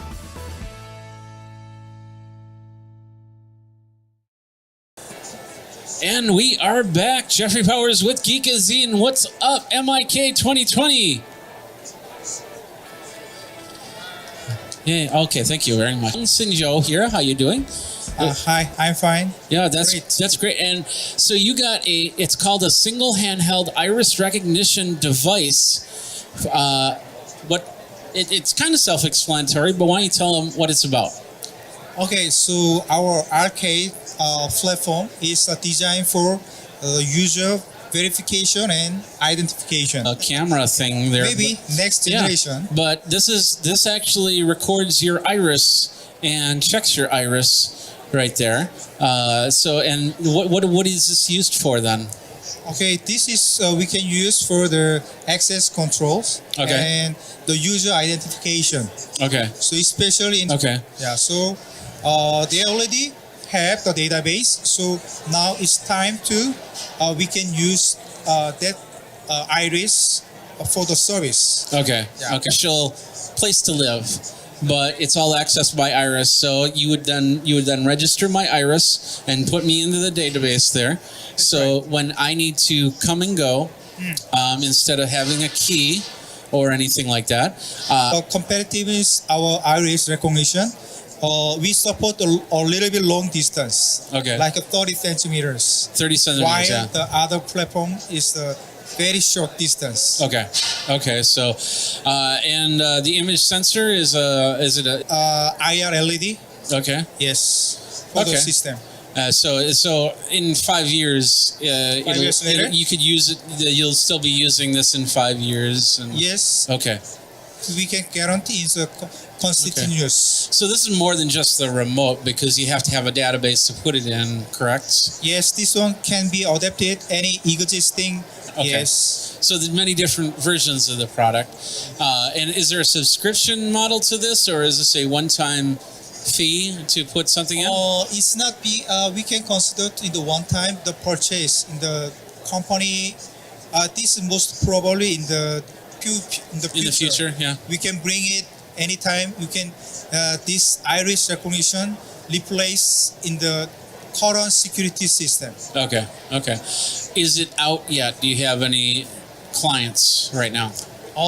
Just we we target India government. Okay, India government. So, yes. All right. So, what's the low end cost to install? We still have our price is affordable and very considered to our system specification. www.j2c.com. J2c.com. That's right. Oh, that's an awesome website. That's a lot of people would want that website. You got a good job on that. So yeah, thank you. But it's JT. Yes, this platform name is Arcade. Arcade. So, and you can check that out. And I'm assuming you're looking for partners around the globe to work with to get them, like in the United States or Europe and things like that. Yes, we will. Okay, absolutely. So, all right, CES 2020. Ooh, we got more, like the sound said. Yeah, we got a lot more, so check it out. Go ahead, like, subscribe, comment, and geek out. We'll see you at the next one.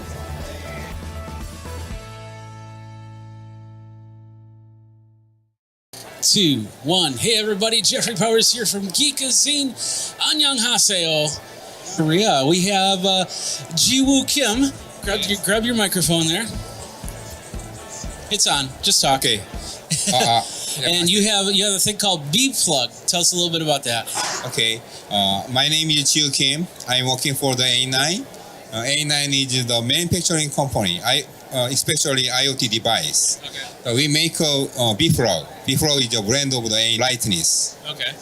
It's a simple plug. It looks like that. Yes, that's too small. European standard right now, of course. And so you basically plug it in here, and it tells you the health of the plug or the health of the product plug in.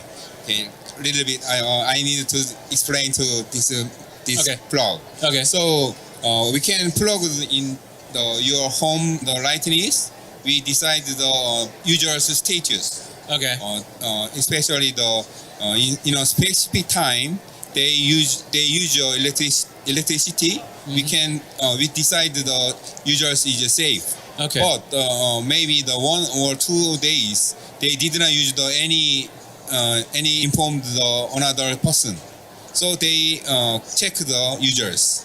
You were here last year, right? Yes, yeah, that's right. I remember interviewing that. That's an awesome plug. So yeah, so basically what it does for a ton of electricity. That's right. And if you can also set it up via probably smartphone, Yes. right? So you can turn it on and off. So let's say you're here at CES, you can turn off. That's it's awesome that you've come from prototype to actually production now. Yes, actually, this is it's not the soul. So we adapt we supplied the 1,000 this plug to the Seoul city. Okay. So they are launched now. Yeah. Okay. Okay. So it's out now, right? Yes, that's right. Okay. How much is it? Telephone fees. Okay. Because you know that usually the Internet of Things machines they need some internet, wired internet. Oh, okay. But you know that some weak people and the poor people they need internet service. Okay. But that's not so good. So we made this machine by the LTE module. LTE means LTE, yes. like the cell phone. Yes. So we don't need any wired internet. Just put the plug and the plug is the wall constant. No, well, you're talking about Bluetooth, and if you left, your Bluetooth signal disappears, then it turns itself off. We can do that, but we didn't adapt not yet. Okay. We just only the LTE. Okay. You decided to go with this version first. Yes, that's right. Okay, that's awesome. That's awesome. And you have a US version as well? Pardon? So this plug right here, how much is that? Actually, the Korea is maybe $70. $70. Yes. So and then you have to get a phone, some sort of way that's to right. Including the $100 per 2 year. $100 for 2 years. That with the LTE option, communication fee, and then the server operation fee. Okay. When's your plan? Abroad the next year. Next year? Yeah. Okay. All right. Where do people go for more information? Website. Yeah. How do they find you online? Are you a9design.com? What's your... Okay. Why our website is o.kr. All right, there you go. I'll have the link down there so you can check it out from there. Thank you so much. All right, well that's B-Plug. It's an awesome way to turn off the electricity when you're not around. And of course, if you're in Korea, you can get this now in Korea. Yes, sir. And soon, in the next couple of years in the United States, it's a great idea. On Geekazine, Geek Out.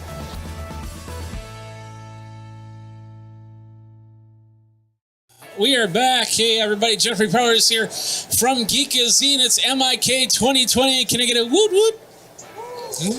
That works. CES 2020 Geekazine. We're here with CTNS. Is that the name? Okay. And you are dealing with lithium-ion. So we are making some block batteries. So this is one block batteries, two block batteries. It's possible to merge it. Okay. One is only use 1 hour. For example, if 2 batteries merged, we have totally 2 hours for using. Okay, 2 hours of what type of use? Charging a phone, charging a phone, and when you going to outdoor. I'm sorry, on these batteries. This battery is about 15 amps. 15 amps. Yes. Okay. So so it could charge smaller devices. Yes, sure. In when you're out camping and stuff like that. Yes. In the future, I wish the battery is more and more. So I have my camera right here. I could actually use this to power that camera for about an hour, right? Yes. Yeah, sure. Okay. So cool. Can I show how to merge this? Sure. So what he's doing is he's just turning it off. Okay, it's got like a 4-pin connection there, and he's going to attach that to the other battery. Caps off, change out the battery, and you got another hour, 2 hours, 3 hours. Right? Yes, of course. How many batteries can you stack? I think infinity. I'm sorry? Infinity. 18? As many as possible. Yes, sure. Okay, so there's no issue if you start stacking too many batteries, it'll cause problems. Yes, sure. Okay. Are you selling? What? This is just a prototype. So in batch, we'll sell the best product, make a best product in batch. Okay. Oh, Bosch. Yes. Okay. Bosch. Nice. Dealing with how much does it cost to get one of these? It's one block is about $1,000. $1,000? Yes. That's, okay. So about 1,000 won. 10,000 won? Oh no, 100,000 won. 100 with okay, so that's about $100. So. 알겠습니다. I'm sorry. Yeah, so I had to. Yeah. Then I wanted to speak. Yeah, I wanted. No, that's okay. That's okay. So, all right. So for about $100, you can get a 1 hour charge for emergency use, or for if you need to charge your iPad while you're camping or. 지금은 안 되는데 이게 돈 많아지면은 가능할 거라고. 그게 저희가 미래에 꿈꾸는 거라고 조금 더. So right now it's the answer is no, but if there, then it's not impossible. Okay. So all right. So where do people go for more information? Website.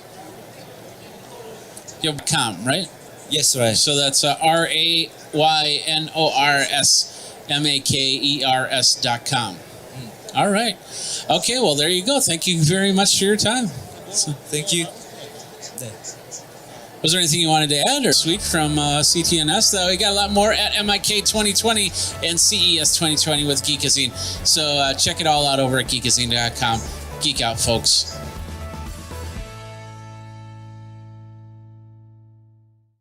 All right, we are back. Jeffrey Powers with Geekazine at CES 2020, MIK Zone at MIK. One more company to talk to. It's at Deep Medi, and we got Kwangjin Lee. Did I pronounce that right? Awesome. Right. Thank you. And you, medical stuff, blood pressure cuffs. Tell us a little bit about that. Yes, so our DMEDI developed camera-based cuffless blood pressure monitors. You said camera-based? Yes. Okay, so, right now. Oh, yes, sure. Okay, I'm afraid to do that right here. You know, usually when you go to conference, you're off the wall, so my blood pressure is probably kind of high at this point. But let's try it. Yes. Let's see what happens. How does it work? Just cover your finger. Finger over the camera. Okay. There we go. And he's going to hit the start button. And I got to stand very still. The light just turned on. He's hitting the start button. We can measure the blood pressure algorithms. Then we can estimate your blood pressure level. But it's an estimation. It's not. If it's high, then you should go see a doctor. It's analyzing. Does it have to go out to the web to? This small project send our servers. Let's do that on Thursday and see what happens. So it's an app. That was Android. Is there an iOS app too, or? Now we provide our solutions through the and I'm assuming any camera, so you could probably do like a PC solution if you wanted to too. Yeah, sure. So we also developed webcam camera. Using our solutions. Okay. Any healthcare companies healthcare company wants to apply our solutions, then they only use our API. Okay. Yeah. Then they can use our solutions. Yeah, absolutely. Yeah. So somebody feels faint that app on their person. So if you're out in the middle of the country and there's no help, at least you have an understanding of what's going on, so you can go get help. So. Yeah. Awesome. So, do you have any other products, or are you just focusing on the blood pressure? On other reducing the blood pressure using the through the deep breathing exercise. Okay. Yeah. So then app name is Haley. So yeah. Okay. Yeah. From the Inner Israel. Okay. Yeah. So that app users using our app. Okay. They practice the deep breathing exercise. Okay. And then we did also we can score the breathing exercise. Okay. Yeah, patterns. Okay. Yes. So they can help the hypertension patients. Yeah. Yeah, for reducing their blood pressure level. Okay. Is the app available now? Yes. Deck apps can download right now, but you're planning for an iOS version. Yeah, yes, okay. sure. And is there a price? Is it free? Does it cost money? Now it's free. Okay. Yes, so they can manage their blood pressure level. Okay. Yes. So you're basically going to make product around this app. Yeah. So the app's free to download, but then you'll buy the cuffs and things like that to use. Okay. All right. And what's your time frame on making the products and bringing those to market? So in this app, and planning to have a clinical trial for getting the medical approval. Okay. So now we will proceed to have a clinical trial. All right. Yeah. All right. Where is it deepmedi.com or what's the website? Yeah, right. To get this, and of course, download it on your Android and check your blood pressure. It is important for you to check your blood pressure, especially at sea. I could see myself stopping if I feel a little bit weak or something like that, and just kind of check my blood pressure on here to see how it feels. I'm glad out now. And we got a lot of great content.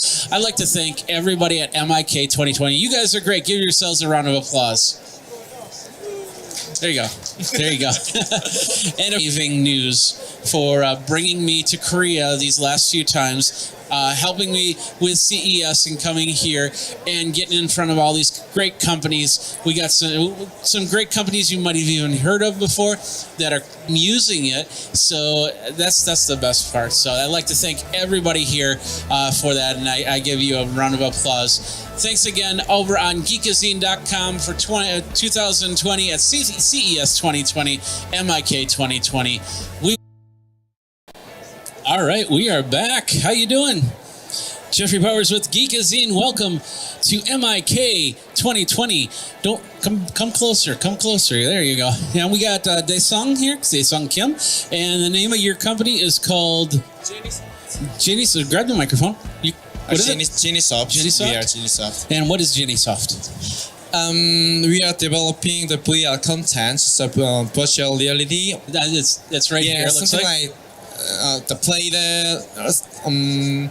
Do you have to smash the arrow? So okay. Come to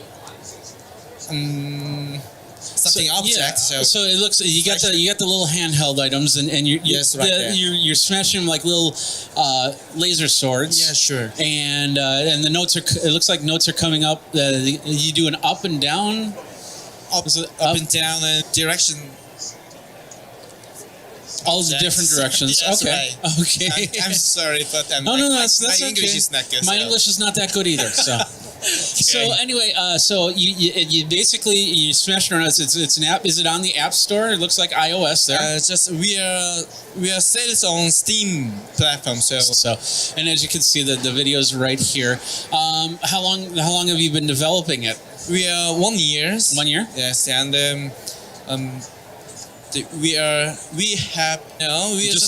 first title. Okay, your first title, you want to get that going. You got it going on Steam. Are you going to put it on the Android and iOS platforms? Use the microphone. No, that yet. So Not yet, we are just only because this content is just only VR content. So okay, they're using the VR hardware they need. So how do people get this game? They can download the Steam. Okay, that's all. Is it location based or can they? We are actually yes to talk to find global partners. Yeah, but as a person out of the country, can I download it on Steam? Oh, sure, it's download. Okay, anybody can download. Yes, okay, right. and it's free right now, right? Okay, free. So no, it's a pay. Oh, it is paid. How much is it? Maybe $10. Yeah, right. $10. Yeah, $9.99, whatever you want to call it. So, all right. And it's cool. What's the name of it again? What's the name of the software? Oh, okay. Dancing Arrow. So we are called it Dancing Arrow. Dancing Arrows. Right. From Korea. So if you're looking for it on Steam, look for Dancing Arrows on from Korea, and you should be able to find it. Any local. Okay. You can download. And then IO. actually. So. Oh, .io. Ooh, fancy URL right there. I'm kidding. Thank you. Anyway, all right, Daesung, thank you very much for your time. Thank you for your time. Thank you guys very much. We got a lot more from MIK 2020 at CES 2020. 2020. You got to see it. 2020. It's awesome. So Jeffrey Powers from Geekazine. Until the next one, you guys geek out.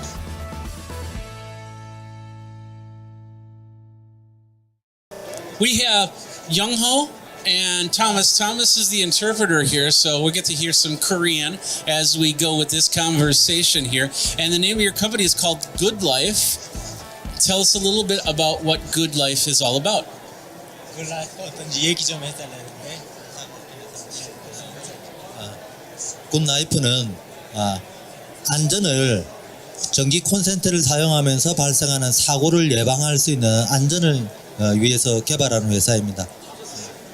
To prevent all the household goods through power outlet plugs, safety on there. So, yes. What are the major parts of safety that you have to see? My English isn't that good either. Water. We see power outlet being repelled by water. What other elements does it repel? 기존의 전기 콘센트는 콘센트를 사용하고 있는데 물을 부으면 합선이나 감전이 되는데 사람이 다치거나 화재가 발생하거나 저희 굿라이프의 제품은 특징을 가진 제품입니다. The difference is, even if you pour the water, it does not short circuit. It does not have any shortage in a household. So it prevents it from. If let's say a pipe bursts or something like that, it'll still you could have this in the bathroom or in a basement and it won't short circuit. Exactly. Okay, perfect. All right. I take it you're out in Korea right now, correct?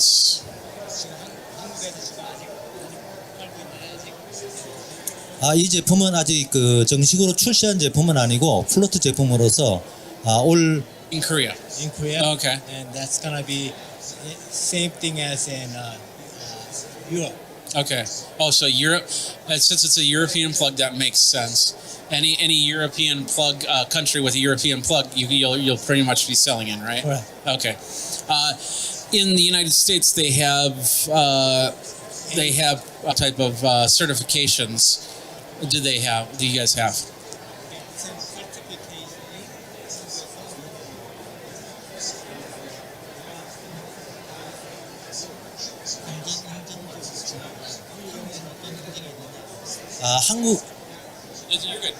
한국에는 안전 인증으로 KC와 KS가 있습니다.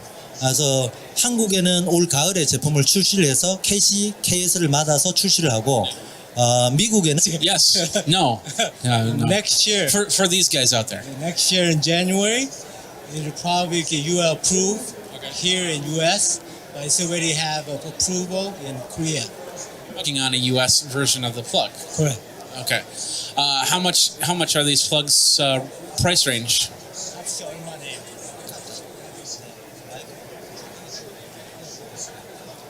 지금 한국에 출시되는 제품은 가격이 So he plans to sell it for about $10. $10, yeah. That's right. Yeah, okay, perfect. All right. Do they have a website? Do you guys have a website?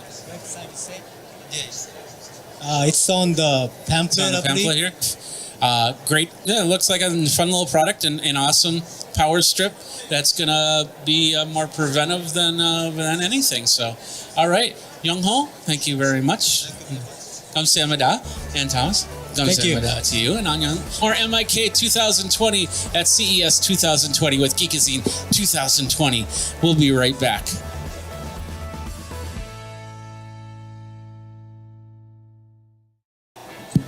All right, we are back here. Jeffrey Powers with Geekazine CES 2020, MIK 2020.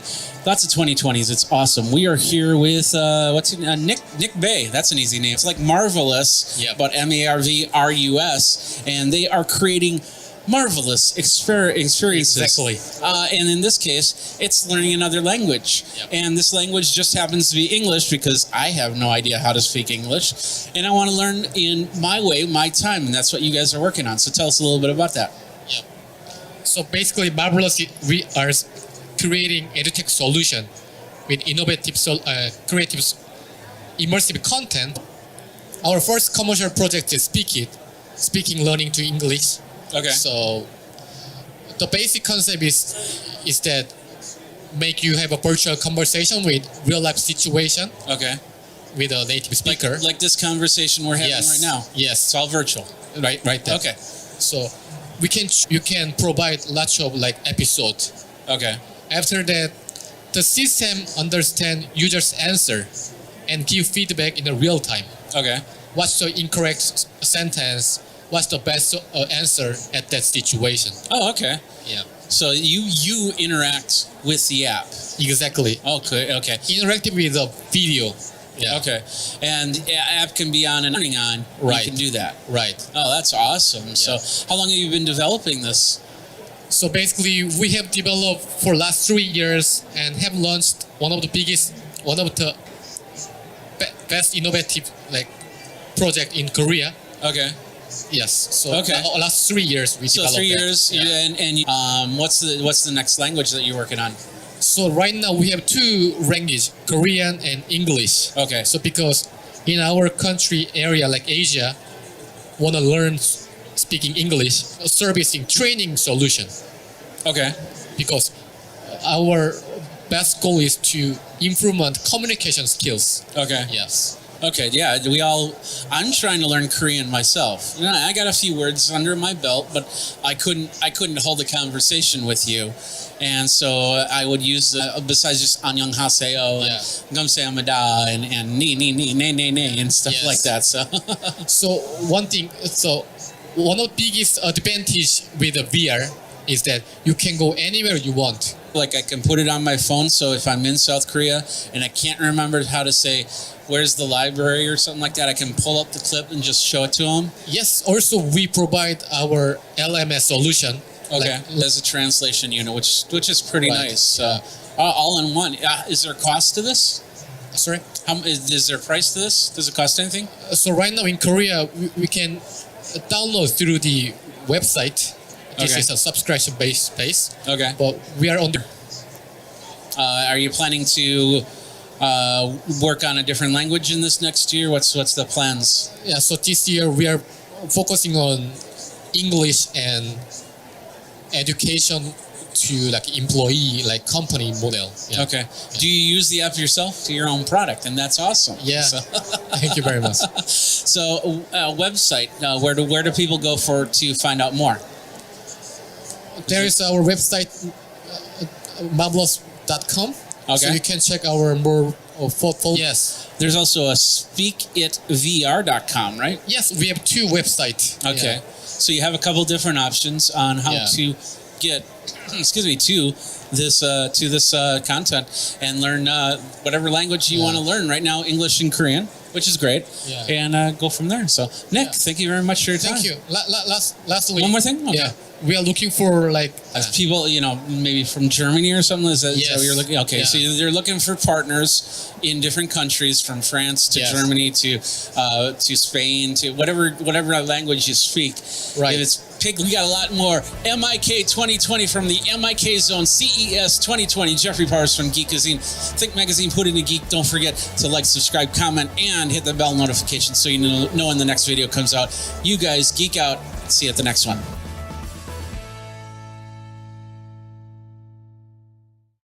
All right, welcome. We've got Shang Tsung here with a company that's called Modern Tech. Yes, but I am in before Modern I do that, I want to flip this camera around really quick. I want to show you guys. This is kind of the product that they're showing off. It's all electric stuff.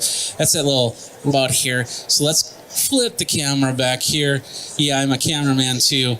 And there's Chang Tsung. Say hi. Hi. Okay. Do I sound like robots? And that's just. How different is a charging system in Korea to a charging system in the United States? Well, in the United States, there are a lot of parking spaces, whether they are used the big chargers. But in Korea, we have to always think about the efficiency. Yeah. With a big population and in a small place. Okay. So we are trying to make the EV charger as efficient as possible. Yeah, because I've seen some of the parking jobs there, and that's right. understandable. So with modern tech, you have EV charging systems, small ones to big ones, correct? From small ones to big ones, yes. Okay, and is this a company that's been putting these charging systems out? In 10 years. More than 10 years? Yes. Okay. That's how we are able to occupy 80% of our EV bus charging station in Korea. Okay. So you're based in Seoul, correct? Not in Seoul, but about 50 kilometers away from Busan. Okay, from Busan. Oh, Yeah. okay. Oh, the other side of the Yeah. other side. It's a nice coverage area. Yes. Do you do any other countries other than Korea, or? Not yet, but we are still looking for the partners. The partners, yeah. Yes. Part of being certified with the UL and C, so we are being ready with our products, really technology-based products. Yeah. Okay. So how much does it cost? Sure, Okay, go sure. talk. But yeah, we can definitely. Would you say it's about a few $1,000s, a few $100s? I would say in this question that well, let's don't put installation in, just the quality. I mean the competitive quality compared to Delta. I mean at the price. Okay. And the technology ABB. So I think I have to talk to my sales member. Okay, that's fine. I see some solar panels and some windmills in here. Was that just for design, or? For EV chargers, they need a roof to be protected. Okay. So to do that, we are using. So as I told you before, we need efficiency as possible. Got so we are using Like a little, the chargers are underneath a little pavilion-looking thing. There's solar panels on it. That's what helps with the charging. That's awesome. It also looks like you have charging units for scooters. Yes, we have it, and then the scooters are having the really small batteries, which means that you can swap it.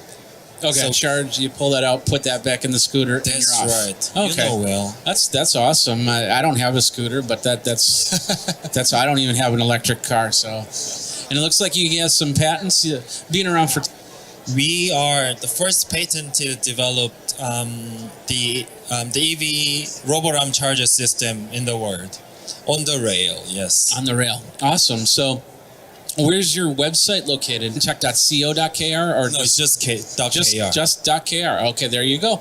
All right. Well, Shang-Su, thank you very much. Thank for you your so time. much. There you go. It's Modern Tech. If you're in the Korea area, you definitely want to check them. 2020 CES 2020, and just check it out. Of course, YouTube.com/Geekazine. Like, subscribe, comment, hit the bell notification for the next video. Until then, you guys geek out. Thank you.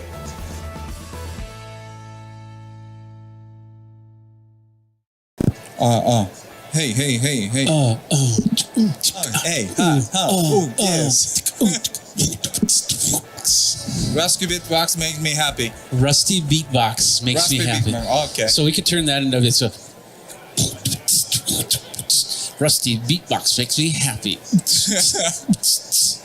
Anyway. Today really fun, Jay. I have no idea. Yes. I'm not a rapper. Only a presence, and I do it badly too. N2 Falls, right? N2 Falls, right. N2 Falls 2020. Yeah, so we got our product here. I've seen you guys a few times. Coffee lovers, you're going to love this. Let's talk about it. It's called... This is an awesome system. It uses these capsules right here that look like something that you would inject in your system. Where's my vein? Coffee right in the vein. But no, don't do that. It's not a good idea. You do it in the water. So show us what you got. Yeah. You're not going to... Okay, go ahead. Okay, please go ahead.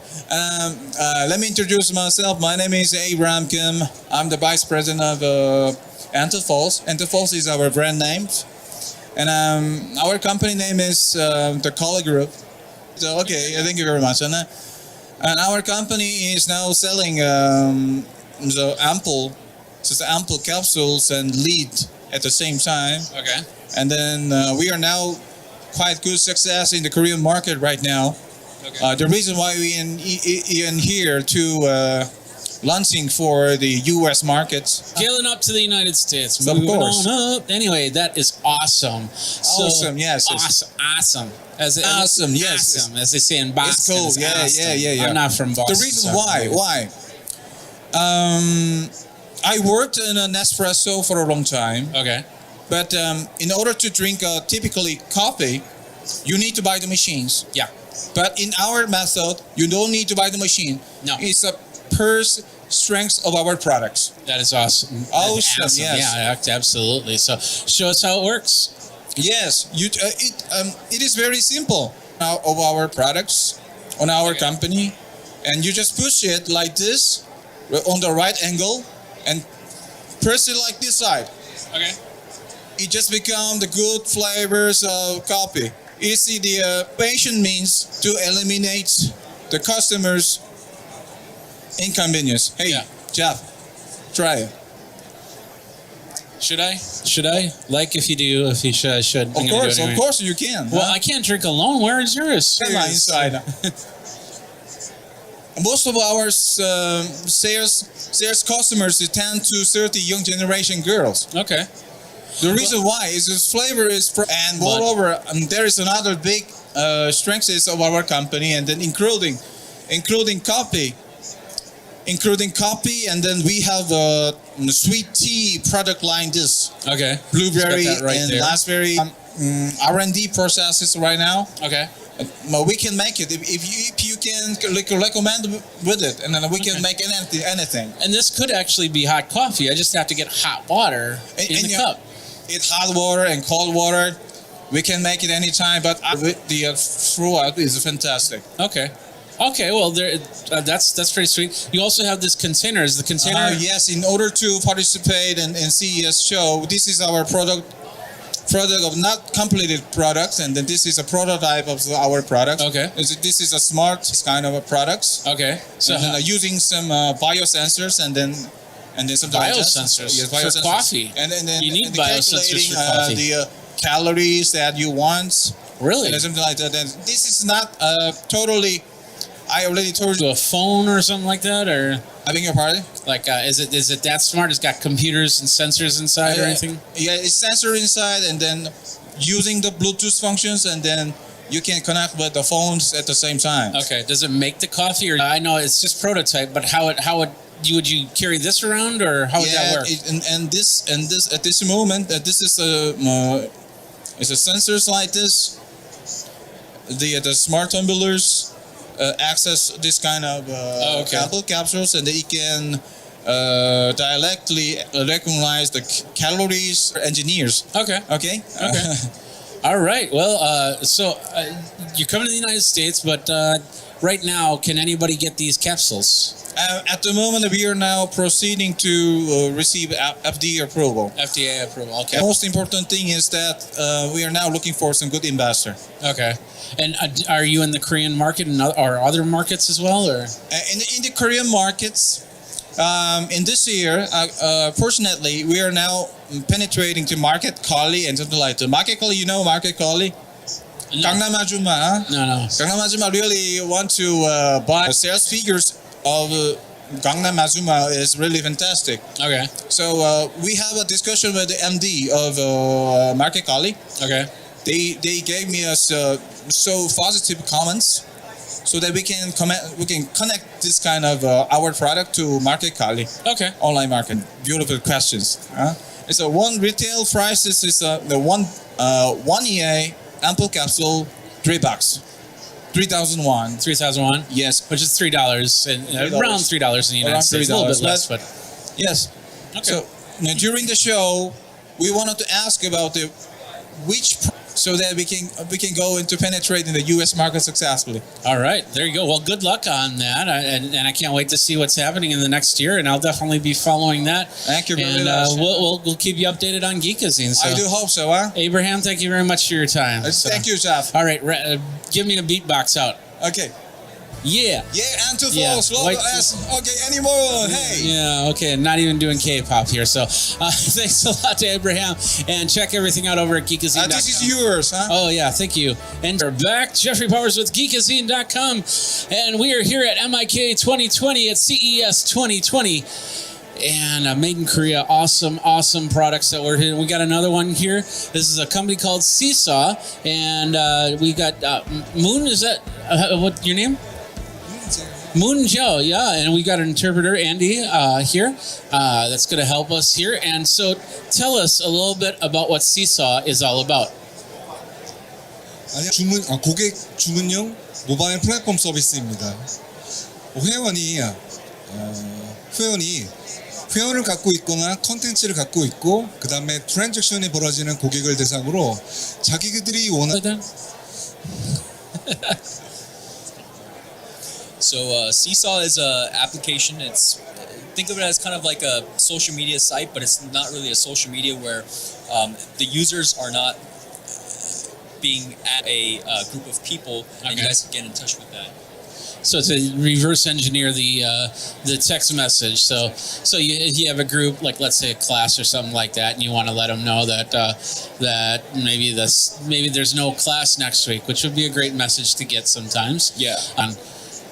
You have what email? You got Twitter. You got Facebook. You got what? And of course, Korea has KikoTalk, right? Yeah.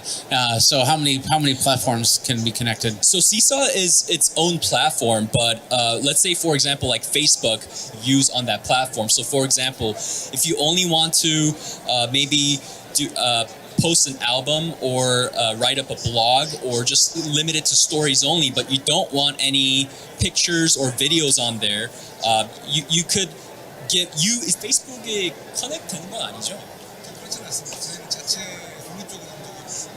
So it doesn't connect to Facebook. Seesaw is its own mobile application. Yeah.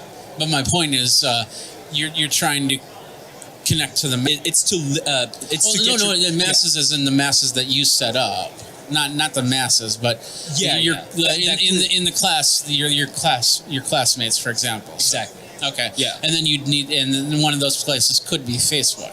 I guess you could update a status back to Facebook, for example. Okay. So they need the application to be informed. Yes and no.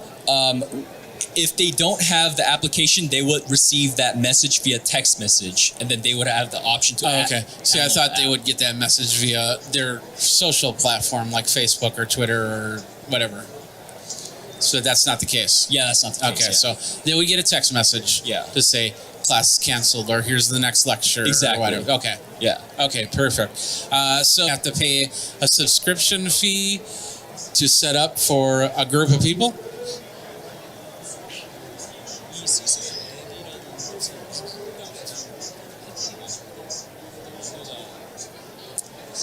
저희 고객은 아마 그룹 할 때 페이스북이나 채팅이나 이런 것은 할 수가 없잖아요. 그럴 때 가장 유용하다고 저는 생각하고 있어요.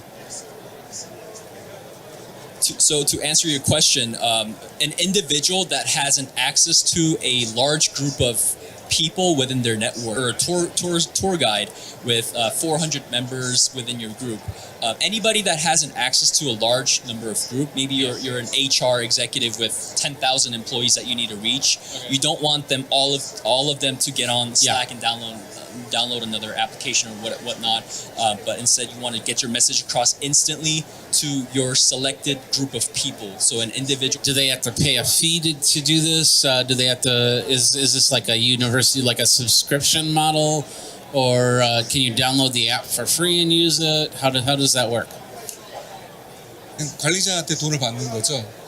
그 서비스의 주인한테 돈을 받는 건데 한 명당 멤버 1명당 10센트 정도로 생각하고 있어요.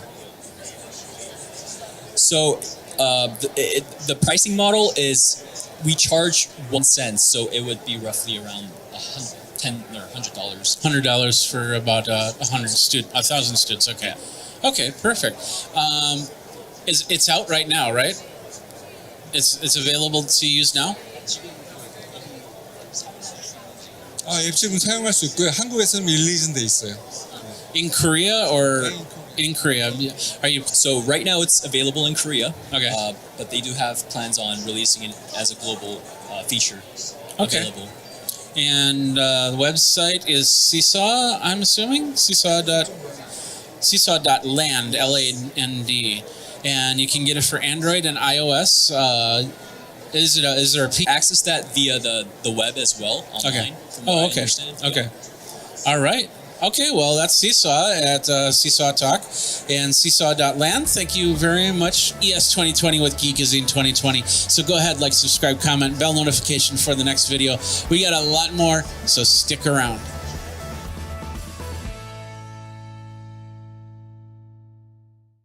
CES 2020, Jeffrey Powers with Geek is next.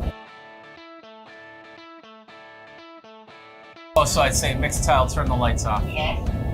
Turn the lights off. Okay. Lights are on. That one. That lights off? Yeah. Although. Lights are on. So, Martin, we're talking mixed tile.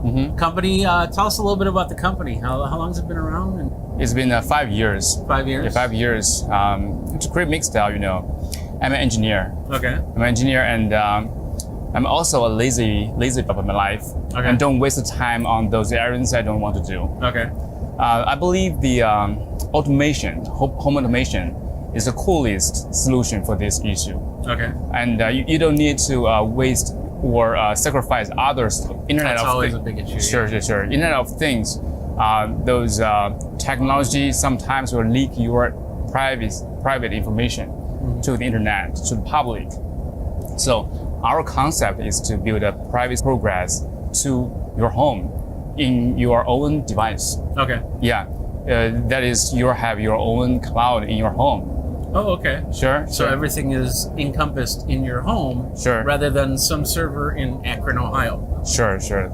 I believe there's a need of diversity and choice in smart home field.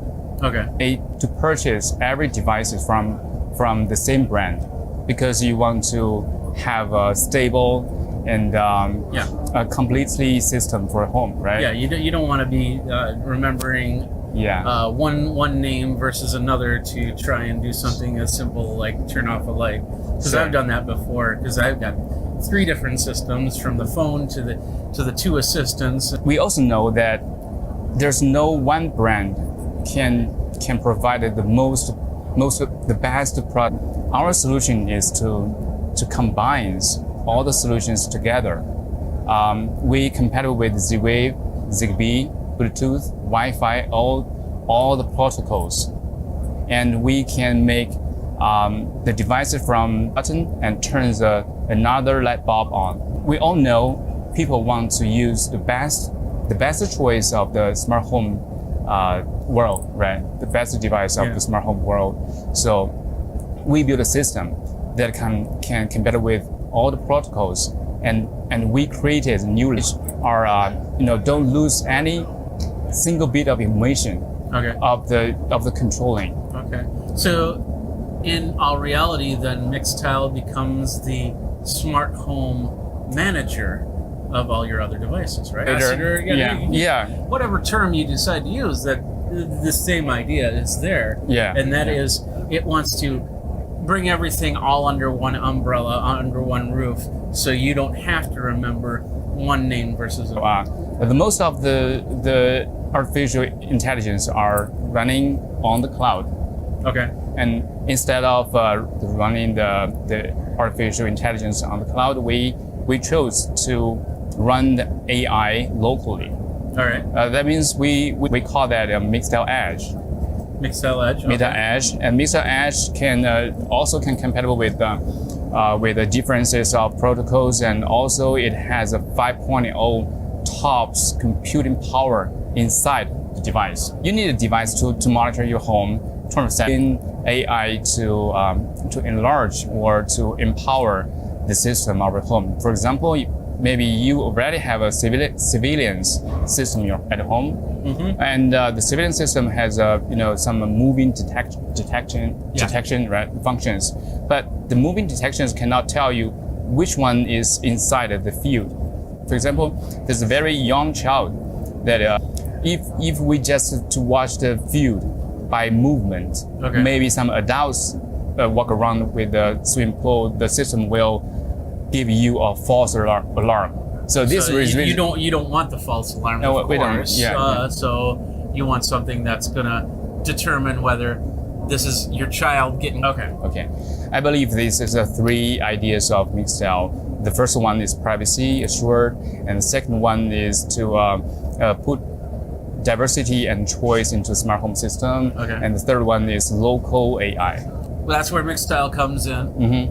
Taking care of it, and you got a whole host of products Okay. here, which everything can be run through iOS and Android, correct? Also PC, Mac, and Windows. It can run in a browser. Okay, through the browser. Yeah. So wherever you are, you're always able to access your home, as long as there's an internet connection, of course. All right, let's go take a look at the products and see how things work. Okay, good.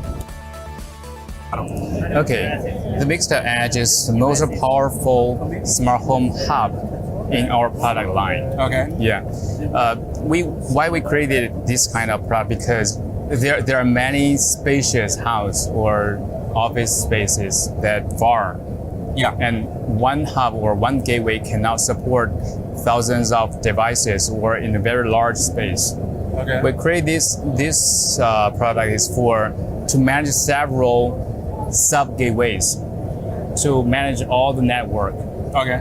Without to slow down the whole network. The technology of this to separate the whole network, our new product Mixtel Link. The Mixtel Link can manage your single room for the smart home devices. Okay. Just imagine you have maybe 20 devices in a single room, and you maybe have a link for one room with each room. I take it it's put on the ceiling. Yes, or yes. on the wall, so it would look like that on the ceiling.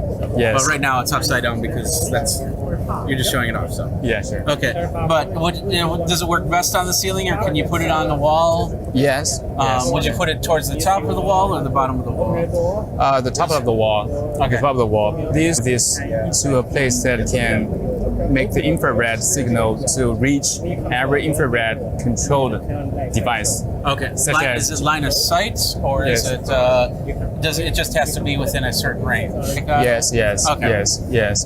And the second protocol is Zigbee, and the third one Z-Wave, and also supported the 433 megahertz. Megahertz. Okay. Yes, and Bluetooth. And there's another advantage of this Mixtel Link, which is you can separate your Wi-Fi smart home devices with your own phones or computers into different Wi-Fi network.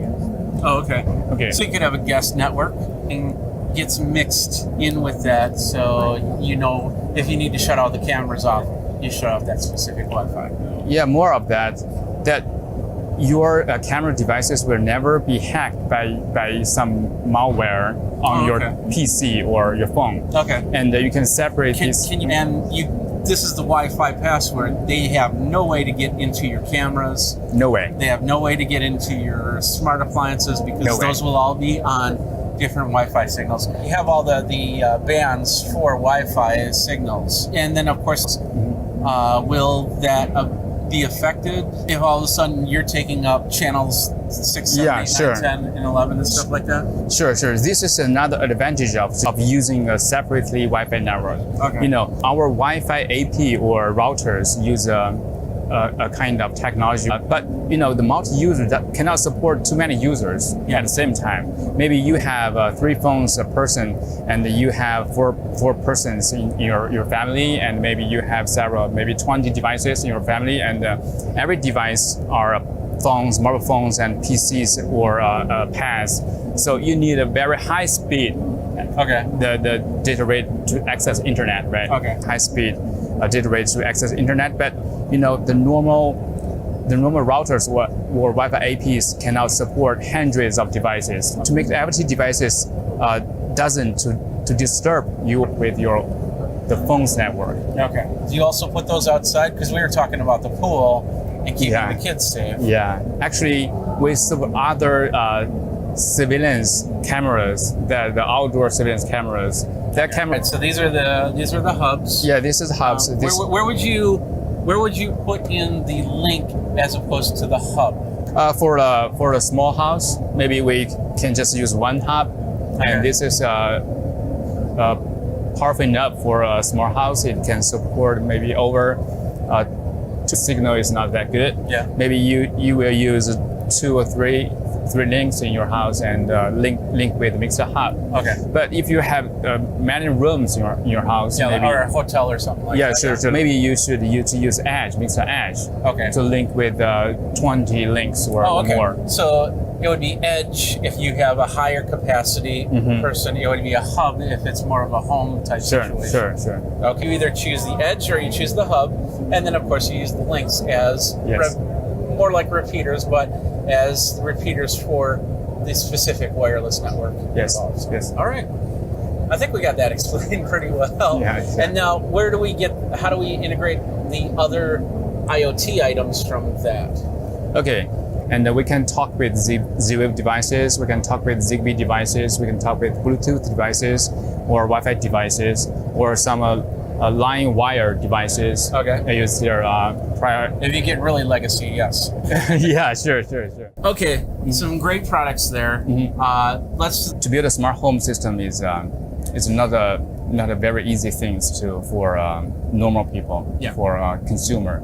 So our solution is to provide the solution to system integrators to help you. So you find a contractor to come in and figure out the house and figure out where they're going, because they got to probably run some power lines. Yeah, sure. They got to probably put it in places where you don't have anything like power or and make sure that it's going to work in that area of the home. Yes, from the very beginning, you have to use the help from the different devices, because every device has their own advantages and disadvantages. Absolutely, yeah.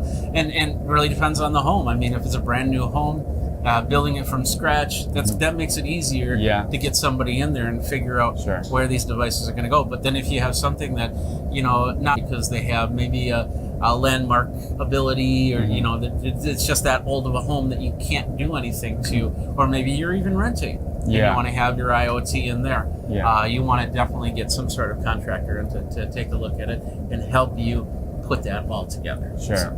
All right. Well, okay. Yeah, sure. And do you have any lists of approved contractors that you work with or companies? For now, we are building our contractors list. Okay. So you will have something. We will have something. So if somebody says, I want to put Mixtile into my home, this business or something like that, then they'll know exactly where to go to by going to mixtile.com. Right? Yes. Okay, there you go. Yes, 2020, we got a lot more content for you guys. All you have to do is go over to Geekazine to find it, or youtube.com/Geekazine, where you can like, comment, and subscribe. Hit the bell notification so you know when the next one is. For Geekazine, we'll see you next time, and you guys geek out. We're here with Chloe at My Gecko Gear. We're going to talk about in-vehicle cameras, and we're going to do that next on Geekazine. So tell us about My Gecko Gear. So My Gecko Gear really focuses on experimental dash cams. So we try to stand out to try and promote better driving habits, or like experimental dash cams like our Insight 4G or the Alexa dash cam that we have. Okay. We're now also getting into the dual camera dash cams, which is great, putting one in the front and in the rear. When did My Gecko Gear, well, first of all, when did My Gecko Gear start? So for My Gecko Gear, we have about 25 to 30 models currently. Okay, perfect. And it's everything from single cam to dual cam to Alexa and 4G. That's going to be awesome to see. So shall we go down the line? Yeah, let's do it. All right, let's do that. So this is the Insight. Tell us a little bit about this one. So this one, you would need a little SIM card, either from AT&T, T-Mobile, or Verizon. Which you get your provider, correct? Yes. Is it a GSM or CDMA? Do you know? I actually don't know. Well, if it's going, do you work with Verizon or Sprint? No. Okay, then it'd have to be GSM. Instant video alerts, since it's connected all the time. Yeah. And so if the G sensor senses any like shaking, from your car, it'll send a video alert to your app, and you can check out the app and see what's happening around your car. And on the app, you can also live stream at any time and see what's happening just in case, just to check in on your car. And also it shoots in 1080 your footage easily. Okay. And this also has the driver fatigue warning on it. So you can set an alarm, and like if it passes a certain time, it'll remind you that, hey, you've been driving for too long and you should take a break. So this really goes back into promoting better driving habits. Okay. So this is the GPS. The front camera as well. Okay. So the front camera's right there, yes, as you can see, and that's adjustable. Mhm. Is there a rear camera to this as well? No, just the front camera. Just the front camera? Mhm. Oh, okay. All right. Well, this is the Insight 4G. It's a great. $9.99. Okay, so this is the high end of that, but of course, with the Mhm. 4G, that makes sense. So Yeah. this is the Insight 4G. All right, we're gonna call it that. So this is the Alexa, or Alexa, O with an exclamation point, Lexa. So that avoids any copyright. Good job on that. So, and this is this also a single dash cam or a dual? So this would be a dual. You can flip the back side, so it would shoot on the interior. So okay. So there's it's a dual, but it's an interior camera. For yeah, that. and it's a smaller screen. Looks like what 2.5 inches or something like that. Yeah. And 1080p, I'm assuming on that. But this is Alexa enabled, so you can say, "Hey Alexa, start my car." No. I don't No, think okay. you can say that. So Okay, don't it's say that. Well, you can say it, it's just not going to do anything. with the app as well. So you could say, Alexa, what's on my calendar today? Or What's the temperature outside? What's the range of the outer camera? so the front shoots in 1600 and the interior shoots in 1080p. It shoots in 140 degree wide 140 angle. degrees? Mhm. Okay.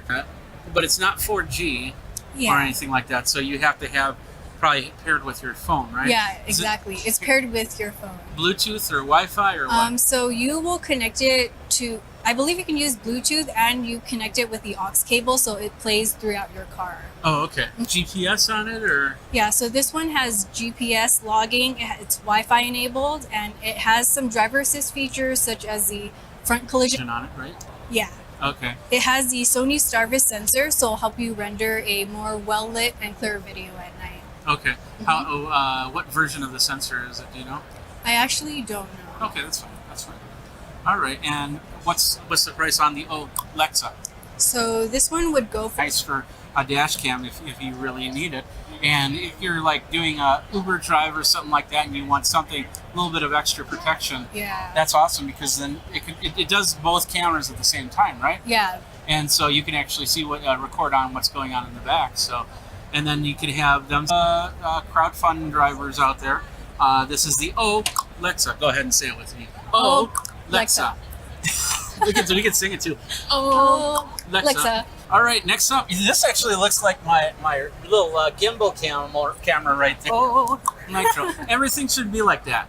Everything should be Everything like that. would be more fun like It'd be a that. lot more fun, yeah, definitely. So tell us a little bit about the Nitro. Okay, so It's just a Nitro, I'm sorry. Tell us about the no Nitro. worries. So the Nitro is very versatile. It serves as a dash, and when you're done driving, you can take it off the little base and take it with you for all of your adventures. And it shoots in 4K as well. Okay. I see that, and it says 4K, 30 frames a second here. You could shoot in slow motion, sports gear mode, Okay. and time lapse. Wow, Mhm. that's awesome. Almost everything that this one does, but then it attaches to your car. Yeah. And goes from there. So let's just can Yeah, we take it you- off. Or? That was a USB-C connection from what I Yeah. saw there for the speed. So this is a full touch screen. There we are, right there. Hi, say hi. Hi. And it's doing the gimbal right now. The micro SD card, probably can't see that, but micro SD card, USB-C right here. There's no plug-in for a microphone jack or anything like that. But it looks like it has a interchangeable battery, maybe? Or is the battery internal and just has to be charged every so it works like that. Let's just finish that really quick. so the gimbal doesn't get confused. Oh, look at that. It's just confused. There we go. All right. So, anything else we need to know about this dash cam? I think that should be it. Okay. What's the price on it? This is Sorry. This is a prototype, right? yeah, so it's still a mock-up sample. I believe the real one would have bright white LED lights Okay. on it. Okay, but that's the rear view camera right there. Yeah, so right here is the interior camera. Interior. Okay. Mhm. And what other features is this going to have when it's all said and done? So this one shoots at 140-degree wide angle. It clips onto your already existing rear view mirror. Okay. And this one has the 2.5 watt speaker built into it. So it's like a security dash cam. So if someone tries to break into your car, it'll automatically sound the siren, and the lights will end of this year. Okay. At least a year out. Yeah. Type thing. Okay, perfect. And just attaches to your Rear view attaches to your rear view mirror. And there's Mhm. one right here that looks like it is out. Mhm. And we'll just move over like that. It's called the InfiniView light, or just the InfiniView light. Okay. So tell us a little bit about this one. You Okay. can kind of see me. Here we are. Wow. So okay.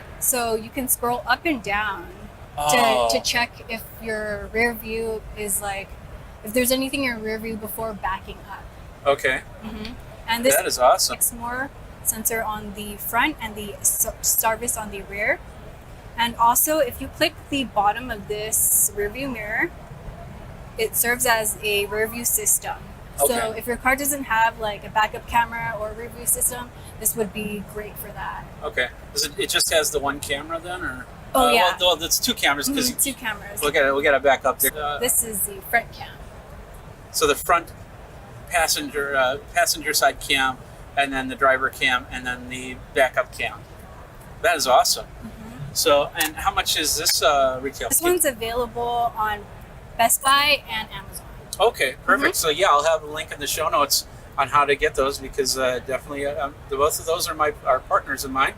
You know, we can get you connected. I know I have a friend that just asked about, because he just got a brand new truck, and they said that they the brand, but I can tell you it's a very popular U.S. truck brand that couldn't do that. So I told him I'll look for something for you, and he says I don't want an extra camera. But I said, well, what about a rear view mirror? He said, that might be interesting. Yeah. And with this being, or some of them have the automatic dimming if the lights are too bright. Yeah, I believe you could dim the system as well on the Okay, so you could do it manually. There's a or trailers that they want to have this on. We have the 40-foot extension, so it could go. The rear camera could go behind your trailer as well. Oh, behind the trailer. Yeah. Oh wow. Yeah, because we know that a lot of people with trailers have trouble backing up. So Light will save you on the Clark, but InfiniView light. $239.99. $239. Oh, even better. $239.99 for this one, and then the prototype doesn't have a price just yet. Yeah. All right, and last up we have the Orbits. This is the Orbit 960 on this side, and then over here is the Orbit R, which is the one we're going to be talking about, right? Okay. So if there's any speed radars around you or police radars, it'll alert you that there's a radar around you. Okay. And it has GPS logging, it's Wi-Fi enabled, and it has the lane departure warning system and Okay. front collision warning system. And this is only a single camera. Both of those are only single camera. Right? Yeah, both of these are only single cameras. Okay. And it goes up to 1080p. Does it have night vision? I think it does okay. I believe it has the standard CMOS sensor on it. Okay. Yeah. So is it a Sony sensor in there, or No just a Sony standard? sensor. What do you mean by standard CMOS then? Usually the dash cams will just have a CMOS standard to help with the nighttime. Okay. So I know this one does 960 is our 4K dash camera. I believe this one is $219.99. Okay. Perfect. And so these are just the standard cameras. We're just going to do a quick run through. So you have many different options. Let's turn the light on. Many different options. How much mirror and dash space you have to have these models put in. Okay. So great line of products. Where do people go for more information? They can visit our thing or something like that. Yeah, kind of like a stealth thing, something kind of cute or like friendly. Okay. kind of brand. Yeah. Okay, perfect. All right, well, there you go. Thank you very much, Chloe. Yeah, no for your time. problem. So you can check that all out at mygeckogear.com. Of course, go over to Geekazine.com and check out a great CES 2020 action coming very soon. So check it all out. Thanks a lot for watching. You guys geek out. I'm good enough, I'm smart enough, and I'm wearing the same thing, but this mirror, this actually is going to tell me what I want. And you developed, this is called the Nessa? Yes, Project Nessa is the product name. Nessa, Project Nessa. Tell us a little bit about what it is. Okay, so Nessa, the name meaning is never same shirts again. Never same shirts again. Yes. That's awesome. So this is a smart mirror. Okay. Connected with customers, the smartphone-based calendar system like Google Calendar or iCal, big photo taking function, Okay. and comparing the last time outfit in front of you. Okay. So, for example, 2 weeks ago I have a meeting with you, and tonight I will meet to you 2 hours after. Okay. And I'm good. Okay, so you just press the button there yes, and 1, take a 2, picture 3, of him. and it's taking picture time. Took a picture of him? Yes. After that, How long does that take to take the picture? just only 1 second. And this is status now. It's now it's okay. It's different shots, Okay. different coordination. Okay. Okay. So then you change shirts and then you take the picture again. That point's green. Yes. And that says that it's okay. You didn't wear that last time. So. This says green. It's okay. Okay. This says red. Maybe he said green. It's okay. It's a different. That's a different Yes. shirt. So what if there's distractions? Like I was standing in the back that last time. Would that affect anything? Does it rule that out or? We have a smartphone app. Okay. And if I can't clearly understood about the NESA's result, NESA's picture and the similarity result display. This is completely different. So the camera's on the bottom, not on the top. Yeah, not on the top. Okay, Yes, that's it's interesting. hidden camera right here. Right there? Yeah. Okay. And the outfit is the 50 said similarity only 51, so he said this is okay. Okay, perfect. Okay. If I don't like the result, no, I can change the cross. Yeah. Where's that photo stored? Stored to our server system. Cloud system. It's on your system. Yes. Okay. And I take it you have all the privacy stuff set up on there? Of course. Okay. And then you can pull it from a smartphone app? Can you pull it on a PC or anything like that? Currently, we are providing only a smartphone application. If the customer's request is approved, probably we're gonna setting up the price about around $200 US. $200 US? Yeah. Okay. Subscription fee only a few dollars per month because we provide the server space. Yeah. Because we have to keep every day's the pictures. Okay. How thick? Really quick. How thick is that mirror? That looks like what, an inch? Half-size mirrors, or does it have to be a full-size mirror? It's depend on CES feedback. Okay. That's why we are here in the CES. Okay. And when do you plan to have it out by? We are targeting the ship out date. It's end of this year. Okay. Where's the website? Our website is. Okay. So shiftall.net. So okay. Well, Takuma, thank you very much. Thank for you your very time. much. There you go, a nice mirror for your clothes. I always wear this. And when I'm not wearing this, I'm wearing my college shirt. And I'm not wearing this, I'm wearing Geekazine gear because that's what I do. We got a lot of cool video at CES 2020. You can go over geekazine.com, youtube.com/Geekazine. Go ahead, like, subscribe, comment, bell notification for the next video. Got a lot of great stuff at CES 2020, so stick around and geek out.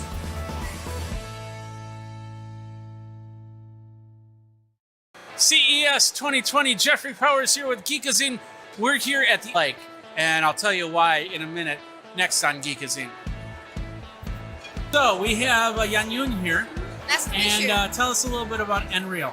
Unreal is a pair of mixed reality glasses. Okay. So I think about Magic Leap and HoloLens, but Unreal is the first that shrink the mixed reality glass. It can be Android TV like when you view it from the glasses. Okay. So when you connect it to your Android smartphone and you turn your smartphone into a controller, Okay. so you can actually like interact with. Let me know when you got something playing. You'll see a little bit of it, but probably not as great. Okay, there we go. I think that's what are we seeing? Yeah. Okay. There we go. Put on the camera, but we got the idea there. Are they out yet? Oh yeah, you can buy the developer kit from shop.unreal.ai, and it's priced like $1,199. Okay. And the consumer kit, which only contain a pair of glasses. We'll see one there. So awesome. Well, here's what I like about it. So I've always said that movie theaters have to look for new ways to do things, and I said the best way to do it is to have it set off in the corner. That's what these glasses can help do, is bring that extra thing to there. Now, I'm just spitballing. This is not the first idea for these. These are just meant, if you're on a plane or if you're at your couch or something like that, to actually use these to view. So, but that is what I really love about something like Unreal, is something you can see through. Starts to knock over things, or the kids are running around or something like that, you can still see them. Thank you very much for your time. Oh, thank you. Thank you. Well, thank you very much. And thank you guys. Geekazine.com, YouTube.com. Wow, that's... 3, 2, 1. Jeffrey Powers with Geekazine. We're here at CES 2020. This is called the China Tech First Look. And all these companies are from China. And your name, I'm sorry already. What's your name? My name is Lily Wu. Lily Yu? Yeah. Okay. So tell us about this product. Hi, hello everybody. Like right now we are doing for the smart lock to use in the USA marketing, and then this product also can be sold. Okay. You can use the card, but I think important is you can directly ask the Google. You say, hey Google, turn on Vlog, and then the Google will be send the with the Wi-Fi box can let this product turn online. Okay. And then the people who is open the door, you can know it on time. Okay. Important for the Airbnb. Okay. And you can share for your guests like he live in 1 day. Okay, you can accept 1 day. I copy. Okay. Agree. This temporary password he can use you 1 said, day. okay, send the temporary password, and then you can go down to the lock. Yeah, use with the temporary password to open it. Okay. So you can do password. Oh, hold on a second here. You can do password. You can do the key card. Yeah. You can do the phone. Yeah. Through And also- Wi-Fi, as Yeah. long as the Wi-Fi is working. Yes. Yes. Also, you can Google open the lock. Hey Google. Or Amazon. Hey, Yeah, Amazon. Amazon to open it. And this is the USA model. You also have European models. European models. Okay. What's the price? All the people make easy to use these products easily. Okay. Yes. What's the battery? What type of batteries and what's the battery life on that? Battery life will be 1 year. Okay. If you per day open 10 times. Is it double A's or is it Yes, rechargeable? yes, right now important is for the USA marketing because the USA is the huge marketing. Yeah. Yes. Also, by the way, we already is the top 5 in the Euro marketing already. Really? Oh, Yeah, congratulations. yeah. So you can see, go to the Amazon, Germany. Yes, you can see. Oh, Germany, Vlog okay. is in the top. Your lock is the top. Yes. Okay. So before some years we are, and then also for the USA, for the brand, for the products will be easy to let the marketing to accept. Okay. Yeah, and then In Europe? No. Comparable to Euro will be. a little bit more. Okay, that's fine. Yeah. That's fine. So, Yeah. where do people go for more information? Website. The website. Yes. Like the people, they will be take care. Okay, if these products are broken, they will have to do. If battery finish, they will have to do. So more the customer will be asked. So They can't see that on the camera, so just tell them the website. yeah, website is the vlockglobal.com. WeLockGlobal.com. There you go. Okay, well, thank you very much for your time. I'm going to flip it back over here. So that's WeLock. That's one of the companies from China already available. Do you have it on Amazon at all? Or Jeffrey Powers with Geekazine. Don't forget, over at youtube.com/Geekazine, go ahead, like, subscribe, comment, and bell notification for the next video. Until next time, you guys geek out and CES 2020. Hey everybody, Jeffrey Powers with Geek. Okay, perfect. We're gonna do that next. All right, flip this camera around. We have Blake here, and this is the Hohem 3. It's what model is that? It's A-Steady-X. Okay. A-Steady-X. A-Steady-X. Okay, and tell us a little bit about it. Yeah, this is and we is the new products we make the pocket size. All right. And it's the latest 3-act gimbal for smartphone. It's the almost the weight 249 grams. It's almost compact as a smartphone. Okay. Lightweight as a smartphone. Okay.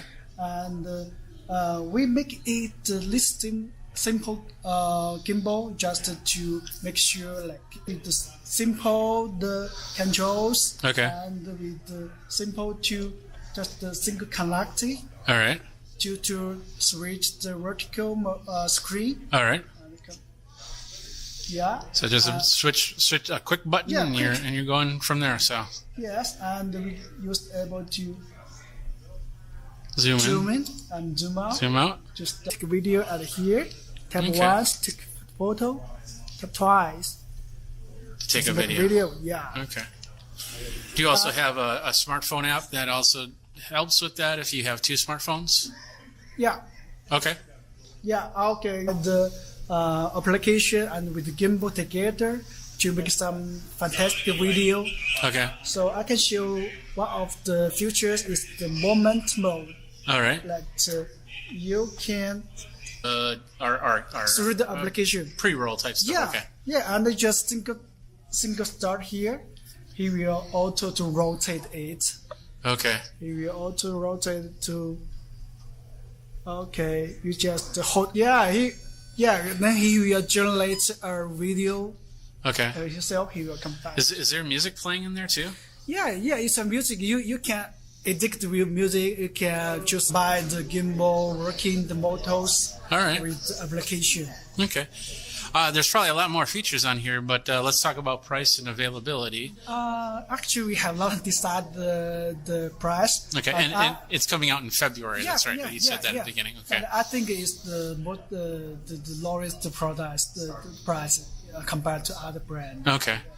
And will there be models in the United States? Amazon. Okay. Globally. Oh, okay, through Amazon. Yeah. Okay. Do you have a website that people can go to to find out our more? website is Hohem Plus and tech.com. Hohem It's Press. a brand. Yeah. Hohempress.tech, right? .com. .com. Yeah. Oh no, so it's hohempresstech.com. Yeah. Wow, that's a long name. Hohem Tech, But I'm assuming you'll shorten that once the product comes out and you start selling it a little bit more. So, all right, well, Blake, thank you very much for your time. you. All right. And that is at the China Tech at CES 2020. And don't forget to ring that bell so you know when the next video comes out. We got a lot more CES action coming, so check it all out. And until next time, you guys geek out. All right, Smart Mic Plus in 3, 2, 1. Hey everybody, Jeffrey Powers with Geek microphone, Bluetooth microphone for your phone for when you want to start doing your vlogs or your YouTubes coming out to CES and things like that. We're going to talk about that next. So the product, it's actually fairly simple. It is a Bluetooth microphone adapter, correct? Android, yes. Yeah, iOS and Android, and you pair it up with that. It's got the little charge there. It's got a battery in it. How long is the battery life? 5 hours. 5-hour battery. There we go. And then on the other end, we have a little headphone jack or a plug device to device, but it would still go to your phone, so you could record the audio, send the audio to the camera. So this is the box right here, and inside, let's just open it up really quick. Inside we've got the unit, and let's take that little foam. Cool. Let's see what else. We got some packaging. This opens up over here, and in here it looks looks like some microphone foams before, so you can cover the wireless part. I'll show you that really quick. This is where is there any attenuation or noise cancellation or anything like that? Yes, it is. Yes. Absolutely. Okay. Very high advanced noise reduction. Okay. Noise reduction. Yeah. So it helps take out the noise. Sound pickup with ear monitoring. Okay. Also could listening to the background music. Yeah. Oh, listen to the background music or just basic monitoring right there. And then we got, looks like a little micro USB, which, you know, who cares about those things? Anyway, so that's pretty much it in a box shell, because it's not a nutshell, it's a box shell. And that is that it's $159, and it's available on Amazon right now. And it comes to creating video. And if you're putting up on YouTube, doing your monetization right, you can make that money back pretty quick. That is cool. It is called the Smart Mic Plus. You can get it. What's the website? Is SavvyTech.com. SavvyTech.com. Oh, there's one thing. Yes. Yeah, go. And that is the cool tech that we see at CES 2020. Jeffrey Powers with Geekazine. Got a lot more coming up. We still got we got Pepcom, we got Showstoppers, and then we got, you know, like the CES show floor, things like that. It's just small stuff. Not as Geekazine. Don't forget to like, subscribe, comment, the bell notification to let you know when the next cool video. Oh, there we go. 3, 2, 1. Hey everybody, Jeffrey Powers from Geekazine CES 2020. We're at China Tech. China Tech First Look. That's it. We're at there's so many different things. First look. China First. Take twos in CES. There's no take twos in CES. So we got Shangwei Wu. Did I pronounce that right? Yeah. Awesome. And we're going to talk about this. It's called Smart Circle. And here he is. Woo, like that. How you doing? I'm fine, thank you. So tell us, what was the inspiration? That comes with, we want to have a very amazing and the products can resolve the first mile and last mile. Okay. Yeah. And so, so basically, it's a foldable bike. We'll go over there. How long? Tell us a little bit about the development of the Smart Cycle bikes. Actually, besides figuring out how it's going to fold. Well, actually, so we need to make the concept for the real product. That's a long trip. Yeah. That's a long trip. So during this trip, so we have to have the idea comes out because this is the invention. Okay. So this is the innovative products. Okay. So we have also have to open the mold. Before we open the mold, so we have to put it. So we have finished all of the reliability tests to keep the quality reliability. Reliability testing. Reliability? Yeah, reliability testing. Okay. Yeah, reliability testing to consider all of the safety and the quality because this is the vehicle. So we cannot make it the smallest one. So that's why the material we make is the carbon fiber. Okay. So that's why we can make this so light. Okay. Yeah. How light is it? What's the weight on it? We say it's 24 pounds. 24 pounds? 24 pounds. Is that with the battery or without with the battery? With the battery. Everything. Okay. Everything. Include two things that don't attach with the bike. Bike then gets put in the backpack. You then put it into another backpack. But the cool part about that, and the one thing that he explained it to me, was that you can then take it on a plane. We can. This is the first electric bike can take on the airplane because we have customized the special battery. Yeah. Okay. Can fit to the law and the airplane. And he's right in front of you. What's the battery life on this then? The battery life. So after 30, is there like if you use it for a couple days, you have to charge it back up, or? Normally we say that the distance for single charge can ride from 13 to 15 miles. Okay. For 3.5. So good. Okay.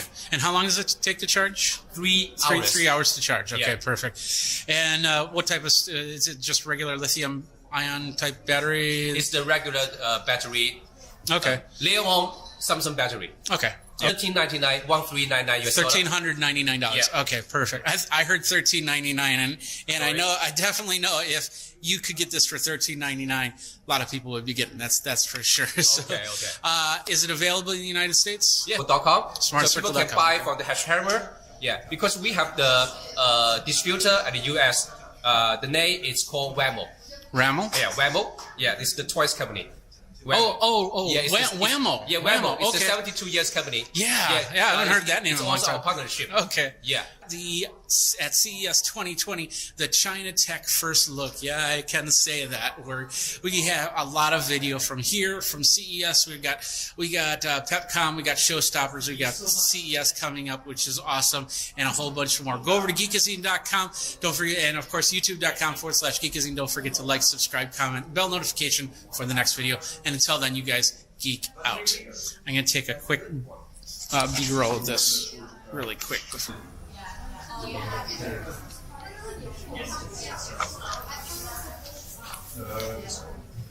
We're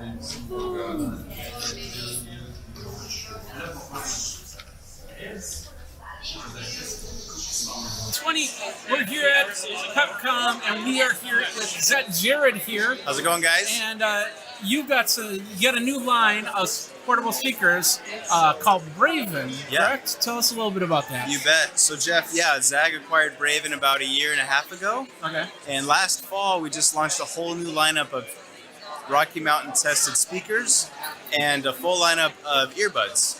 And so the speaker lineup, we called it our BRV collection. Okay. 9, and it floats. It's insanely waterproof. And the party trick with this guy is if you pair two of them together, you have true wireless stereo. No, I mean, they're surprisingly loud though. Okay. And if you put them in the pool, then they can float along with you. How many? Oh wow, that's true. That's Yeah. true. How many decibels? So that's a good question. I don't That's okay. have that one off the top of my head. That's an off question, so don't worry about that. So, all right, cool. And you said $49.99. $49.99. And they're available now. Available now. So they also come in these same 4 colors: black, gray, red, and blue. Okay. Same thing there with pairing 2 together, true wireless, true stereo pairing. I mean, these will play for 16 hours. It's $99.99. Wow. And these things can take a tumble. I mean, you can feel the heft. I'll hand one to you. Okay. Really? Can I drop it? You can drop it. Pretty good one. So. Sure. Okay. Oh no. And then the rest of these, I'll just quickly go through. The BRV XL comes in black and gray. Same thing. You can pair 2 together. This is $199. So play for 16 hours and is a 40-watt system. So very loud, very premium audio. And then the Big Daddy 100 feet. And it has a chipset in there that enables you to have broadcast pairing. So if me, you, and 98 other people have one, we can pair them together to really start thumping. And this thing is 100 a lot of musicians watts. are finding that these speakers are perfect for portable singing machines or playing their guitar or whatever other instrument they need for it. Totally. Is there any latency when you go to pair them like that, or 2 or 3 of these a year? No. You basically just open it in the broadcast pairing right here, and you just press and hold that. And then you double press each subsequent one and it adds them to your line. It has a magnetic built-in bottle opener right here, so stay thirsty. We actually put a little message there that says stay hydrated. Okay. I don't know if you could see that. I don't know. We'll see. We'll see. The screen's too small, so. And then, so you can customize your listening. A little bit of EQ on there. Yeah. That's awesome. So really stoked about these 10 hours of playtime into these earbuds. All right. And so 10 hours in the earbuds with 26 additional hours from the charging case. Awesome. These are IPX7. They're completely waterproof. And this is all for $79.99. Cool. And of course, you have other stuff. I mean, we could go on. Totally. We'll just do a quick scan of the table. Sure. We still can because people are. Yep. Car charger. So that's our brand Halo. Okay. You can obviously charge directly your phone and tablet. But we also comes with some jump starter kits, so you can use it as an emergency jump starter for your car, which is super beneficial if you're not able to get your car out of where you were at. Yeah. Sometimes people are in a garage and they can't pull in another car to do that. So yeah, I get that. So. Very portable. These are awesome. performing extremely well. Jeff, you can check us out at Zag.com. All of our brands, you can shop by device or by brand. That is at CES 2020. Jeffrey Powers from Geekazine. Thanks a lot to Jared and Zag and Mofi. Lots of cool stuff. Check it all out. Go over to Geekazine.com. We'll have the links in the show notes. YouTube.com/Geekazine. Don't forget to like, subscribe, comment. Hit the bell notification for the next video. We'll see you at the next one. CES 2020 is happening now. Take care. Nice. Here we go. 3, 2, 1. You're taller than me. This is great. CES 2020. Jeffrey Powers at Geekazine, and we're here. So let's flip. There we go. We got Christian here. How you doing, Christian? I'm doing well, thank you. That's awesome. You got a new live stream option using phones. Tell us a little bit about that. Sure. Absolutely. So streaming off your smartphone extremely popular, but the production quality that you get from your smartphone is not fantastic. Yeah. So you've just got your single camera on your phone, and you got your crap microphone. Improve your audio by using more professional microphones. Also, we can trigger content that's stored on your phone. So anything off your camera roll, for photos or for video, as well as any music and albums with it. Also, if you have a second smartphone, you just connect over Wi-Fi, and that'll give you a second angle. So you can use it as a switcher using either a smartphone or a tablet or something like that. Just over Wi-Fi. You said Wi-Fi. Is it like what protocol? What wireless protocol are you using? Or is It's just Wi-Fi. Just straight Wi-Fi between the two. 5 gigahertz Wi-Fi. Yeah, whatever your phones are using. Okay. Yeah. Okay. Yeah, Cool. exactly. Awesome. So let's see. There we go. All right. So hopefully you can get a good enough shot of the screen here. So from here, I could choose the services I want to stream to. So I've got Facebook Live, YouTube, Twitch, Twitcasting, and then custom RTMP. So if you have your own... I think the audio cut out there for a second. Sure. Do this really quick. All right, start from the beginning there. Sure. All right, tell it which service you want to stream to. Okay. So you got Facebook Live, YouTube, Twitch, Twitcasting, and then custom RTMP, which is if you have your own web, don't need the Facebook app or anything like that. Okay. Once you're on here, if you wanted to load some of that content we talked about, you can just go in here and videos. You can also do the same thing with music.